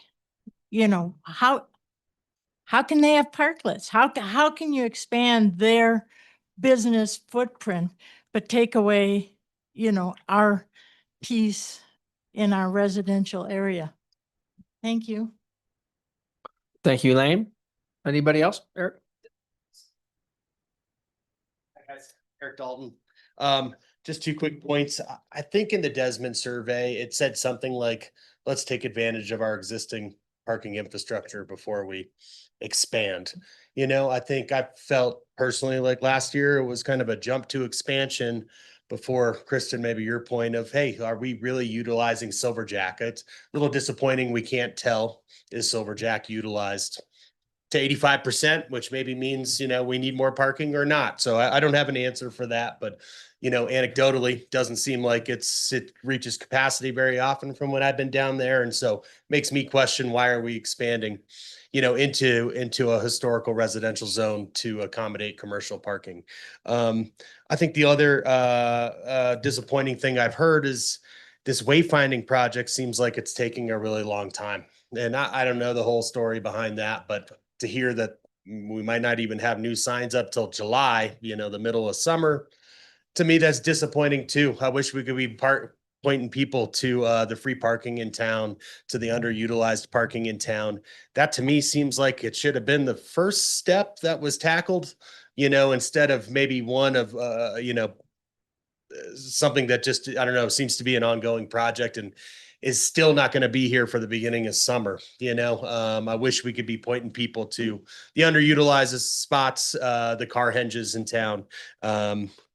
So, you know, I don't have answers for that. I don't think we have answers for that, but I just wanted to point that out. Thank you. Great. Thank you. Anybody else in the room?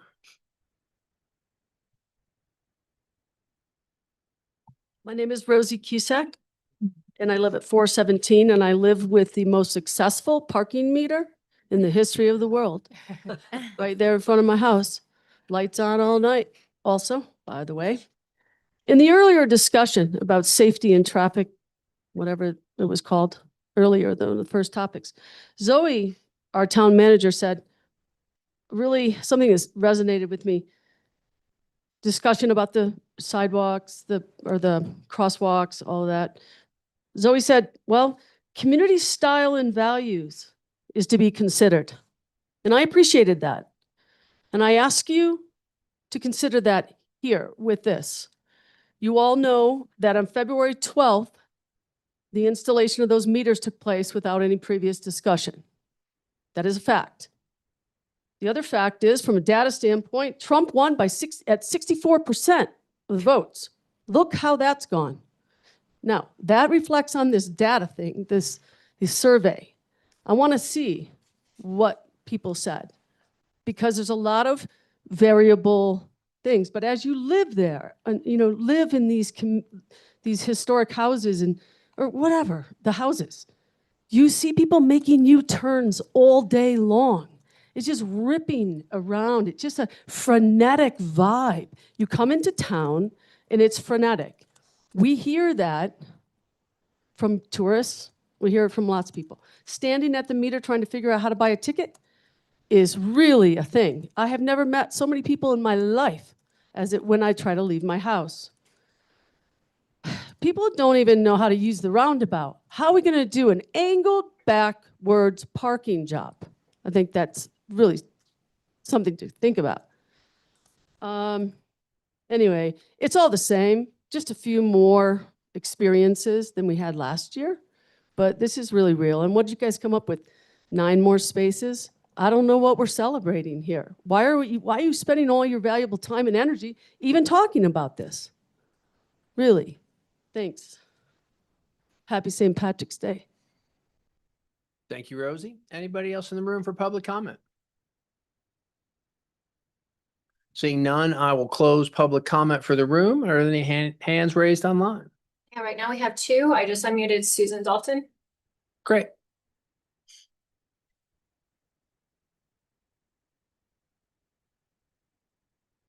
She's not unmuting, so I'm going to go to Michael Zaffler, and maybe we can come back to Susan. Okay. Susan, be patient. We'll get to you.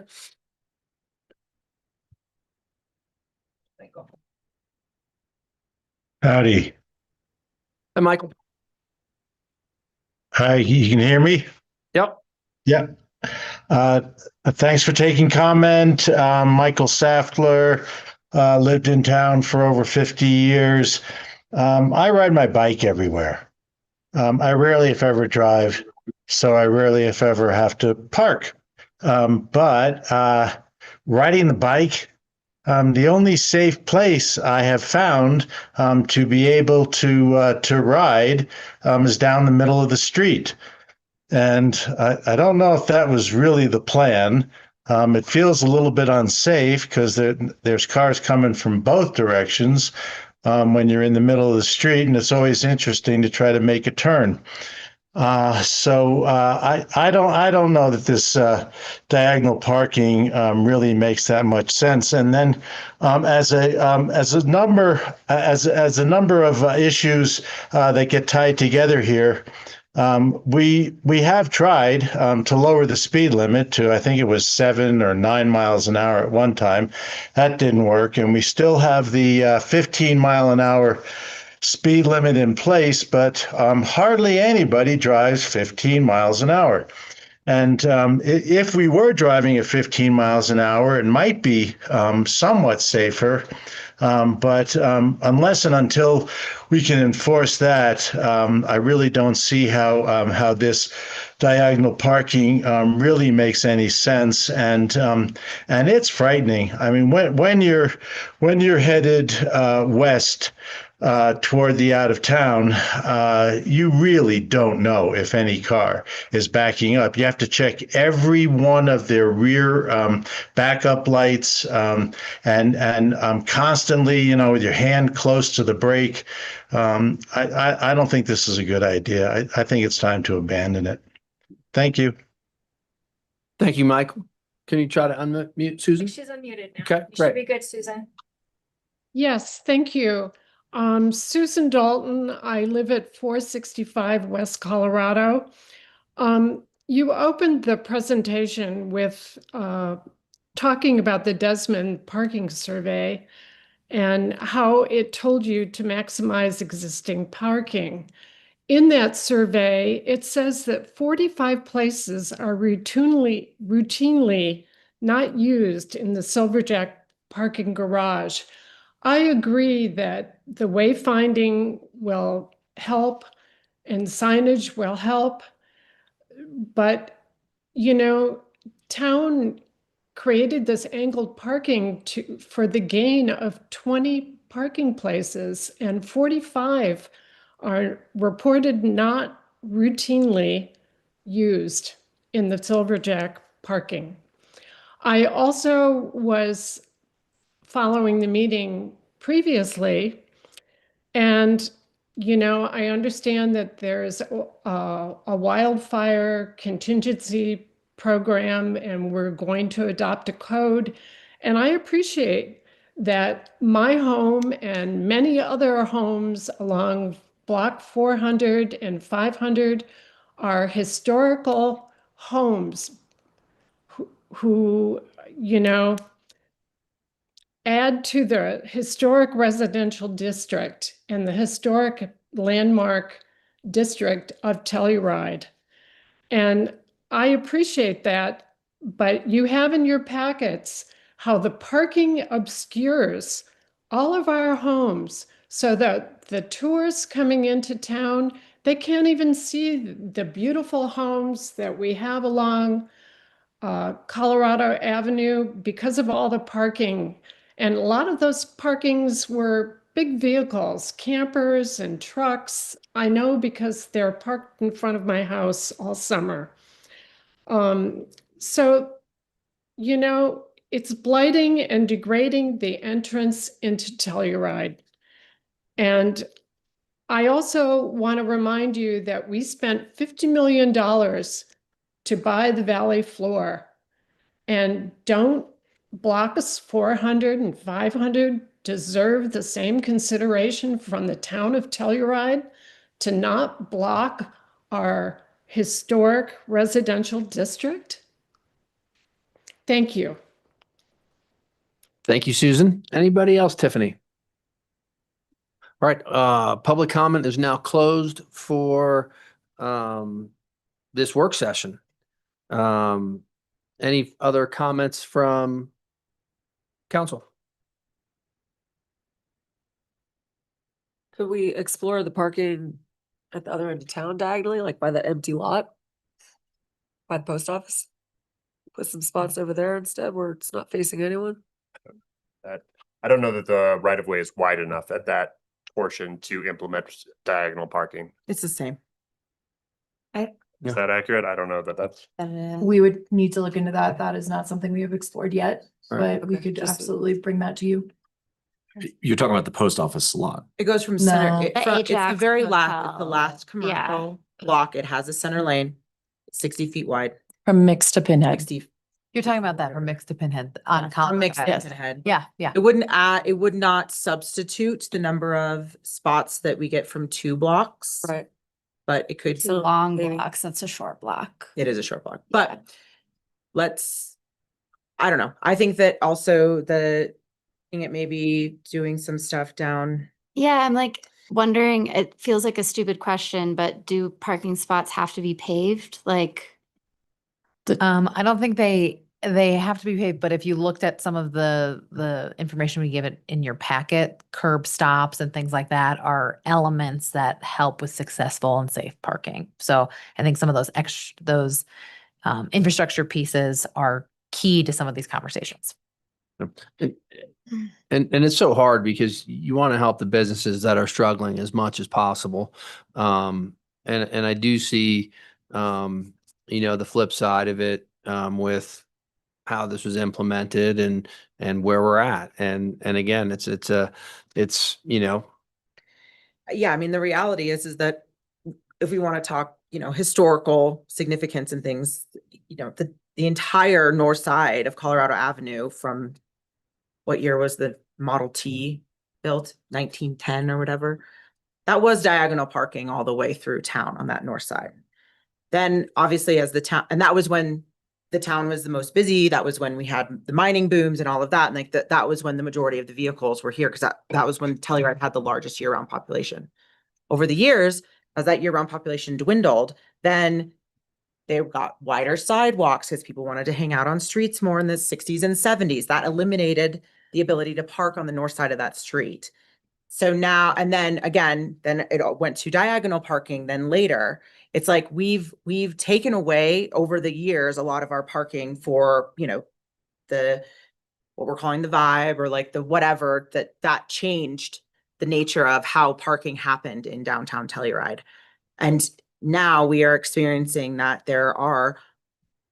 because there are less people also living in town and a lot more commuters, and we have a tourist economy. So those people are literally coming into our town. That's how it supports our economy right now.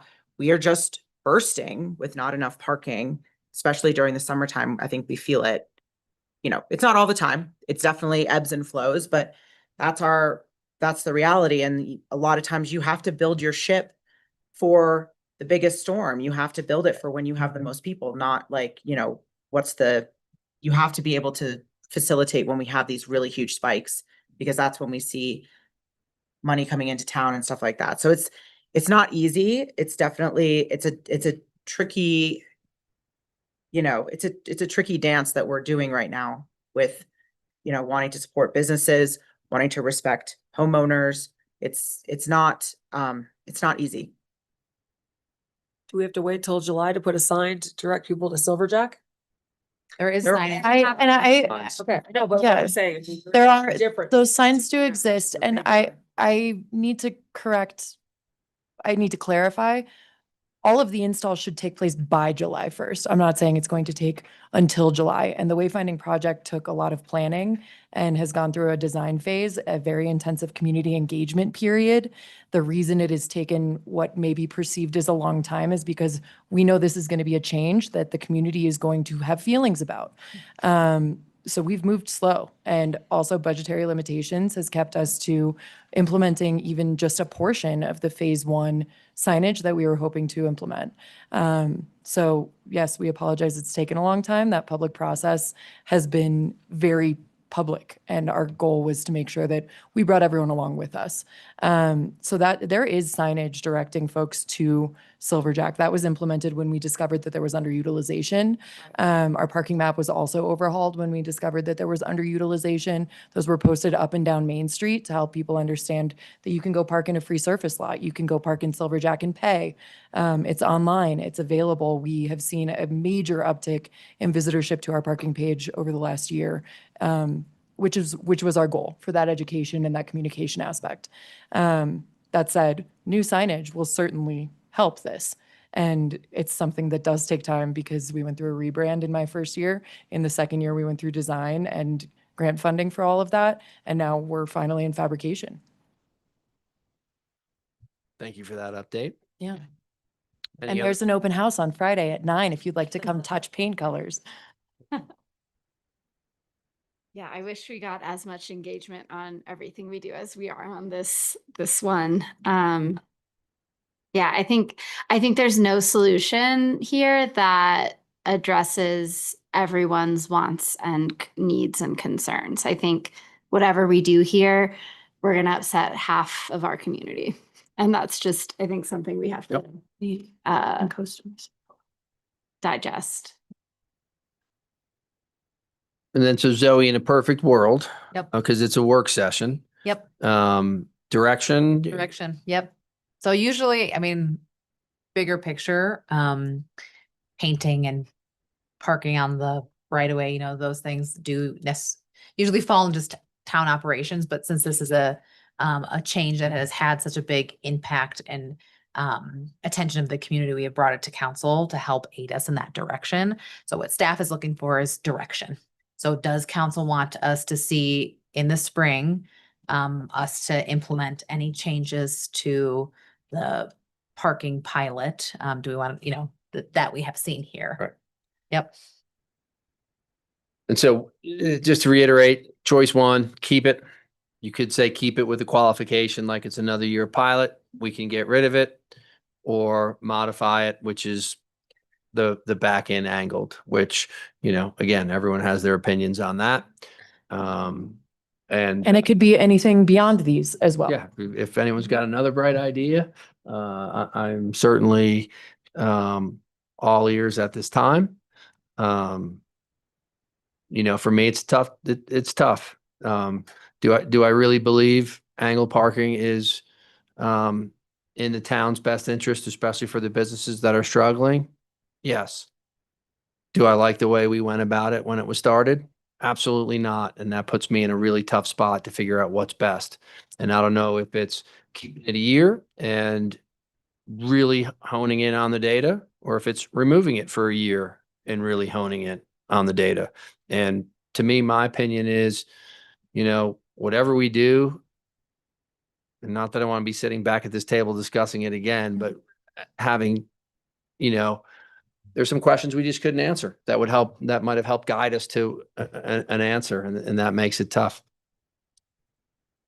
I personally, I think that the back end angle parking does address specifically some of the, perceived safety concerns, those kinds of things, by allowing people to have a clear sight when they're pulling out, so they're not having to back out into traffic. I think that I do know that for some people that style of parking might be a little bit more difficult, even than diagonal parking. I don't know. I don't know how. That be on the south side then? Like driving in? No, still the north. So right now, if you go diagonal parking, Yep. you go like this. Okay. If you did back in, you'd go like that. And then It you just pull changes out. the Is angle. it It's just the less angle direction. visual if it's on the other side, backed in, the south side, because it's lower? I think the same people would have the same comments if it was on the south side. There is also a raised sidewalk on the south side of the street as well. Portion of it. On a portion. Even though Oh, it's excuse- Sorry. one block. Yes, that was Thank you, my though. house. On a portion. Were they? On one half of, 400 And our The pilot parking zone. meters are on the north side because they're solar powered. So in some ways, having the majority of the parking be by the parking meters makes sense. Did we end up removing some of the parking meters? We did. Yeah. Yeah. That was on your memo as well. And then the concern about it being in front of people's homes and not on the property lines, are we addressing that as well? Yes, I will continue to look into 'Cause I thought that was something that we talked about, was that. We have a moving that to larger like property parking lines. meter, internal parking meter placement policy. Yeah. And that's one of the goals. defined goals. We have prioritized moving some of the underutilized parking meters to other areas. And now I think our next phase can look at adjusting some of the Yeah, other. shifting so that they're in between houses instead of right in front of a single house. We're gonna go to Elena unless there's, after Elena, of course, happy to hear from anyone else from council. I'm gonna go around and everyone's gonna have to say what they want. Okay. I don't love having to make this decision, for the reasons I stated. I think given the economic hardship that we've had this winter, it's really hard for me to make a decision that might hinder, the businesses in town. I think, Teddy kind of said it and I'm just echoing it. I wish that there were a better solution. None of these are like my ideal parking solution, but, I tend to agree with Ashley that the back end angled might be the best, sort of compromise for now. I want a better parking solution to be built, and I've been advocating for that. And like I said, I wish you guys would join that conversation because that is an uphill battle. But I think for now, that seems like a good path to move forward. I would really like to see a bike lane added to that back angled, whatever we do, even if it's parallel. I think we need a bike lane on Main Street. And I maybe we shorten the parking spaces a little bit to make that happen. For me, that would be an okay trade-off. I know those are long on purpose to accommodate bigger cars, but that would be a trade-off I could live with, if we were able to add a bike lane. And then, I already am like anticipating all the feedback we'll get about like what is back in angled parking, and that intimidates me. But just based on like data and traffic and all of the considerations, it does seem like the best solution. I just hate the education component that we would be dealing with. Kyle does say that he is available if you want to unmute him and talk about potential bike lanes. These are concepts that would have to be Fully explored, yeah. explored and looked at. I'd like to but- see Silverjack full. Yeah. Personally. Or at 85%. Yeah. Or 85% or 84%. We don't know if it is or not. It's Right. probably our problem. I Right. think probably at certain times it is and certain times it isn't, but we Right. Can you hear me? Be directing. community And to go there. some vehicles can't fit in there. That's another issue. So we do have height restrictions and limitations. So if you have a box on top, sometimes your truck isn't going to fit. So there is, multi-point solution is Yep. desirable. Yep. Thank you. Mari, I know you had your hand up. Yeah, I think I would favor a pause on this for this year because it seems like there are other solutions that we're not pushing people towards. And I would be okay with back end parking as long as we could limit the length of the vehicle, because I take seriously the aesthetic coming into town, despite the fact that I have 400 trucks on my block every single day for years on end. But I'm not on Main Street. And I do think it's kind of ugly to have these big trucks on Main Street. So I'd support back in parking if we limit the length, but otherwise I'm for a pause. What was you said that you pause for other types of solutions? What do you foresee as a potential other solution? You pointing people to other parking areas. So I just want to make sure you're in favor of Pause. turning to parallel parking. I need to Right. make sure everyone is super clear. Right. That's good. Return to parallel parking, but if everybody moves in the other direction, I'd still want to limit the length of a vehicle for those, if we did back in parking. And Krista, did To you, explore the parallel parking at that end of the street down there by the post office, even for 5 more spots. what is your decision on the 2 Pause. blocks we were talking about? Angled. So go back to parallel parking. I'm game for that. Yeah, I think so. Okay. I'm just making sure I get a tally, and everyone has an opportunity to be clear. Just, It's tough. it's No, really hard and people Yeah. are gonna have opinions about Laudel and every parking it's gonna have. that's right. But I agree aesthetically, but for businesses too, we need the parking. So if the employees and the workers that come into town that don't have a box on their truck can Can't park. go to in- car. Parhenge Yeah. or Silverjack, you Sure. know, I think to direct the working people to park there and then with the tour, you I know. mean, they know it's a I know. choice. It's a They're choice. making a I choice. get it. They Yeah. know. Ashley or Dan? I mean, I'll go if you want to wait. Doesn't matter to me. I can go. I mean, listen, I have felt like, you know, I've heard a lot of positive feedback from people about having the additional parking and the feeling of when I drive into town, I can find a place to park and I'm not circling and I'm not doing that. So I have heard from quite a few people about benefits from that. I obviously respect and have heard a lot from my neighbors who don't like it and are frustrated with it.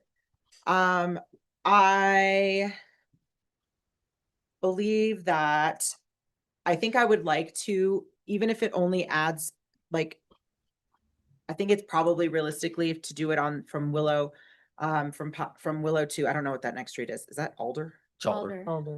From Willow to Alder in that last commercial block. Even if that adds only like 2 or 3 spots, I think that would still be beneficial because that is in the commercial space and that's the only viable space really where it would be okay if we lost that center lane because there's not as much delivery that happens. I work at a business that gets a lot of Yeah. daily deliveries there. Just saying. Are you the only business on that block that gets daily deliveries? I don't know. I don't work anywhere else. I think we'll need to ask. I don't know. questions. Let's look at, So, let's do look at anything. and see if there's a give and take there. No. Like, hey, there are 3 spots there. And then potentially getting rid of one of the blocks to go back to a parallel parking, the very first block on Colorado Ave, and then keep the closest one to the commercial still diagonal. I don't know. It'd be changing. I know, I'm sorry. I'm just saying, I'm just trying to think of like how, because this is tough because there are the information that we got, which was the biggest survey responses. It's not that like, it's a landslide that people really feel strong way one way or the other. Like people really do see a benefit of having the additional spaces and not being, especially in the summertime, not fighting to find parking so much. So I'm trying to figure out a way to compromise and appease as much of our constituents as we can. I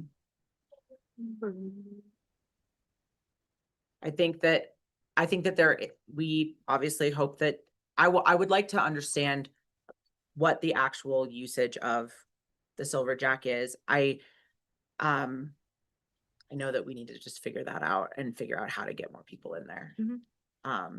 And we know we can't make it free. Sounds like maybe we're hitting a ceiling on how many of those could go to businesses. I don't know. I wish that there was a better solution for Silverjack.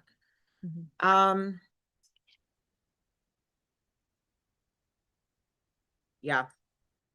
My recommendation is change it all, I guess, is my recommendation, which is not probably what people want to hear and is probably going to be in the minority, but because I can't come up with a better solution than that. On specifically the north side of Colorado on the western 400, 500 blocks, did you have, sorry, just because I didn't hear specifically. It's the 500 block, the Yeah. 500 block, go back to parallel. Yeah. Substitute the loss of that with seeing if we can do Willow to Alder on the other side and putting that at diagonal to see if we can get squeeze a few more spots out of that. Then just remember when you add diagonal out east at Alder, that you're eliminating the delivery center lane. So that would eliminate the business delivery just for that. Yes, block. that center lane for that block would go away. And we need to decide if that is a good enough trade-off to have some more spots coming into the commercial zone or not. Okay. But again, like I said, I mean, like, and then I would also propose that specifically those other blocks for the 400 block on Colorado that would go to the angled parking, that would be back in. So half back in. I mean, this. sure, make it all back. We're just gonna call hers the I know, hybrid. mine's insane.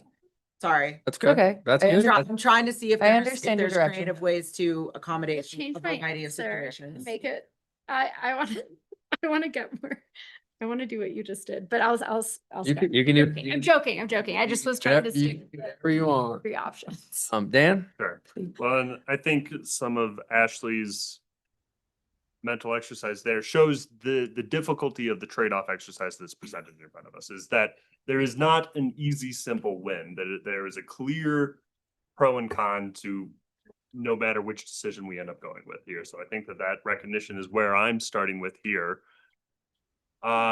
Since we're going long, I'll try and keep this as brief as possible.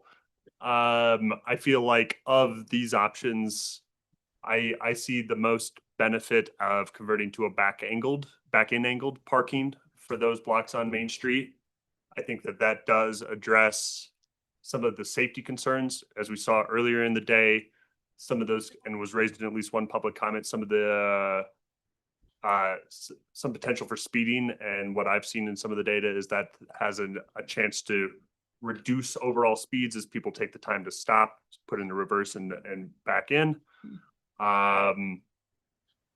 Understanding that there's no perfect stability. I do want to continue to have the broader conversation on parking, because I have concerns that some of that human element, that desire to be close to your destination, is still one of the prevailing factors that make these changes less effective. And that I think has been my experience from last summer, was that even with this change, most people still fell into that human habit of just driving straight to where they were going, looking immediately in that vicinity, and then going in concentric circles out from there. And so I think your analogy that you have to build the ship for the biggest storm is a true one, and that we do get these big influxes where squeezing every square footage of parking is to our town's benefit. And so that's sort of the factor that pushes me towards it. But again, I do want to really continue data collecting this summer, particularly around utilization holistically for those blocks. That'll really help me know whether or not that feels worth it. Because so 30 extra spots, if those 30 spots are only utilized twice a summer, then that will give me continued pause that this feels like a worthy trade-off. But backing in does help cyclist safety. I have seen that from the data. One public comment is absolutely correct, that is what the data presents. And we are talking about small margins, but in large data sets, that's where we would see a safety or a accident number change overall. Back in does have its own trade-off, that it is the most complex system.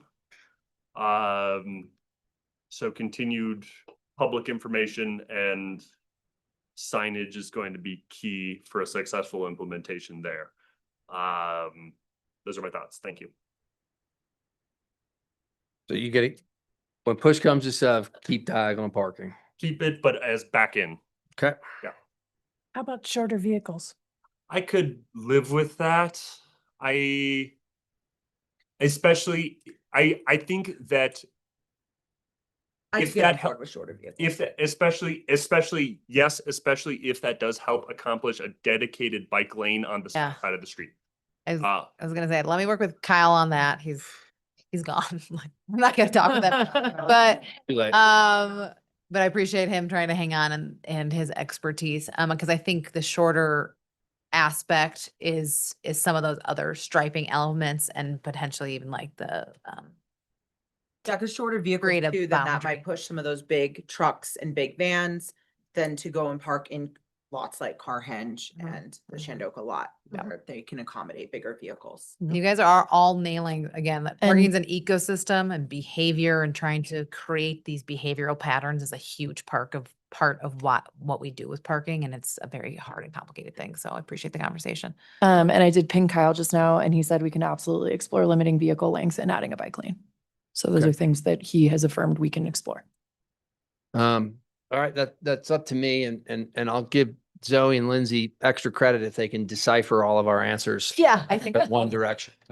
You know, this has obviously been a tough one, right? And it's tough in every community, and Telluride's not any different.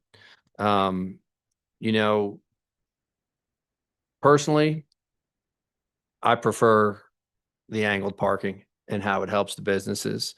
And if we just did what the people wanted in their neighborhood, we would get zero accomplished in this town, because that's where that's, you know, whether you like it or not, you know, we're a NIMBY community, and we see it everywhere. And I'm not a big fan of that, that either. But unfortunately, I'm going to go to eliminate, to lose diagonal parking. And the reason to me is simple. I think diagonal parking is better. I think that diagonal parking helps our businesses, which I'm super sensitive to. But I think, you know, we made two errors the more I look back at the last 9 months. The first error wasn't engaging the community on our discussion. And to be fair, we don't have to. It's the right of way.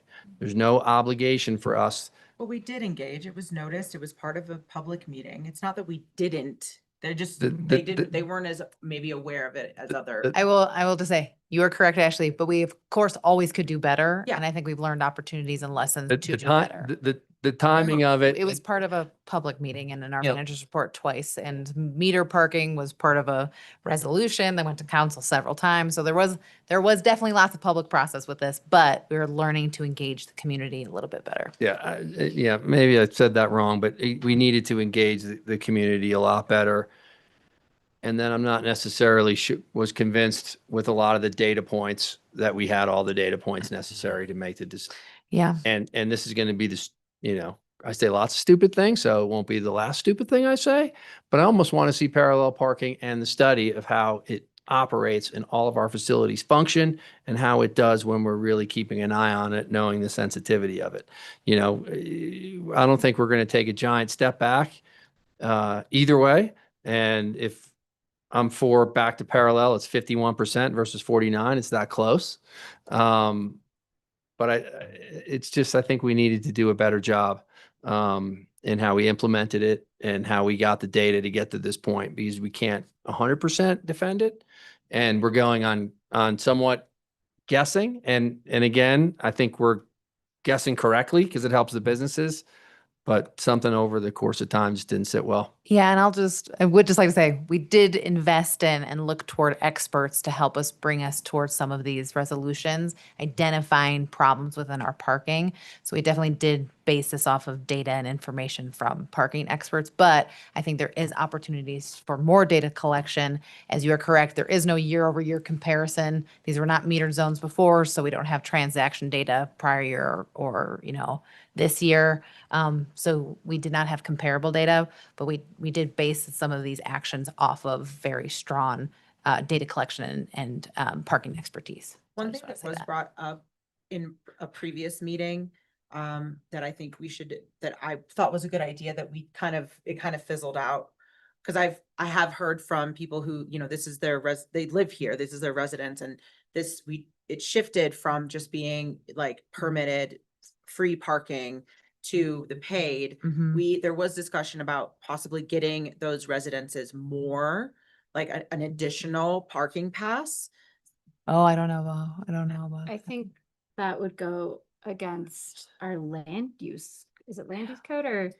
Well, something? so from a building requirement, they're required to have you know, they're allowed to have one parking space, but we as a town only allow you know, a certain number of parking permits for any residential areas. So if we wanted to explore expanding our permit availability for all of our town residents, I think that would be a much Not bigger. saying for all of the town residents, I'm saying only for residences that have meters in front of their homes, where if they have a guest or multiple guests coming over, they have to pay money to park in front of their homes versus people who do not have meters in front of their homes. They do get guest passes already. I know, I think I'm it's saying let's 2. give them an additional one if there's meters in front of their homes. That's all with my.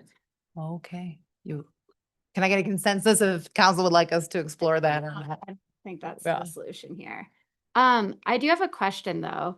Okay, it sounds like consensus is to pause the pilot program. It depends though. Wait, Teddy. That's not the tally. Because I'm trying to. It's not the figure out, tally I have. You know, we have basically we have a swing person, which is Maria is she said no, but then said if it was back in parking, she. with a length limitation. Oh. So what I have, just to recap and make sure that I'm on the same page as you all, I have Kristen with a hard no. I have Teddy with a hard no, or excuse me. Teddy would like to return to parallel. Kristen would also like to return to parallel. Maria would favor back in angled in the pilot area if we limit the length of the vehicles. First was back to parallel. Okay, pause. Second Oh, choice, okay. choice number 2. Okay. Oh, What is it? sorry. I thought Right. it was a conditional the other way. I couldn't figure out. That's Okay. what you just. So it sounds like it's Oh. not split. That's- That you have a favor, but you. That's could be what I needed. That's convinced the other way. If it was- And then Ashley's half and half. And then, so I feel like 2 people are in favor of option 2. Elena and Dan are in favor of back in with the condition of a bike lane. And Maria would be in favor of back in if we limit length, but only the after we majority pause. believes that. Yeah, if the majority. If she couldn't get the majority on. I think put her vote for parallel. Yeah, that's For the right. Now- purpose of your. So we're back to the drawing board. Would you like to revisit this? I just want to say, like, if the issue is this like entrance to town corridor, I know on Townsend, we have diagonal on one side of it.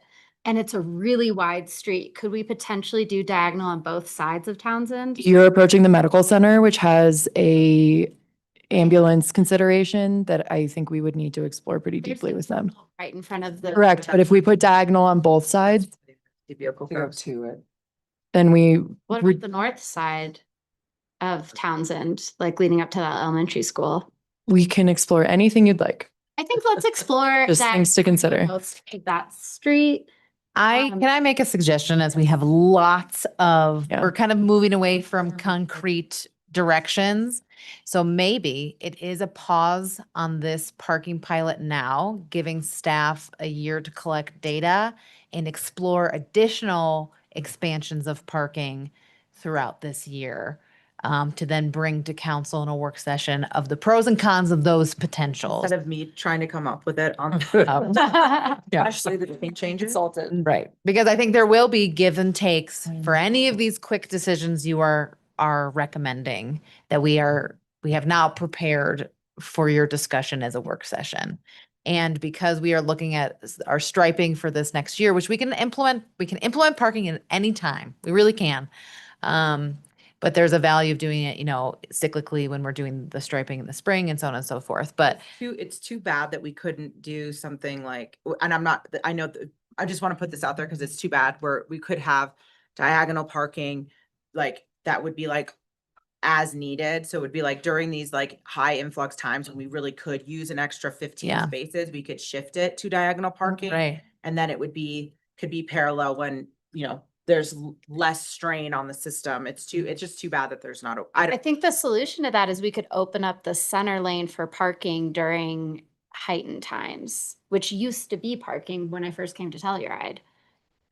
Just saying. So you If that is, you changed it to permit, right but outside of the commercial I- district. yeah. I want to reel us in Yeah. back to, Options. we probably have a dozen options throughout the entire town of where we could increase parking, including back to diagonal parking on the 400 and 500 block, which with a little more thought for the whole thing, could resurrect itself.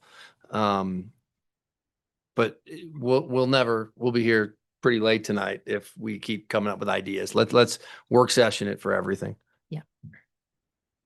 Go ahead, Kevin. I just have one comment, because I haven't said much, because there's not a lot of legal things going on here. We addressed the one that I was pretty clear on. But the other thing is, I heard people say things like my vote or the vote on this. This is not a vote. This is direction in a work session. You're not taking formal action. You're giving your input to town staff. And look, these decisions traditionally don't occur at Correct. the town council level. Yep. And again, just How do we get in the first place? As this has they become do a on the very larger, political they do on the larger thing. responded to your survey. And let me also just pull you back. There was a discussion about that there was no public discussion about expanding the metered zone. There was a resolution on February 4th, 2025. It actually, I think, came up earlier in a January meeting. So I think we postponed it from a January meeting. I had discussion and it came back February 4th. You had a resolution on this issue, expanding the paid for parking zones. So I know people maybe didn't feel that there was the public process that they wanted, but there was a public process and it culminated in a vote by resolution from council on this issue. But for paid, that's to expand the paid. like I'm yeah. good with paid, Yeah. right? Like I don't want to, I don't know if we need to clarify that. It's not really part of this discussion, but I'm good with paid because we're really going to need that turnover if we eliminate those spots. And I wasn't suggesting changing. Right, so- I had heard a public comment that specifically dialed in that there was no public discussion on expanding meters and paid for parking zones, and that's just factually inaccurate. Thank you so much for that, Kevin. Paid when I remember us going over multiple times. Yeah. So back to, I'm going to try to synthesize. We are a beautifully 6-person council, which allows us to have a split vote. I think there is a sentiment of there are lots of options available to us to explore, to provide staff more time to analyze those options and come back to council. Do you feel that it's appropriate then to pause on the pilot at this time for 400 and 500 block within this work session and direct staff to come back with additional work session on that information? To the 3 people that I'm trying to figure out something for. Fine. Yeah, I can, as I acknowledged in my comments in this whole time, I recognize the pros and cons of any of the options presented to us. And so I certainly am not going to throw a fit about returning to a parallel configuration, especially just on a year by year basis, acknowledging that we'll likely be back here again. Yeah. To review more data on this, and that is an acceptable outcome to me. Yeah, and I think with more data and analyzing more places and more discussions, it will seem that it's just a better engagement process for us, which I think would be, as we've learned in this one, helpful. And it's always a balance, as we know in government, of like the wayfinding comment of slow and engaged versus action. There's, again, you can't win either way. So we will continue to kind of strike that balance and work toward these solutions. I will say, like, yeah, I'm fine.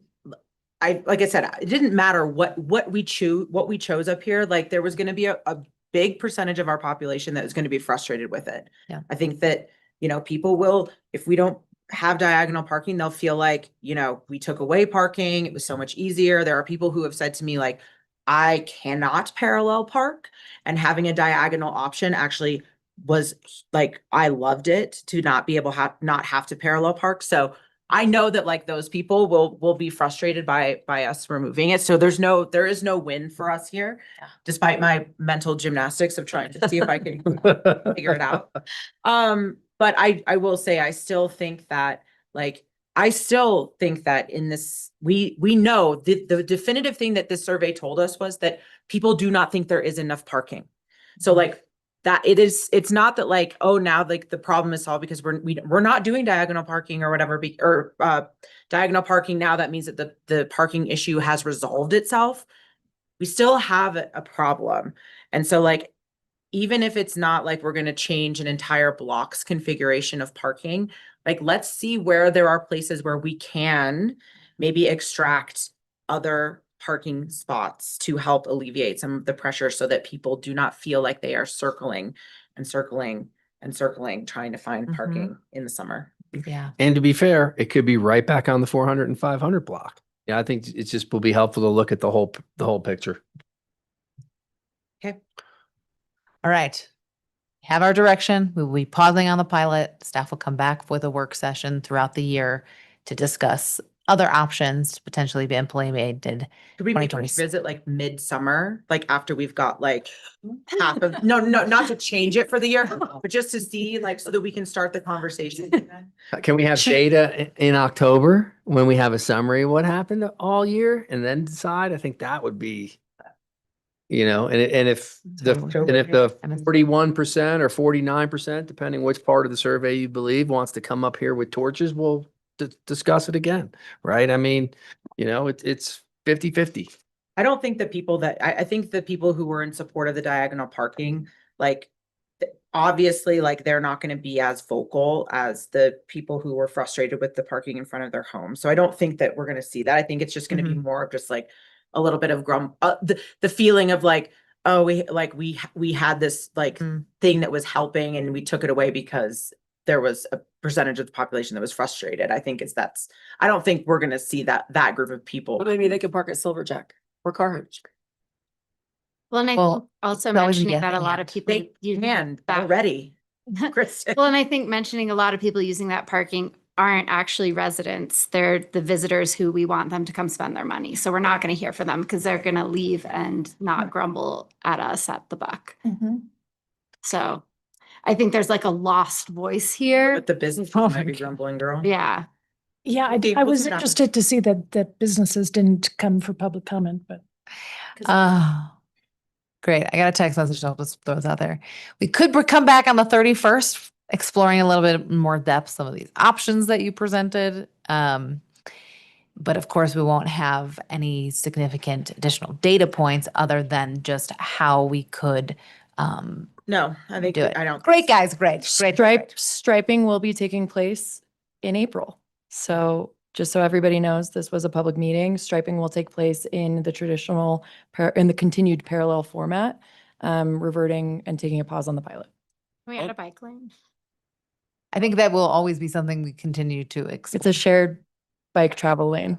On that note, though, so when we had our parking consultant 2 years ago or whenever before this whole change, I think it was 2. they recommended not painting lines for the parallel parking Right. configuration. So is that going to be, that's the plan? Striping occurs for all of Center Lane. UV burns off our stripes within a couple months of painting, so we paint a handful of times. And what we I did- don't know and if we what will. we did for parallel parking Yeah. was we created little boxes. So it was kind of like a measure, but not a full striping. I There's a guideline. don't want it because what can happen is it's like then vehicles. You can Oversized. get, Yeah. you can get, if you have oversized or 100%. smaller, you can either get more smaller vehicles or like people will The only not reason park behind an oversized. the only reason we did that was to help. Compare. Yeah, right. But the only reason we did that was because it was a transition from diagonal to parallel, to be like, nope, we're back to parallel, and to kind of show them that's that. It was a, actually- it was Yeah. a clarification. So we won't be painting those parallel spots I then. don't believe so. That would be my preference. Yep. All right, we're moving on. Thanks for the direction, everybody. Appreciate the lengthy conversation, and thank you again for staff for putting together that report.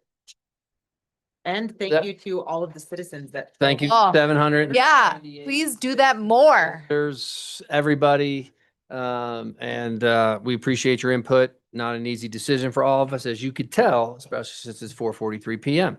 That brings us to agenda item number 11, Telluride Liquor Licensing Authority, and there are no items for the Telluride Liquor Licensing Authority.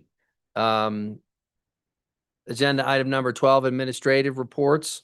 I would like to add one thing before I hand it to Zoe. Since we're meeting in 2 weeks. Yes, sir. Is everyone okay if we push our council reports 2 weeks to kind of buy us some time? Yes. Excellent. With that, we will hand it to Zoe. You have 16 seconds to get through your report. I probably can skip through some of the highlights. Let's see. We do have a merchant meeting coming up on Tuesday, April 14th. Yes, we know it's off season, but to keep our bi-monthly cadence. So if you're around, please join that at 1 p.m. As Lindsay mentioned, our wayfinding, placemaking, and signage project will have an open house on Friday, March 27th at 9 a.m. here at Council Chambers. This will give the public an opportunity to review the sign program, look at the intention of the sign, and start visualizing some of the colors and materials of what those signs will look like. Later on in April, there will be some prototypes of size and scale to be installed throughout town, just so people can kind of have a look and see what that's going to look like. I am going to show this. A few of us went to celebrate the International Women's Day in Montrose, and Maria joined us as well. And that was a great team building exercise, as well as celebrating women in government and having great conversations with our fellow nonprofit and public servants. I did give a update for the Good Neighbor Fund. I think the biggest piece to touch on is thus far the town of Telluride's rent approved aspect for the Good Neighbor Fund is up to just about $76,000. We do have there's still plenty of funds pending. And overall, the Good Neighbor Fund has approved just about $465,000 of relief, and there's about $358,000 pending currently. So people are still utilizing that fund, and our contributions have gone a ways to help that continue. From our housing development side, Canyon Lands is approximately 59% complete. Tower House is 35% complete. Their construction updates, they are putting up the walls. The panelized walls are being completed off-site, and installation of those panels will be occurring over the next 2 months. And for our Virginia Placer 2A project, it's about 35% complete, and 2B is in the engineering process. For our Car Hinge redevelopment, that is going to a work session for P&Z for the PUD and subdivision applications, and this is for March 26th. Learn more at bit.ly/TOT Car Hinge lot. For our Shandoka lot redevelopment, which is also, as Elena kept calling it, our Lot L. We're rebranding because nobody knows what Lot L is, but everybody knows what the Shandoka lot is. We are having a public open house to review alternative 2 concepts that were discussed at council. This is going to occur March 25th from 4:30 to 6:30 p.m. at the AHA School launch pad. And again, at March 26th, the next day in the morning, 9 a.m. to 11 a.m. at the Coffee Cowboy General Store. More on that is bit.ly/TOT Shandoka lot. So again, this is our Chair 7 neighborhood development that we are now separating into these 2 distinct projects and moving forward. So they have their own independent engage pages now. Quick reminder for those that are going to run for town council, please run for town council, and petitions. Yeah, that sounds weird coming from me, but petitions are going to be released March 31st. They must be returned April 20th. You have to have 25 signatures from town electors, and that the election will take place on June 30th. More information at bit.ly/TOT election. Skipping all the other stuff. Okay, from our community services team, and Delaney is here. I won't go over these unless you want me to, council, let me know, but it was requested to put in the 2026 rent reduction information. So that is there in your manager's report. Also, more information about the boarding house master lease lottery process. So the public notice for this will be published in the Telluride Times on March 19th in a couple days.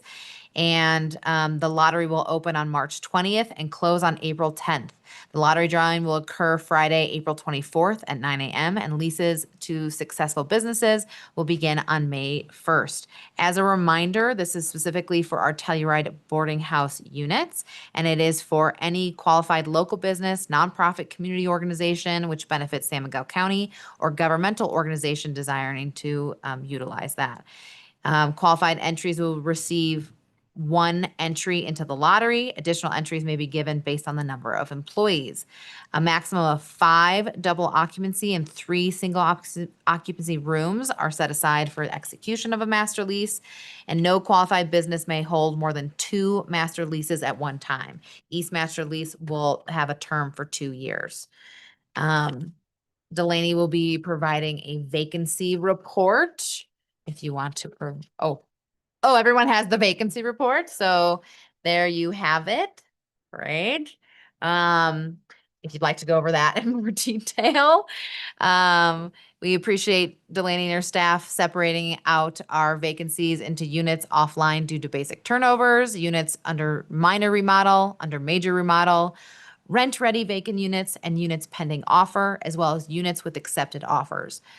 Those are still counted as vacancies because they're not lived in yet, but they will obviously be occupied quite shortly. Excuse me. Not counting those units with accepted offers, we are down to a 20% vacancy rate, and we will continue to work on that toward our 7 to 10 vacancy goal. I'll pause there just to see if anyone has any questions on vacancies that you would like to talk with Delaney, as I know this was a point that we're all talking about. I think it's really helpful to people, like, obviously we want to get that number down, but seeing units under major remodel, units under minor remodel, I think is helpful data to know that there's work being done on these units and there's a reason that that percentage is higher than we want it to be. I still think we can move towards that goal of 7 to 10%. But in the meantime, having it broken out into these different kind of categories of what's the reason for the vacancy is really helpful for me. And is there a way that the public can see this table? So this will be in the document center as well under this meeting. So again, if you go to, what is it? Sorry. Ride-co.gov slash. Bit.ly what is it? Bit.ly dash TOT council.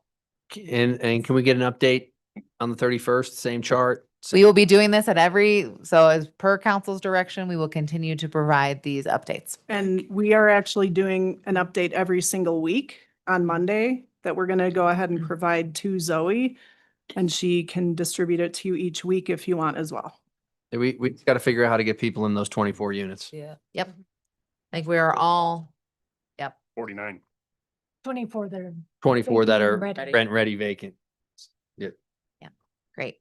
All right, so now I'm gonna jump to any more questions on that? Nope. Okay, great. Our update on our business stabilization program, and we are gonna have a discussion here that I will ask Maria and Elena to assist with. But just to give you a recap, we had 48 applications during the application period. With 32 of those applications approved for funding and 14 applications with tentative approvals pending. I think there's probably more of those that have been approved, and that was simply because they needed to cure some of their supplemental documentation for their applications, and 2 applications that failed to qualify. The failure to qualify was due to non-qualifying business license type in one instance and a minimal fixed cost in the other instance. The estimated total of awards in the application period was $290,876, leaving just over $100,000 remaining. As we've already heard in public comments, several applicants expressed an interest in the program after closure of the application period, which suggests an opportunity to extend the application period. This would potentially allow for those businesses that didn't have an opportunity to participate. Again, I want to keep reminding council, just because we've talked about this we have $400,000 that we should expend it all. However, that was coming from our general fund reserves. It's not a budgeted amount. So it's not like we actually do have that money, but it was earmarked for this program. So I still think there's value there. I just want to define more clearly on kind of what that bucket of money looks like. And awards for those that received it are reportable income, and the recipients will receive a 1099 for their tax year accordingly. And all applicants that were awarded had to provide a W-9 and a town new vendor form.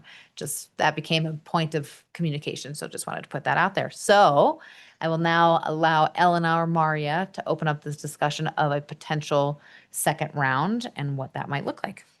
Yeah, I'll take the lead if that's okay. Sure. I think, seeing that, I know this money wasn't budgeted for this purpose, but seeing that there was an excess of funds from that original amount that we had decided to put towards this these grants. I think it's worth exploring opening up a second round of applications. I'm going to kind of list sort of the two categories that I think the second round could include. And it could be one or both, or as a council, we could decide neither. I think my preference is clear because I'm leading this discussion, but so the first category is people who missed the deadline. We had several businesses reach out to us who, for whatever reason, were not able to meet the deadline. You know, I think had the money all been used in this first round of grants, I think it would have been okay to be like, that was the deadline and you missed the deadline, and that's really unfortunate, but we just have to stick with our deadline. But because we have these funds that weren't allocated in the initial grants, I think it's worth talking about if we want to open up a second round for people who missed the deadline. The other category would be, you know, in talking with some business owners, some of them expressed that the effects of the labor dispute kind of carried over into February. So another option of applicants could be people using the same data set, or not data set, sorry, the same kind of qualifications, but instead of for January 2026, for February 2026, and maybe receiving additional grant money if they had a slow February as well. I think if we were to include both of these categories, we would prioritize fulfilling grants for people who missed applications in January 1st, or January initially. And then if there was still additional funds, we could distribute it for people based on their February data, just kind of prorating it based on what was left out of that $400,000 that we had earmarked for this. So I tend to want to approach this with a lot of empathy and wanting to help our business community in a rough year. I think it's worth mentioning, we created this program because of the labor dispute. We also recognize that there was a big effect because of the lack of snow. We're not drawing a line between that, but I just think we need to make it clear that this was specifically created because of the labor dispute, and we can't necessarily keep up a program that gives money to businesses because of the weather. So I just want to mitigate expectations in the future. If you do happen to benefit from this and your loss was maybe more about the weather than it was the labor dispute, we're not drawing that line, but just for future bad winters, I think it needs to be clear that that's not why we created this program. But like I said, we're not drawing that line. That feels like a really fuzzy gray area that I don't think we want to get into. So that said, I would love, or Maria, did I miss anything? No, that's it. But we were going to use February. So what the February results were, or for people that missed the January, the deadline for the January. Yep. I guess those would use January numbers. Yep. And then anybody else, if they were applying for additional funds, they would be using February to last February. Yeah. Is the implication of that people feel like that they were fine in January and then February was No, bad, or just that it's It would be continuing? a second round of grants. So it's people who got funding for lost revenue in January and either still had low numbers in February, or businesses who maybe didn't see the effects in January, but they did see the effects of the labor dispute in February. But those are two different things. And that's where I think it's maybe inclusive of disagree. both. I might disagree Okay. with doing both of those things. I think that, because it's like, this is a lot of money that we're giving out. And I get that like businesses are hurting and stuff like that. I would be okay with if a business said, hey, I mean, if a business, because we're not drawing a clear line between labor dispute and bad snow year this year, because that's too hard to do. If they were to say, hey, I didn't apply in January or this last round because my January wasn't that bad, but my February was really bad. I would be okay with them, with giving them some money for that. I'm a little bit like more apprehensive, especially because we do have businesses who missed the deadline or didn't understand what the timing was.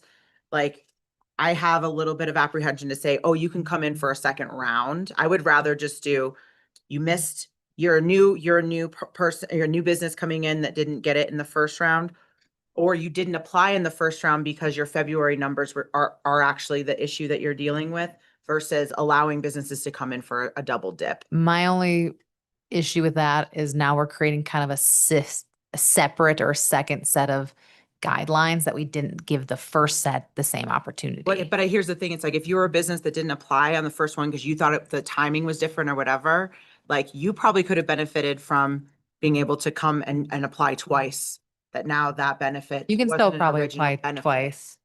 I don't think that's discrediting them from applying twice. So I think I'll add to them, because I've already created the form, because if we're gonna do this, we have to do it quickly.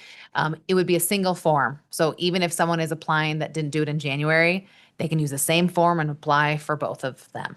So it's one single So if round. you didn't apply in January, you can come and say, I'm applying for January and February and get Can, for both months. But to their point, we're gonna exhaust January 1st.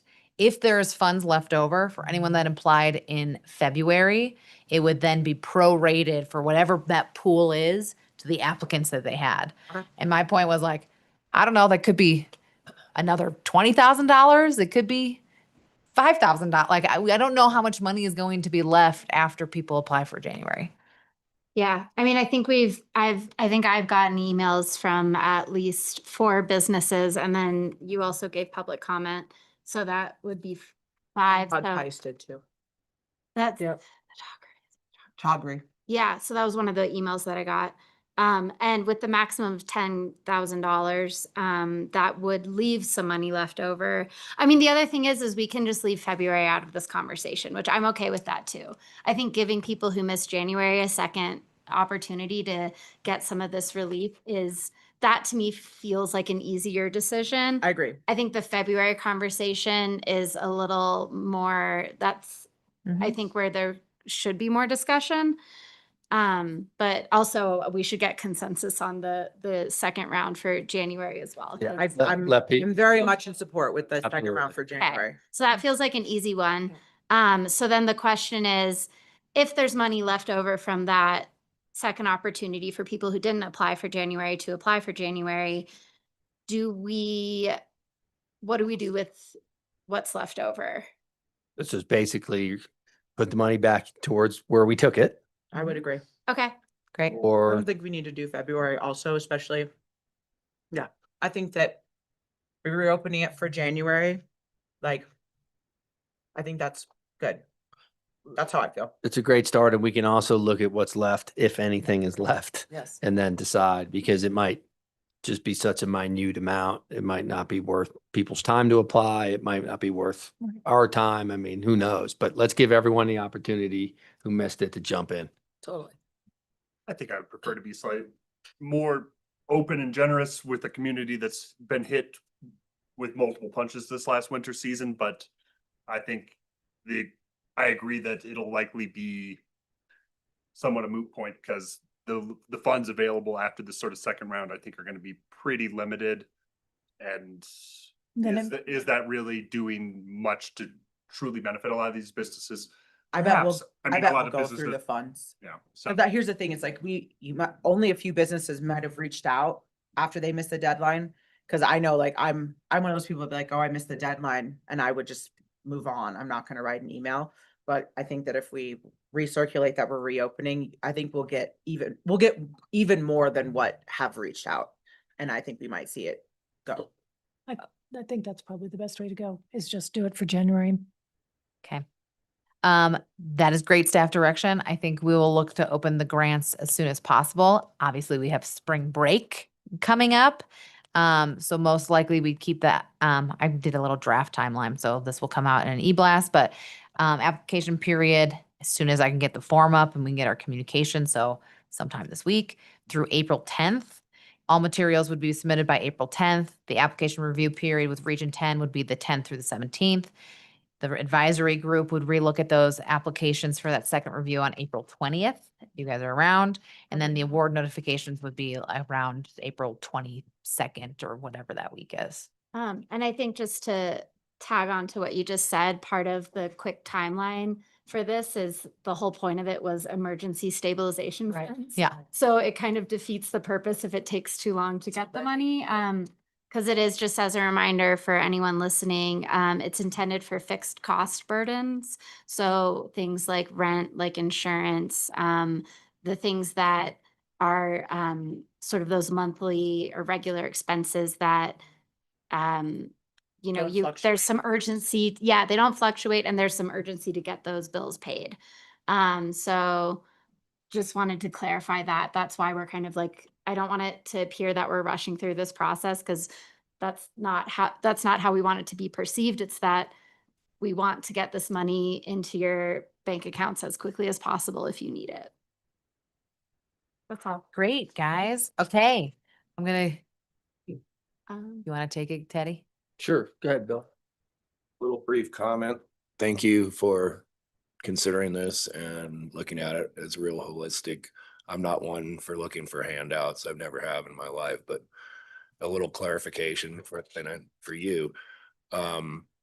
By second week of January, I'd lost 65+% of my staff. That meant I was sending paychecks to North Carolina, Florida, Denver, Summit County, things like that, or in some cases not even knowing, or even tax documents and stuff like that. So when it comes to producing the product that I have an expectation to do, being short-staffed on a day when it keeps snowing, it really inhibits my level of ability to go back through and do a second route on a whole second route on my whole route. And that's a massive impact.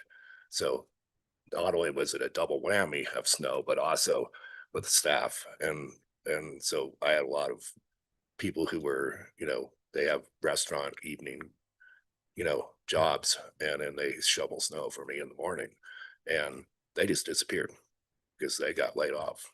They left the community. So anyway, thank you so much for your consideration. Thank you for doing the long haul today. Love you guys. Appreciate it. Peace. Thanks, Bob. Thank you. Thanks, Bill. Bye, thanks. Okay, I have a couple more updates. Okay. So bear with me. All the ice rinks are closed in the Sledding Hill. Wait, is that right? Yep. Sledding Hill and ski track will remain open through the ski season, weather dependent. Winter housing in Town Park ends for this winter season on April 12th, and the Town Park Campground opens May 15th for online reservation booking windows.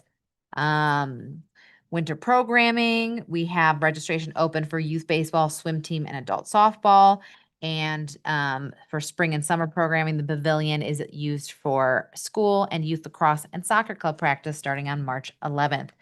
For special events, we're working on event approvals, permitting, and contracting for the upcoming event season. And we gave our update on ski joring and the winter celebration that occurred over the weekend. And I think we already gave Ashley and team props, but also thank you to our Parks and Rec staff, Public Works staff, and marshals for some of their coordination. But obviously this is the biggest lift was Ashley and everyone that was involved in her event. There you go. Okay, and for staffing, Park and Rec is hiring the summer season for pool and maintenance staff, so please apply. For Public Works, we are going over our construction update in the next 2 weeks. So I think I'm gonna skip talking about Public Works, but look at the manager's report so you're updated on all of the wonderful projects that is occurring, and we'll talk about those in more detail coming up next week. Okay, with that, the only thing left under the manager's report is a discussion on the Resident Advisory Committee, which we will hold a work session on the 31st for THA to discuss further, but this is just a preview of kind of what that discussion will entail and some of the initial points to think about. Hi. It was kind of a short memo, short and to the point to just let you know what we're already looking at. I can confirm that I've contacted 5 other mountain towns who online appear to have resident advisory committees, but they are not actually resident advisory committees. They just allow the way it's worded, residents of the community sit on their housing authority boards. It isn't technically their tenants, but I did get a lead yesterday for a place in Vermont, actually, that has been doing this for a very long time. And I'm waiting for a response from them. The only one we know concretely that is another mountain town in Colorado is Mountain Village. And we still have not heard back from them. Okay. So we're gonna just figure out what we can online and present to you. Mainly, we just wanted to show you where we were going with this and if you had any thoughts. We had met with Elena, which helped prompt some of these things in our memo.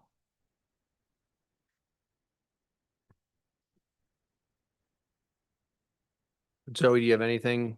You know, Well- I don't have the memo in front of me, but I think there was some initial high level just understanding of some of the concepts that we'll be bringing to council and some of the narrowing questions for you to proactively think about. This is not the work session now, nor do we have the time for those discussions, but I think it's a good starting point. If there are any other points that you would like to make sure staff is bringing forward in that work session for efficiency, you can provide that direction now.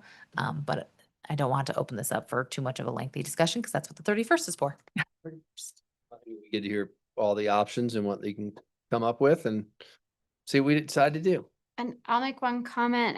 I think figuring out how we want to design the representation from the different housing projects, I think that should be something that is that can easily incorporate any new projects we might build, so that we're not having to go back to this and be like, okay, let's work in, whatever new project it is. I think however we design that, it should be ready to include new projects in the way that we structure it.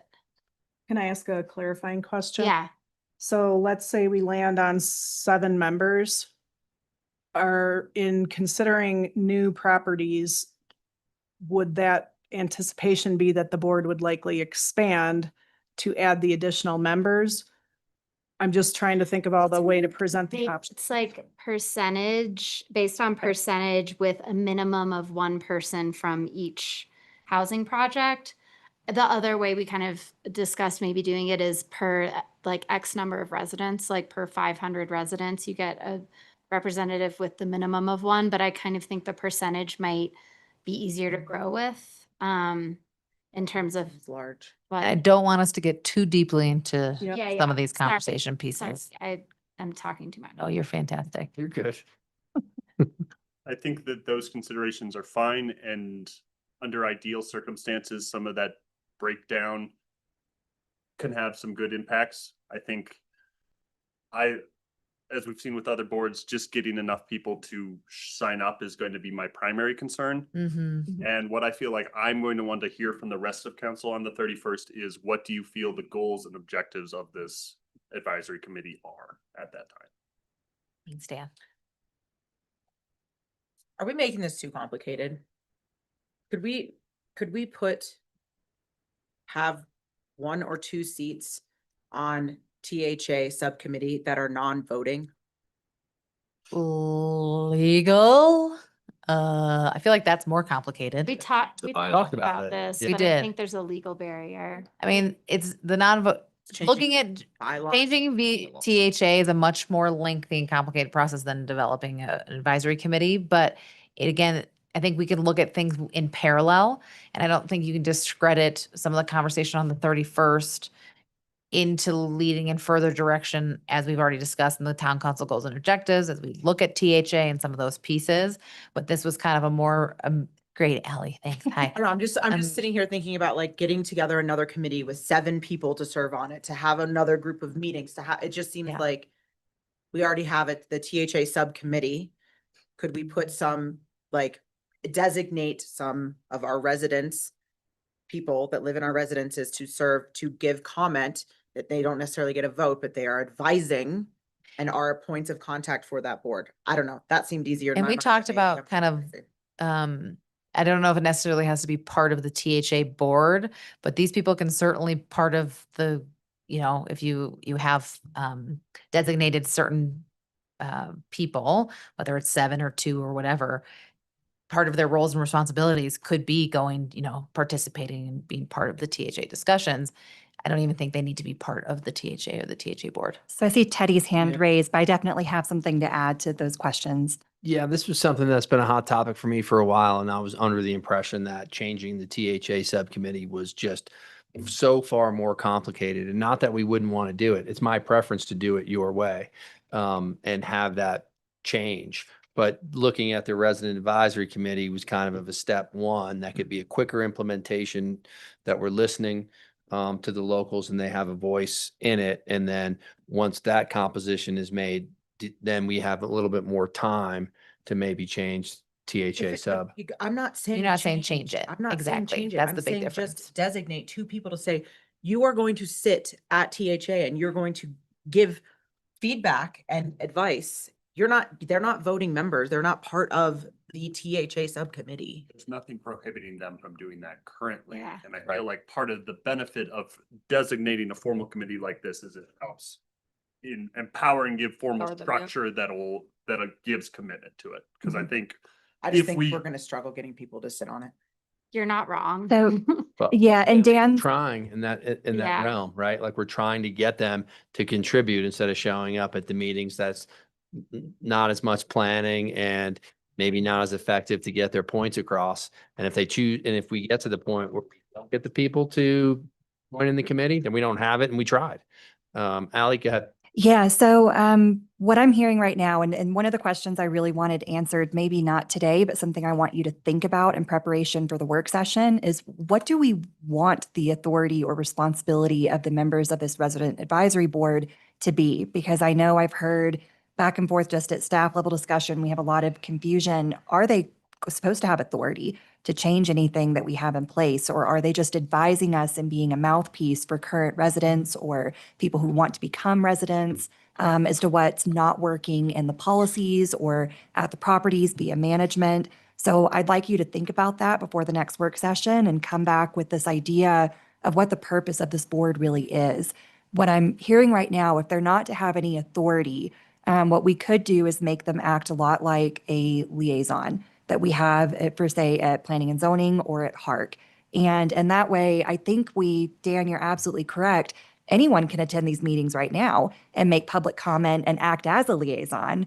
But if you're doing it saying, well, my neighbors just talked to me about this, instead of saying, my neighbors appointed me to this person, you're giving me authority to speak for them. I'm in an official, position here rather than just an informal, I'm appearing at the meeting and complaining. There might be more support by residents and might be more support by participants to come to those meetings if they're sitting in a position rather than just someone appearing to give public comment. My idea was that they basically similar to how we have alternate positions where if you have, every single person that's elected or appointed to Parks and Rec, including the alternates, can sit up here and be a part of the discussion, but they may not have a vote in the final decision. So in my mind, we would have 2 or 3 of the community member resident advisors that would sit and they would get to be a part of the discussion. They wouldn't have to just make public comment and things like that. They would actually be appointed by or elected by the community that they represent to sit up here, but because I understand the complexities of rearranging the way that our housing authority is structured, that might not be feasible or timely, but that they would sit at the table and not be, it wouldn't be similar to, oh, you just have to sit here and we're going to give you public comment, that kind of thing. They would have a more active role and would be representative of their group, but they wouldn't necessarily have a vote. That's how I envisioned it. That was initially, I think, what we wanted, but it just proved to be more complex than. I think the biggest distinction is like changing the makeup of the board itself and the authorities within that board, or having a liaison or a non-voting member. We can look at that. I think the biggest point of that discussion that we can talk about on the 31st is the scope of THA the exact aligned scope that you're looking to have out of this advisory committee? Because THA is not just rental housing, it does so much more discussion and pieces of that. Are there other missed opportunities that you're hoping to get out of this advisory board of livability within, some of these other touch points that you're hoping to get out of this board or committee that would be missed if they were just strictly THA. So I think just think through some of those pieces as well as you're I talking. think the biggest problem is in rental, so we want to solve those with the assistance of people living in the. Right. And THA is not just rentals, obviously. Okay. Any other questions? We had a pretty good feeling of what we want to discuss on the 31st. So I've got another just bug to plant in your ear. We have been talking for a while now about cleaning up the THA bylaws. We know it's a pretty old document. It's been revised a few times. There isn't one document that actually exists. There's one document that has a bunch of revisions that were never incorporated. So you have to look at several documents to see the bylaws and what they actually exist as today. This could be an opportunity for us to clean up that document once we decide what the purpose of this resident advisory board is going to be. So I think there is, I don't want to say we can't amend the bylaws because we absolutely can. It might take just a little bit longer, but depending on what you want to see from this board, how you want them to meet, what authority you want them to have, this might be a good opportunity to do both of those at the same time.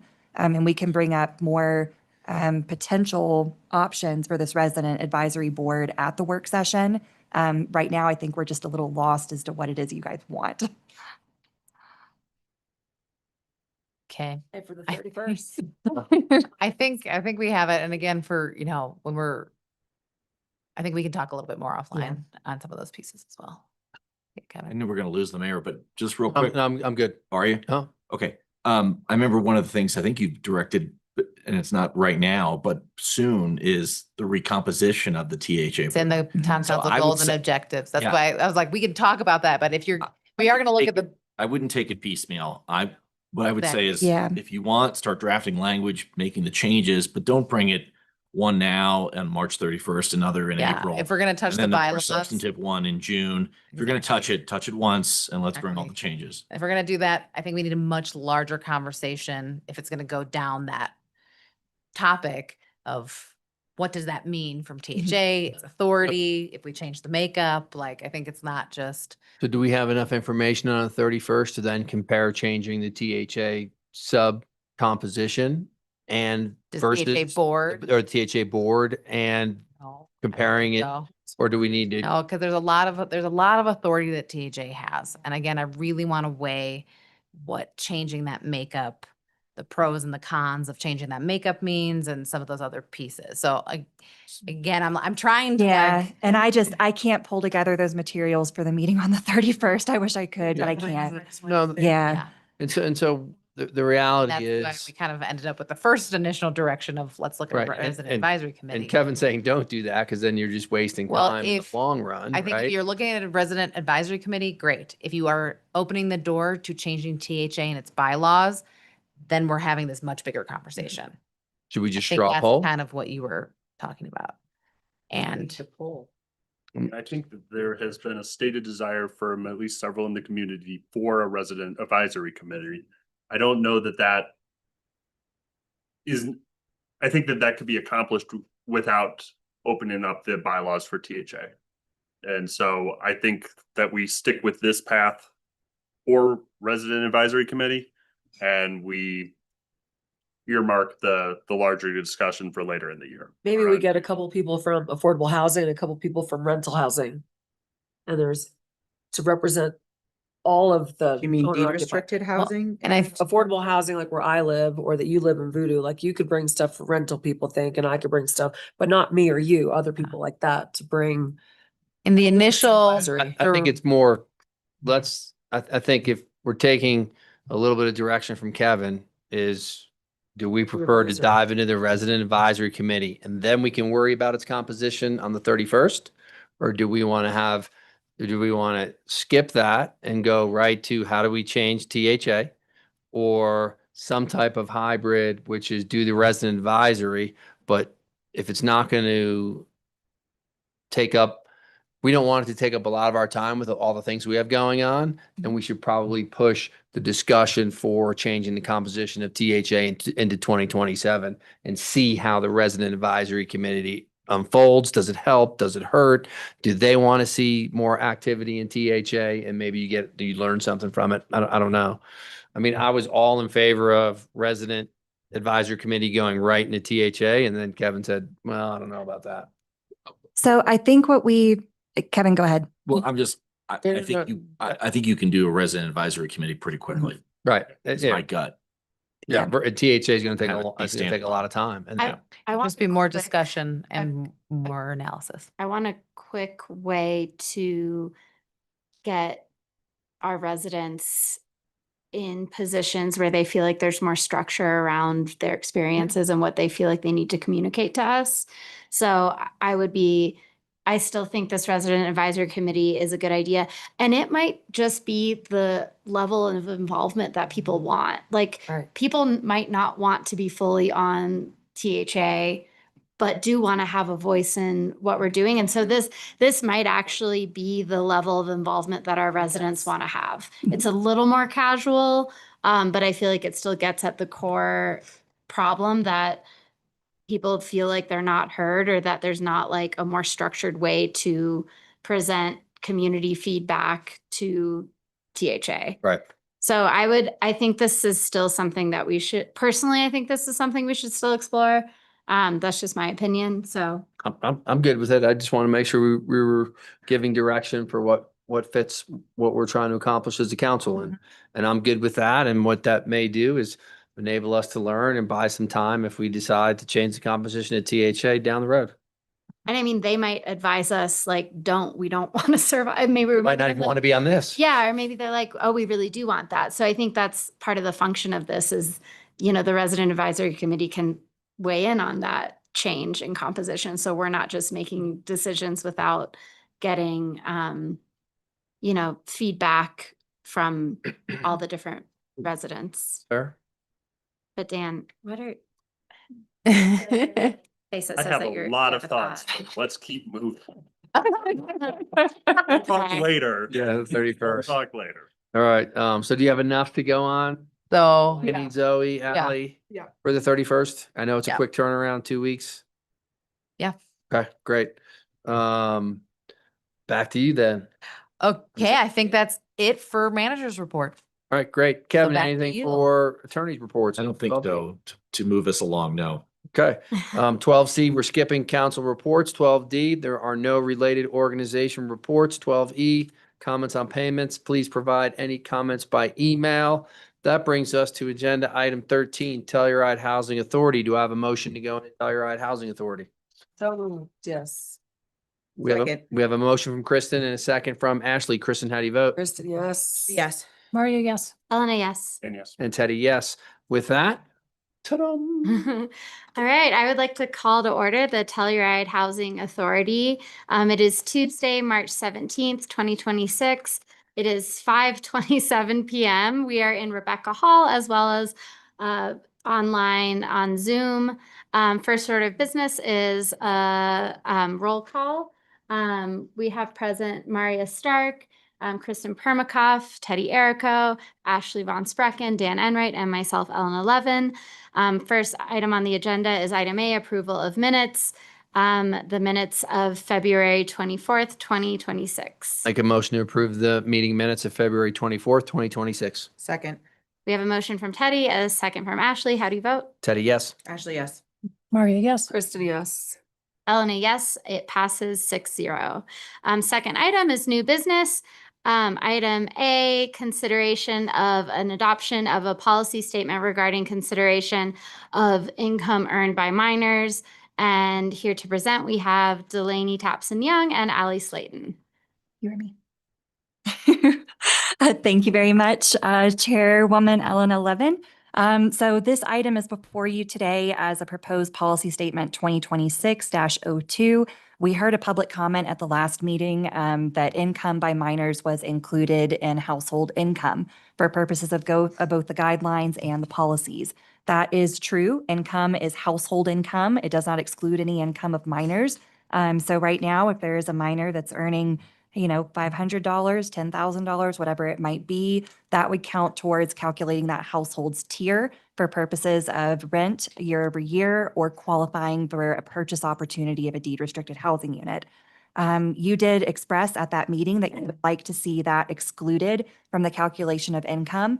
In lieu of revising the guidelines mid-biennial review, we have come forward with a policy statement which interprets income within the guidelines to exclude this.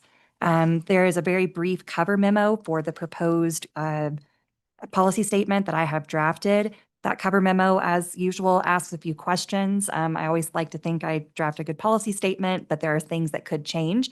So there are some questions here for you to consider where changes might be desirable. So for instance, all income earned by minors, should all income be excluded, including income that might be from a gift, or should it only be earned income? So if a minor gets a $20,000 gift from their grandfather, and it doesn't matter what it could be for, it could be for school, it could be to support their parents. Should that be excluded? Or if it's a gift, should it be included? Should only earned income from, busing at the peaks, should only that be excluded from the income calculation? So that's something to consider, for instance. One note is that while gifts are not reported federally for taxable income purposes, they are required to be reported to us for calculating household income. So that can get a little confusing for applicants, but all income to a household, including income that's given to you as a gift, does have to be reported. I just want to note that in some cases, we have had to note that income because it was the only thing that allowed people to be over the minimum income threshold to qualify for housing. Just in case there's any. A child's gift or gift No. to an adult? But if that, Household income. but if we make this rule, someone could still decide to report the income, right? Mhm. So that wouldn't matter. Yeah. Right? It's up to them. Correct. By the way, I would also suggest not just a minor, 18 and under, but dependent child. So kids in college, that I don't think their summer, income should be considered in their parents' income for purposes of calculating rent. So minor or dependent, not minor and dependent. So if they're 20 and making maybe even good money at an internship, that should not count. Yeah. Okay. I agree. Should we have how do other people feel about that? Fine, I don't think we need to do anything about gifts. Yeah. I don't But that, I think that that's a very specific type of scenario that we're writing a rule for that doesn't I agree. And necessary. I also think that minors and dependents' income should not count towards the earned income standard. I'm imagining if someone got a summer job being a camp counselor somewhere outside of Telluride, I just don't think that's a problem. Or maybe they're, selling foot pictures online. Like I don't know what people do, but I don't think, sorry, or TikTok star. I don't know what but like, I think if a dependent is like, Making money some other way I don't outside of think the we town, need it's to- not necessary. yeah.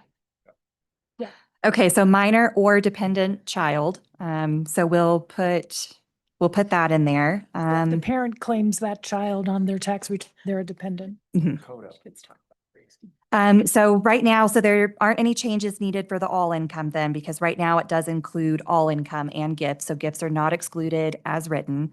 However, I do have in here, and I believe that might be. So I'm going to jump to question number 3. Because this is also stated in the first paragraph of each one. So remember, we have the guidelines and the policies. So this will interpret income in both of those documents. So you'll see that income has to be reported and shall not be excluded to the extent such income exceeds 25% of the household gross income. So what that means is if a child is, let's say a child's now earning 50% of the household income, should it still be excluded at that point, or should it only be excluded up to meeting 25% of the household income? Or If it is making half of the household income, there's a limited set amount of time that's going to be possible. I don't think we need to get that deep into it. I think that they're under 18, even if they're earning half of the household income. Good for them. That's a pretty intense lift, and I don't think we need to be calculating that. Yeah, and if that's the situation of that household, I don't think they're in a position where we should make them disqualify from their housing or raise their rent because of that situation. I think that shows that they're already in a difficult situation. Like I and said, don't that think- child is going to age out of that situation. There'll be a moment in time when they're no longer going to be able to. Okay. That Yeah, seems like it's like a few years that you could even like. that, again, that seems qualify like a for. pretty extreme circumstance that we're writing a rule for. Okay, so we'll take that provision away then. That is I believe that's the second sentence in both of the first paragraphs. So no matter how much money that child is earning or being given, it will not count towards the household income, knowing that gifts have to be reported. So my goal is always to close loopholes. So think of this scenario where there is a child that's being given $40,000, $50,000, $60,000 to support their family. Their parents are earning money locally. Maybe it's one parent earning money locally. The parent qualifies, but the child is significantly buffering that household's income through gifts by other family members. That family still gets that money, but does not increase rent, does not disqualify them in any way. Households do you think are actually? I'm hoping none. Yeah, I but feel like, again, it's like, that would be such a. But it's also the same thing that we didn't think there were people making $500,000 at Chandoka. Well, what Yeah, then? like you can think of a situation where a stepchild is getting money from another parent but Or grandparent. but it's not like that parent wants to take that money away from their from their kid. from their Unless kid when it's coming unless in. it's being done intentionally as a way to receive income without having it count against you to increase rent. But then when the child have to gift the money to the bill payers to pay the bills? It all depends on how they structure it. So I'm just trying to close that. That's why I put in the 25%. Thresholds for gifts, that it's Mhm. like, if you, like, where the government says you can't, like, I can't just give Ellen $100,000 and say it was a gift. Yeah. Like, the government already makes like declarations about that there are thresholds even for children. Again, I feel like that's going to be incorporated as an income. I get what you're trying to say. I just feel like I'm like, how many people are going to be getting that kind of a money, even from, let's say, a grandparent, and then living in subsidized housing where they have to jump through all of the other hoops that we've put up in front of them so that they can funnel income through their underage child. You get what I'm saying? It's like, it feels like that's a lot of scenarios that we're building around just saying, like, if somebody's grandparents, gave the kid $10,000 for Christmas, we don't need to incorporate that into the household income. Or if a kid is getting a summer job, and even if they're making good money at their summer job or whatever, even if their money is being used to help out the household, it just seems a bit extreme to.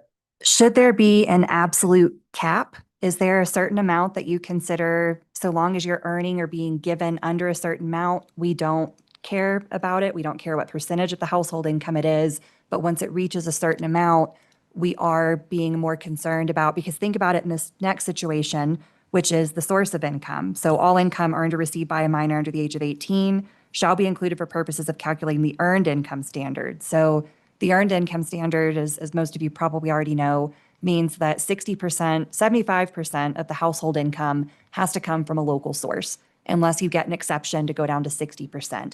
But at the end of the day, what that really means is that most of the household income has to come from local employment. So you can't have a spouse that works remotely and earns most of the household income.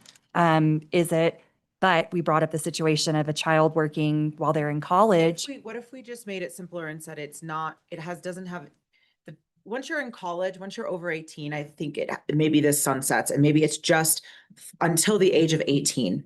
And then after that, then you're an adult and that situation has changed, and now you would be considered part of the household, and that income would be contributed towards the household.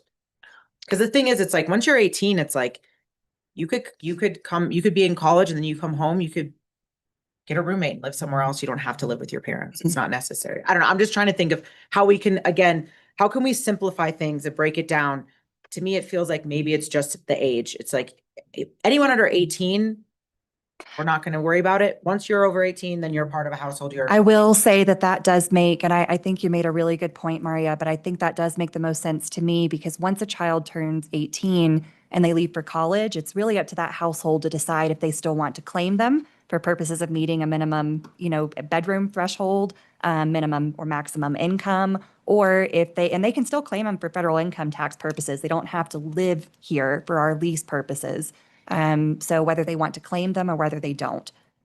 So I think keeping it to just under 18 makes it simpler and also reduces the possibility of someone exploiting this while meeting your goals. But I will leave it completely up to you to decide whether you want to simplify it. It just seems like parents that have children that go away to college and then they want to live at home with their parents during the summer, so if they're getting not counting towards the count, then the parents have to move because the kid's only there 3 months a year and earning income 3 months a year or whatever number of months a year. So it's penalizing. But how would that work right now anyway? If you have a kid that's like in college and they are away for the majority of the year, they're not living here, working here, but they're part of the household. Like how do we do that now? I honestly don't know. So they still have to claim this as their primary residence. And they still have to be claimed as a dependent for tax purposes. And so long as they do that we can hold the bedroom more or less empty for them 9 months out of the year, so long as they still claim to live here. And I believe, is there a age limit on that, 25 or something? I think it's I thought- 26. Yeah. And part of the reason I wanted Ally to do this one is because it's not just rental, it's also the guidelines, which is the deed restricted ownership properties. This policy statement would be for both. So think about it in those other terms as well. Yeah, we've built both the policies and the guidelines to accommodate those families that have children that leave for college, but this is still home for them until the point where they graduate from college, which isn't always 22. So that's why we pushed it out to 25 and 26. But at that point, they are either here or they're not.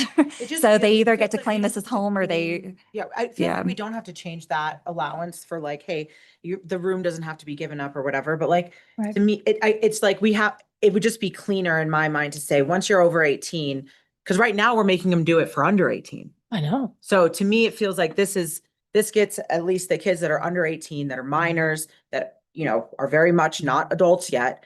That income doesn't have to be incorporated. But then once you're in college and if you're taking jobs while you're working in college and working part-time or whatever, that like that income could be potentially used to support the household as well. Teddy? My only thought is why don't we start somewhere, which is under 18, excluded. And if we get feedback over the course of a year or however long that we think college kids should be added because they're working hard And we to can figure supplement their tuition and room and board and things like that, then we can readjust it. I don't think there's, I think you can devil's advocate the 18 and over so many different ways that we just need to get a little more information from the people who are living it. Maybe that'll be a great job for our resident advisory committee. Yeah, but I think that now is the But let's low-hanging just get the 18 and under. It's a great start. It shows we're listening and doing the right thing. But I don't think that income should count towards the earned income standard. I think it should be exempt personally. Okay. Can we use the TikTok star example? Yeah.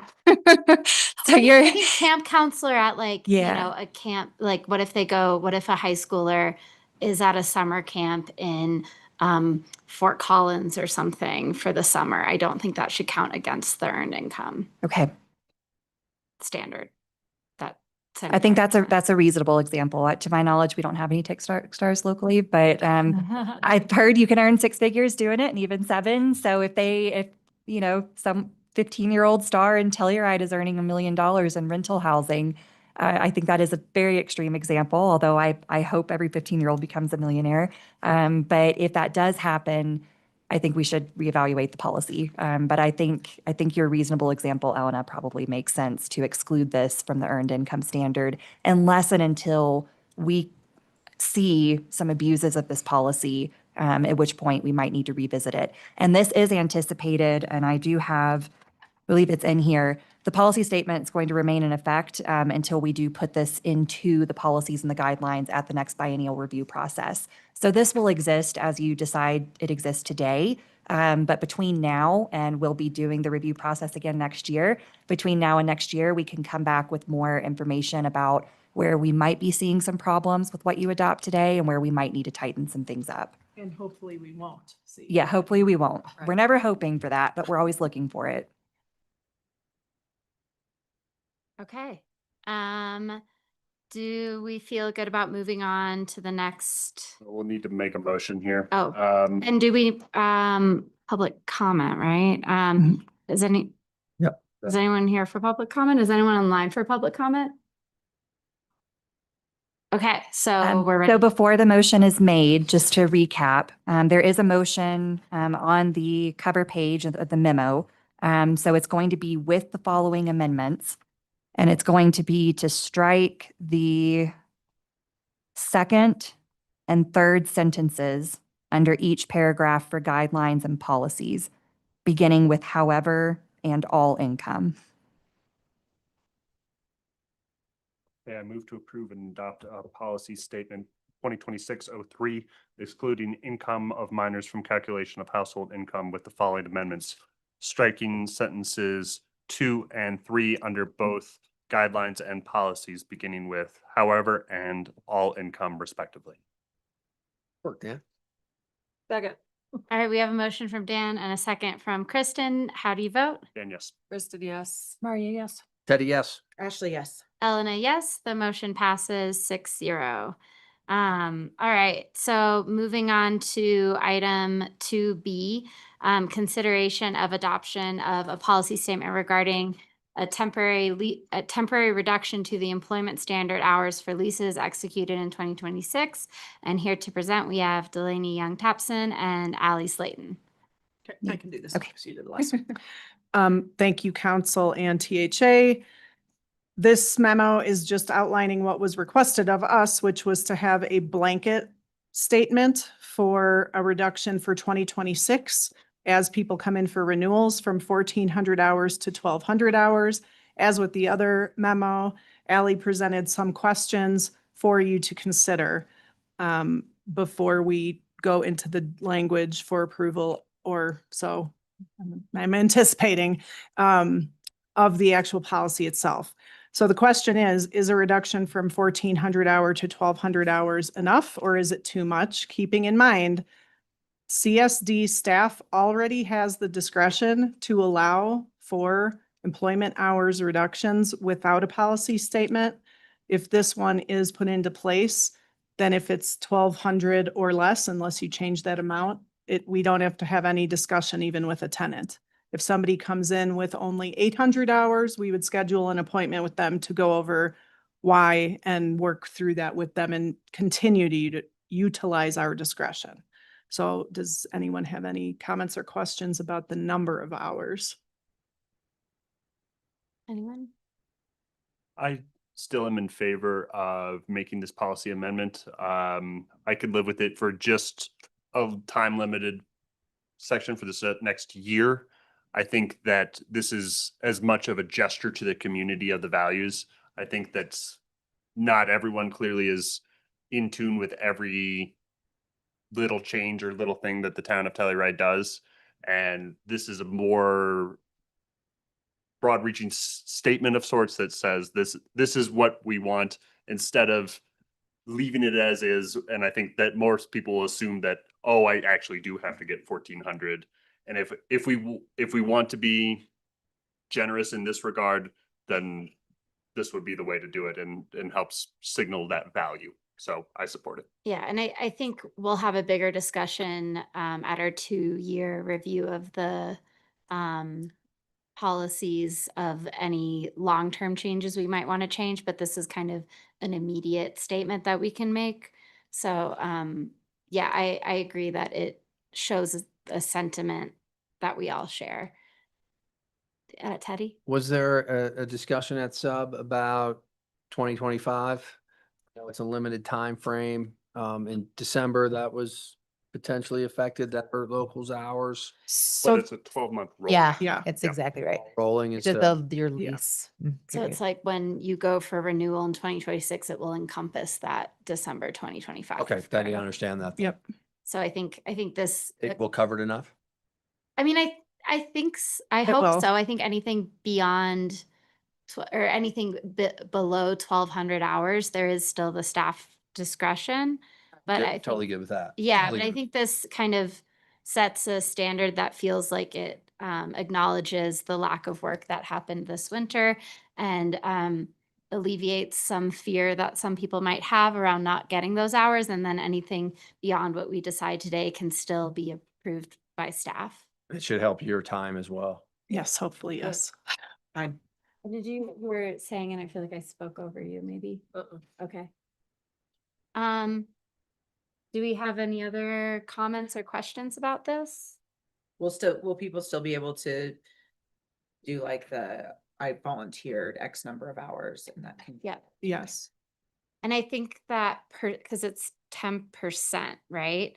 I think that 20%. 20%. I think that 20% can still be based off of 1,400, right? Yeah, I mean, I think So, that's how we. yeah, we won't change the 20, it's still gonna be the 280 hours, not reducing that to 240. Yes. Okay. And I don't think we need to say that, but I think being on the same page as we. Yeah, that's fine. I just was discuss- curious. No, that was a good question. Anyone else have any other comments? If not, I'll open it up for. I did want to Oh, ask one yeah. other, there's another question posed in here which talks about the boarding house. We didn't include that in essence in the policy because it is a very different situation.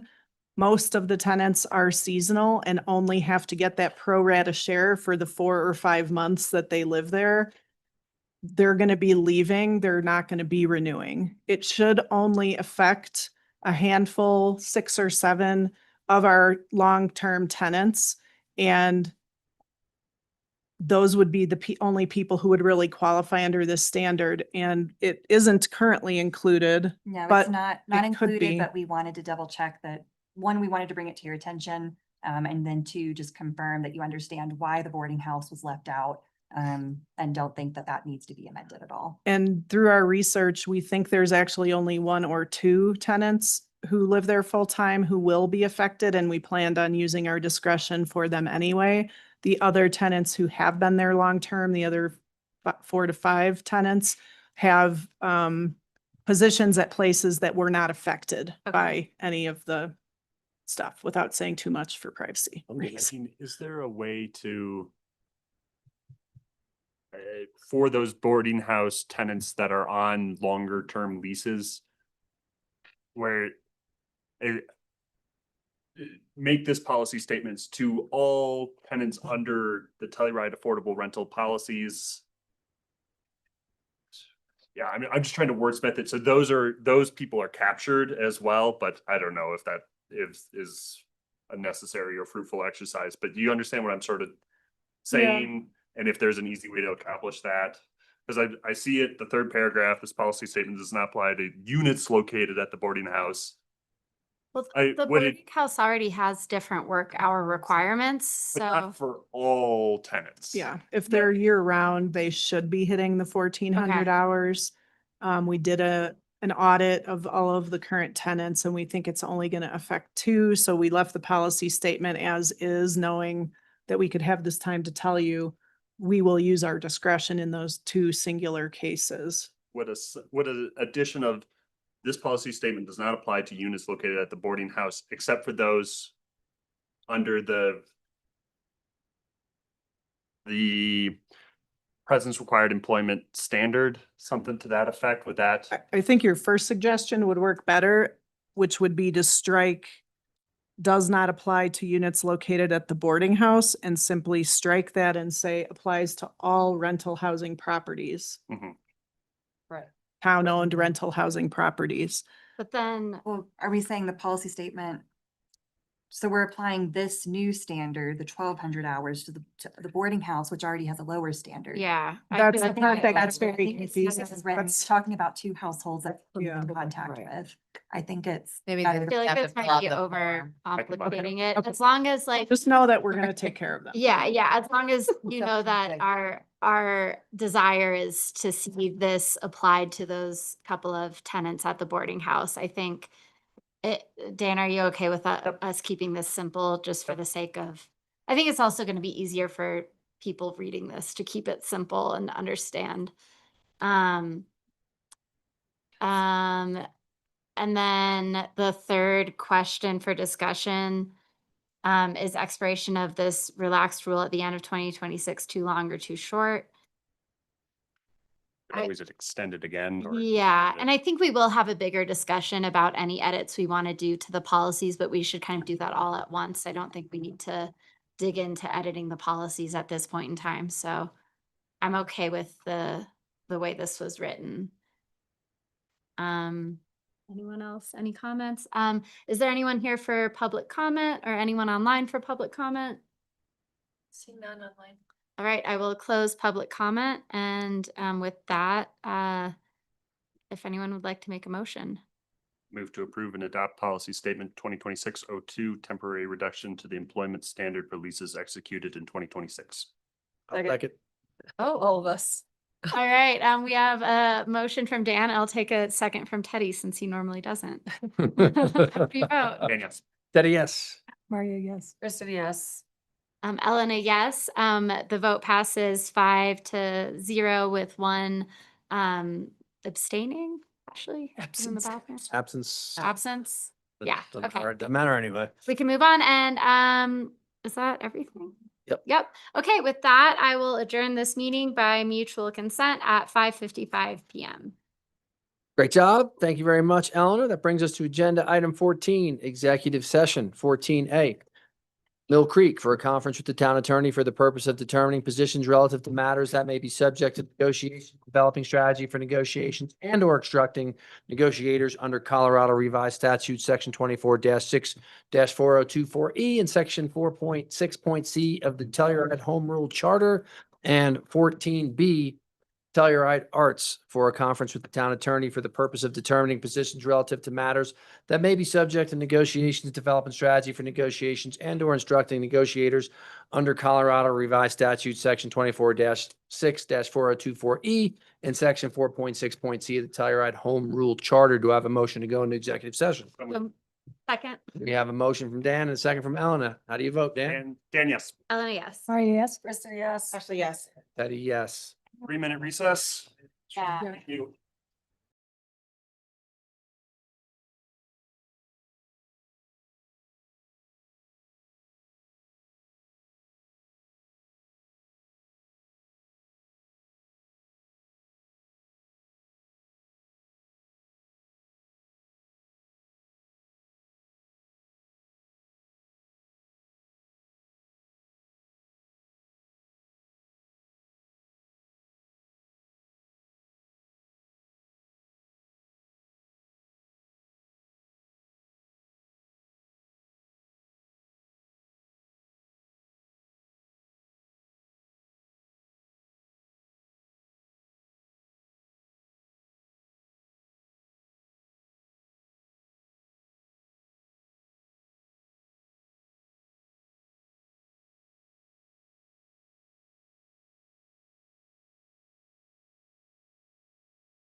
Time is 7:07 PM on wonderful St. Patty's Day, and the executive session has been concluded. The participants in the executive session were Lance McDonald, Patrick Berry for 14B, Zoe Denal, Maria Stark, Kristen Permakoff, Ellen Levin, Kevin Geiger, Ashley Von Sprecken, and Dan Enright, plus myself, Eddie Erico. For the record, if any person who participated in the executive session believes that any substantial discussion of any matters not included in the motion to go into the executive session occurred during the executive session, or that any proper action occurred during the executive session in violation F of the open meetings law, I would ask that you state your concerns for the record.